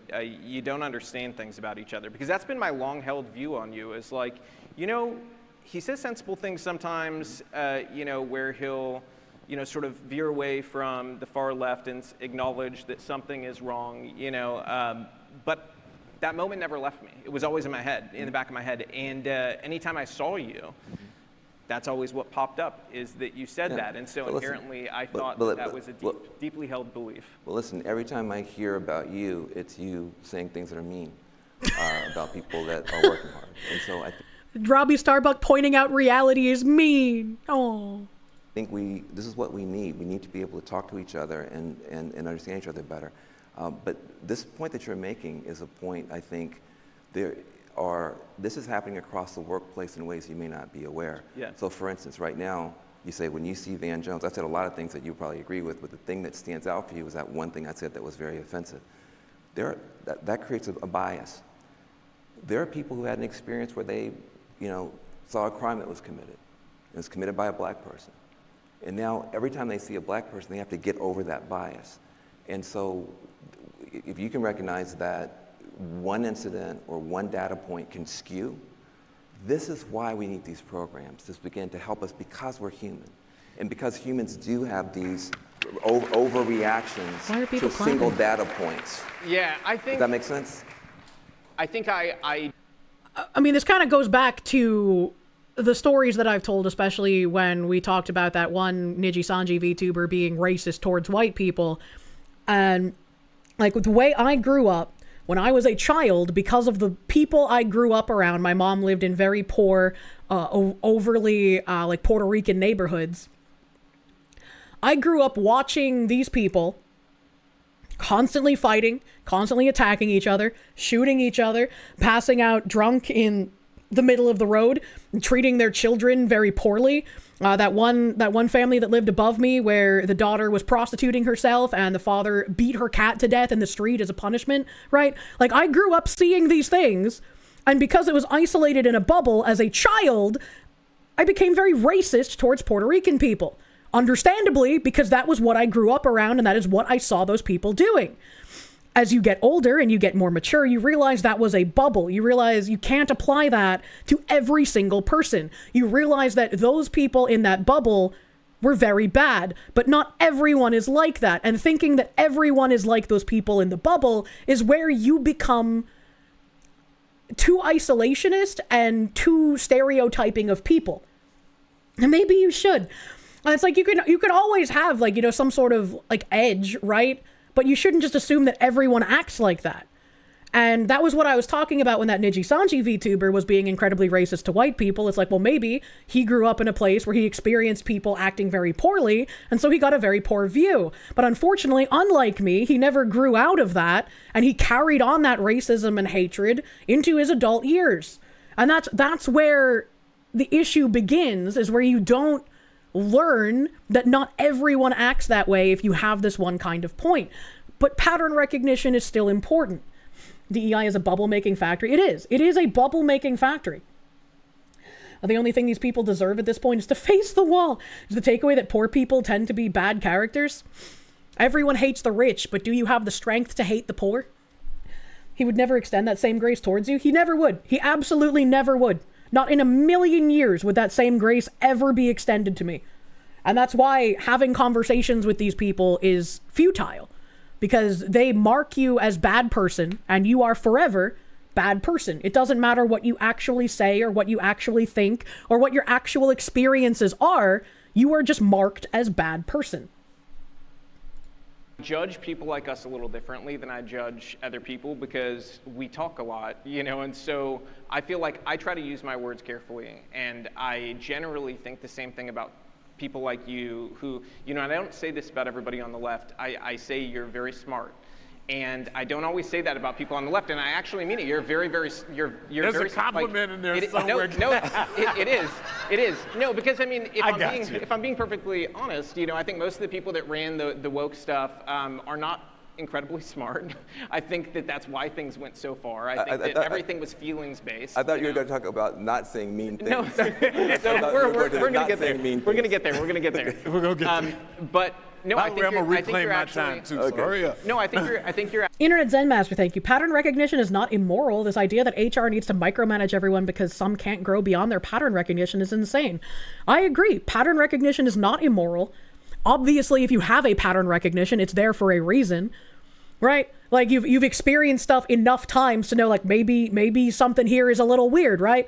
Like if you ignore your pattern recognition, if you're like a single, petite, tiny female, and you're like, I'm going to go bicycle through, the Middle East, maybe something bad might happen. And that's not an indictment necessarily of like everyone. That's just like, you need to be careful when you go to certain places. That's just how life is. Real life is scary. Damn, nature, you're scary. That's just how life is. And if you want to believe everything is this perfect little utopia where everyone believes the same thing as you, you're putting yourself in inherent danger. And that's what makes the unconscious bias training thing so scary, is because it's going to give people the idea that they don't have to think about their surroundings. They don't have to think about anything. Everything is just fine and dandy all of the time. And that's just not what reality is like. And that same thinking is what gets people who are criminals with multiple offenses, again, 30, 50, 70, let out time and time and time again, because these judges are just like, oh yeah, we need rehabilitation. We can't be mean to these criminals. God forbid we be mean and we take away some of their rights that they should no longer be able to enjoy because they've killed people or attempted to kill people. It's gotten ridiculous. Literally, life is in the organisms, not reality is defined by patterns of repetition. Yeah. Or like those people who backpack through Iran. I will never forget the beheading in Morocco, especially because Morocco is one of the safer countries, that supposedly safer countries. And the people at least who perpetrated it were dealt with because, again, it's a tourist country that has an image to uphold. But I will never forget that. Marek Zelinsky, thank you. Pattern recognition is why we survived as a species. It's as simple as that. How you approach that and recognize your presumptions is what matters. 1,000%. 1,000%. Meowximus, thank you for the proom. Thank you for prooming. Who the fuck backpacks through Iran? Dumb white women? DEI seeks to destroy survival instincts. Remind you of the culture fostered by the Vault Dwellers in the Fallout show. I did not watch the Fallout show. Worse even, Chicago Mayor Brandon Johnson said, we cannot incarcerate our way out of violence. It's racist. That's just a dumb thing to say. That's just a retarded thing to say. Benoit Lionheart, thank you for the 15 months of proom. Thank you for prooming. It's okay. You can just say white women or even women. I did. What do you mean? Holy Hydra, thank you for the Canadian. Stereotypes are an algorithm, but you're not a clanker. Hopefully. I don't think I am. Donza Potato, thank you. Edges exist sometimes, they fall sometimes, they grow. You just need to discern who's on the edge and who isn't. Yeah, you should be treating people individualistically, but you don't just throw pattern recognition out the window, man. Internet Zen Master, thank you again. I read that. I clank, therefore I am. Anthony 39, thank you. In the words of Catwoman, life's a bitch and so am I. Wish this guy would grow up. Yeah, that's like when people say, you wouldn't go through a bad neighborhood at night with money sticking out of your pockets. When you go into a bad area, you should kind of know what your surroundings are like. You should be paying attention so that you don't become a victim. You're kind of responsible for your own safety, right? We do have police and we have laws and shit, but they're not going to be there 100% of the time. And sometimes you even call the police and they tell you, well, you're shit out of luck, you're on your own. And so you better have a way to be able to defend yourself.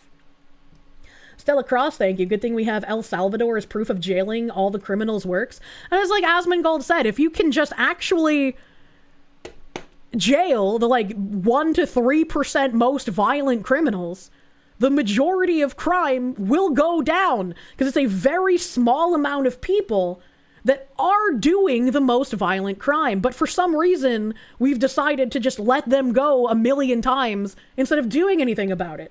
And if you want something done about criminals, you're somehow a bad person. When seconds matter, police are 30 minutes away, right?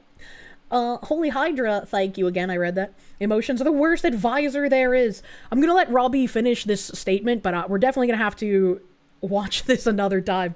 Actually, a very smart guy, and so my assumption is always you choose your words carefully too. But people like us slip up. It does happen. So, I did it recently. Yeah. I think it's you're never going to word everything absolutely perfectly, and sometimes the way you word something can come out sounding way worse than you meant it. It's bound to happen. It's bound to happen to any public figure, no matter how eloquent they are. It's just how it is. And if I say something and it's massively, instead of just retards on Twitter, right? If it's massively misconstrued, I will do my best to explain what I meant because I don't want to be misunderstood. I don't want to be misconstrued by people who actually can use their brains, right? You're never going to convince the people who are used to lying and who are going to keep lying about you. But you want to explain yourself for the sake of the people you care about, for the sake of your audience, for the sake of random people who know nothing the fuck about you, right? Stupid Horse, thank you for the gift sub, my guy. Thank you, thank you. The Watchman, thank you. Birds fly. Just because ostriches and penguins don't doesn't mean they're not birds. True! You gotta judge things by the majority whilst acknowledging the minority. That's a very good way to put it. Windstalker, thank you. Robbie used a specific individualistic example and Van pivoted it. I judged you on your own action, but what if you applied it to everyone instead? I think Dank put it best. The polls in the UK, they might come around and write some stuff down, but they can't justify arresting you for some reason. My birthday is on Thursday. I'm long past the point of age increasing being good though. I hope you have a great Thanksgiving and eat lots of tasty turkey and sweet potato casserole, what I make each year. Same to you honorable chatters. I'm not a fan of the swear potato or the chicken nugget, you know, those aren't my favorites. But I will be eating regular potatoes. I love regular mashed potato, so I'll be eating that. I hope you have a very good Thanksgiving and a very happy birthday. Hope you have a happy birthday, video gamer. And I don't know, maybe one day on your birthday you'll have someone to stuff like a turkey. That's the dream, right? That's the dream, man. Windstalker, thank you. Oh, I already read that. Thank you again. Sonic Extreme, thank you. Life is unpredictable and everyone goes through different things. You were distrustful of people who were like you at one point due to your school life. Yeah, exactly. And I'm sure, like, if you got bullied for something specifically, regardless of who did the bullying, you're going to be distrustful of that specific subset of people. I became distrustful of women very early on in life, and you know what? Wow, keeping that distrust has been very helpful. You know, sometimes it can be. Charminator, thank you for the Canadians. Up here in Frostback land, the cops put you on hold during home invasions. If we defend ourselves, we go to jail. That sounds like a horrible place to live in. I have a couple of tabs I've never been able to get to because there's just way too much shit going on constantly. Of like dudes who have defended themselves recently from like burglars breaking into their home and still got arrested for it. So even down here in the land of many guns behind every blade of grass, our judicial system is working overtime against its citizenry, unfortunately. Important that we have those conversations and we do talk. In terms of the workplace, I don't know that there's very many situations where somebody says something like, white people at work, might have a brain virus. I don't think that comes up very often at work. Maybe I'm wrong and my workplace is just different, but there's obviously going to be divides at work. I think the trick is, how do we deal with them equally? And we've talked about that a lot throughout this, so I don't want to spend too much time on it. But I do think it's important to say that, I think we did the right thing here talking about it. And I think that's what you've got to do, and you've got to give each other grace and deal with each other fairly. In terms of me being mean, by the way, I don't try to be mean. I really don't. And I would love to have that happen. I would love to do that because nobody should be in a workplace saying white people have a brain virus. Nobody should be in a workplace saying no black people are qualified for any job here, right? Like that would be the overt discrimination that shouldn't be happening. Under DEI, discrimination has been permissible from one direction, very unfortunately. Which is why I would love to go back to what Robbie is saying and have a good faith and meritocratic kind of society to live in. I tell the truth. You're good at being mean. I tell the truth. And, if it makes some people upset, I see it this way. If I'm being really forward with everybody. I've got 4 kids, and when they're toddlers, my oldest is almost an adult now, and she's just a wonderful, wonderful girl. And when they're toddlers, though, they want things that are dangerous for them, right? Yeah. And sometimes certain policies and societies are a danger to people who might have good-hearted intentions about deploying it, but if you look at the long-term sort of ramifications 20 years down the line of deploying the policy, it's inherently dangerous. Mm-hmm. And then those people, when you don't give it to them, they can kind of throw a tantrum like we saw before this conference. And I think the trick is 4 years ago, we gave in to all those tantrums. And we were used to capitulating to cancel culture, and that is thankfully starting to wane, but it is not over and it is not gone yet. And hopefully the waning continues because these screeching harpies should not have the ability to ruin someone's entire life simply because there is a disagreement in beliefs. That is wild that we ever allowed that as a society to happen. That is wild that any kind of company ever capitulated to any of that nonsense. Stray Wolf's birthday is tomorrow. You're going to make lasagna. Birthday lasagna! happy early birthday, Stray Wolf. I hope you have a fantastical birthday. Happy early birthday, Stray Wolf. Psycho, thank you. Thursday's your birthday too. You knew there was something you liked about Video Gamer? Happy early Thanksgiving birthday to you too, Psycho. Happy early birthday. Yeah. Remember when Karens tried to get PayPal to remove games? Yeah, there's a lot of people who are incredibly blind. There's a lot of people who go by the principle, if it's good for me, I like it. If it's bad for you, I will encourage it. Similarly to how anal violence spent a lot of time trying to financially ruin me, especially using a platform at Vice, and then getting very angry that they started being censored by payment processors for the kinds of pornographic content that they did. From a principled stance, I don't want anyone to be losing their income. I don't want anybody to be told that they're not allowed to use a bank or a payment processor or what the fuck ever. I've talked about this multitude of times when it came to like Kiwi Farms and Kirsche facing debanking and not being able to do anything because of the amount of cancel campaigns against them. Regardless of what you think about the website, right? There's a lot of bad things. I go through it every time. There's a lot of things I do not like about that website, but it is necessary to exist. And if they had ever fallen, there would be a lot more censorship on the horizon following the takedown of Kiwi Farms. And he's basically been pushed up against a wall in that not many people were even willing to host. And so when you have someone that's like, I am free to slander you and censor you, and you being censored and financially ruined is good, but it's bad when it happens to me, is not someone that you can trust and is not someone that is working on a principled framework. There's someone who is narcissistic and will only do things that their tribe agrees with. And it's good when you encounter someone who's like, I don't like this, but it should be allowed to exist. I don't want this around me personally, but I think they should be allowed to do it because it's not doing anything inherently bad. And again, you can argue Kiwi Farms does do some things that are inherently bad. I would argue there are some things inherently bad about it. I would like to see some things changed. Not my website, though. So, you know, Kirsche has innovated quite well in the face of a concentrated campaign. Yeah, he very much has. Birth get happy, damn it, true. The gluttony of an animal. The whole shit was a psyop by ugly Karens. Oh my god. Okay, we're going to shut up. Everybody's going to be quiet. We're not going to have conversations. Now we're saying, no, we're going to talk. We're not going to give in to that. And it's not good for any of us. And we've got to move forward. I don't want to talk about like doxing stuff because I don't want to draw attention to it. But yes, that is part of the things I think are wrong. Yeah, as I've always, every time I get into a conversation about it, I am very much against doxing. Very much against especially causing harm to people who have done nothing wrong. Right? There's a difference between when you're like, oh, this person's, you know, a legitimate, actual danger to society, and it's just someone you disagree with. I think a lot of people on the farms have become akin to the screeching harpies on Twitter that want to just ruin people they dislike for no reason. And it's okay if you're upset about it, Kirsche's against bad thing. You're going to have to kind of experience this, and we'll all be better for it in the end.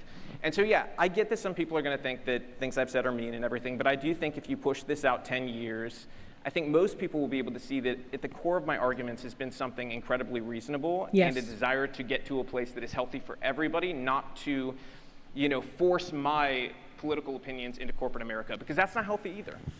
So you don't want forcing of political opinions. You want things like your workplace to be as politically neutral as possible, because then everyone will feel like they can work in a non-hostile environment.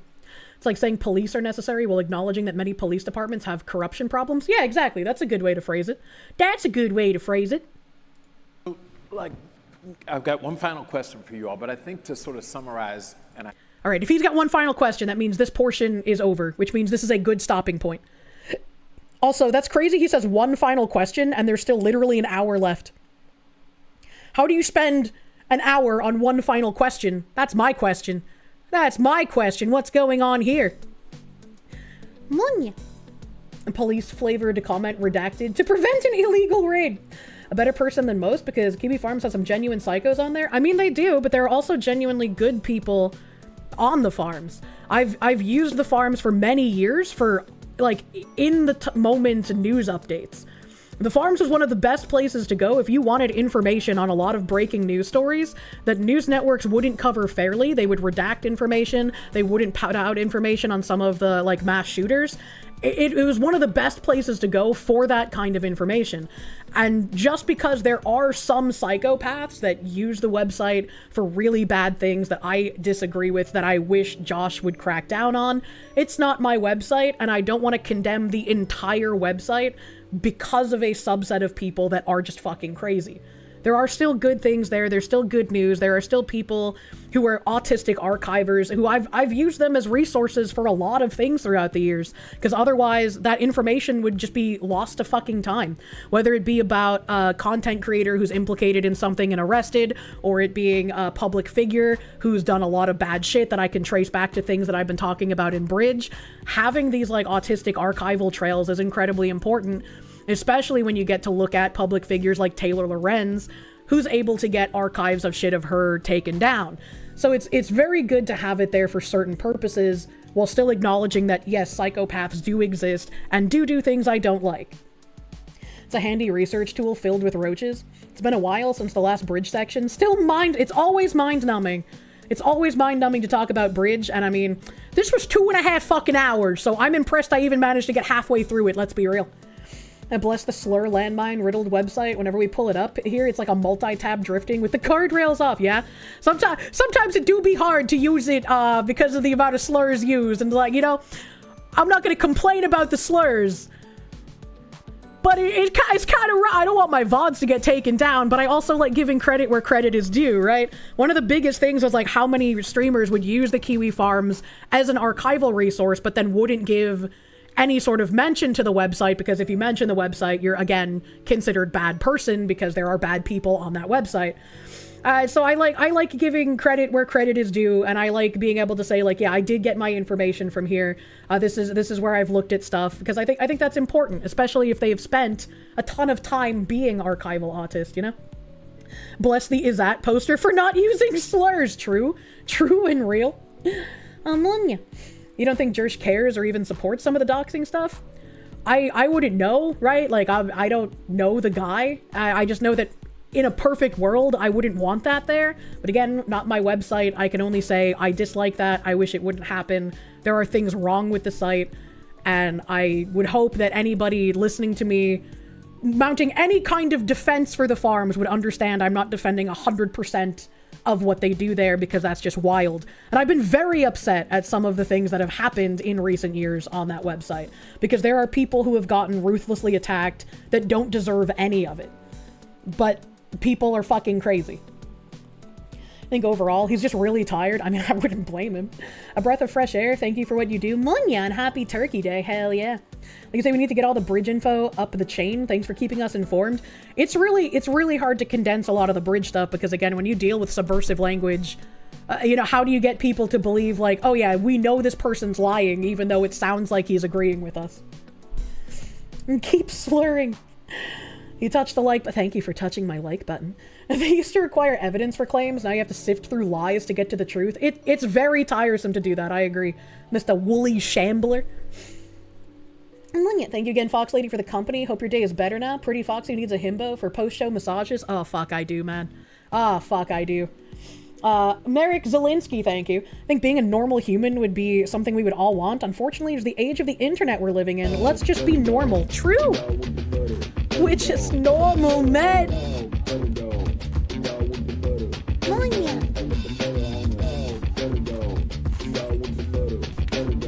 Put the butter on the dough, put it dough.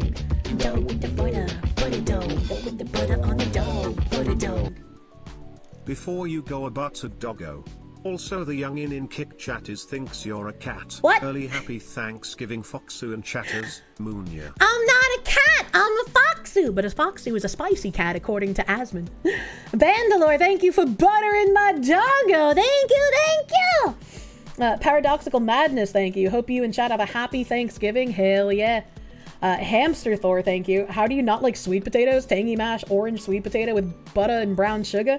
Mashed white potatoes with butter and gravy is... I'm not even a gravy person. I'm so sorry. I like garlic potatoes, maybe occasionally with like some chives or cheese on them, but I'm like a mashed potato purist, you know? Thank you! Thank you, and I hope everyone here has a very fucking wonderful Thanksgiving. If you don't celebrate Thanksgiving, I hope you eat enough to get really fat on that day. If you don't gain at least 10 pounds, did you really have a Thanksgiving? Is the question I ask you. So thank you guys for hanging out tonight. It was good getting back into some of the bridge nonsense. We'll finish the Sherm video probably sometime this weekend. I don't know about on Friday, because I know I want to get into news shit again. I did not get to a lot of my news tabs, even though we did some multi-tab drifting. So we will figure out what's happening on Tangent Friday. We'll figure out what's happening over the weekend. I'll do some more French game this weekend as well. So I just want to say thank you guys for hanging out, for coming in the Corpo Slop Talk with me. It's always eye-rolling, man. It's always rough to get through a lot of bridge stuff. Let's raid my husband today. He's playing that Asian game thing, that Where Winds Meet. I can't remember the word. Swords of Legends was similar to that. But thank you guys for hanging out tonight. Please have a wonderful Thanksgiving. My mods are telling me to kick raid Asmon too. Do I just host? Is it just /host? I don't know how to raid on Kick. I don't know how to raid on Kick. I don't know how to do it. Is the game yes host /host as Mun? Or is it Zach on here too? Fuck. Zadik? Nope, that doesn't work. Oh god, what's his fucking Kick name, man? What's his fucking Kick name? We gotta send him more warm blankets. It's Asmongold on Kick.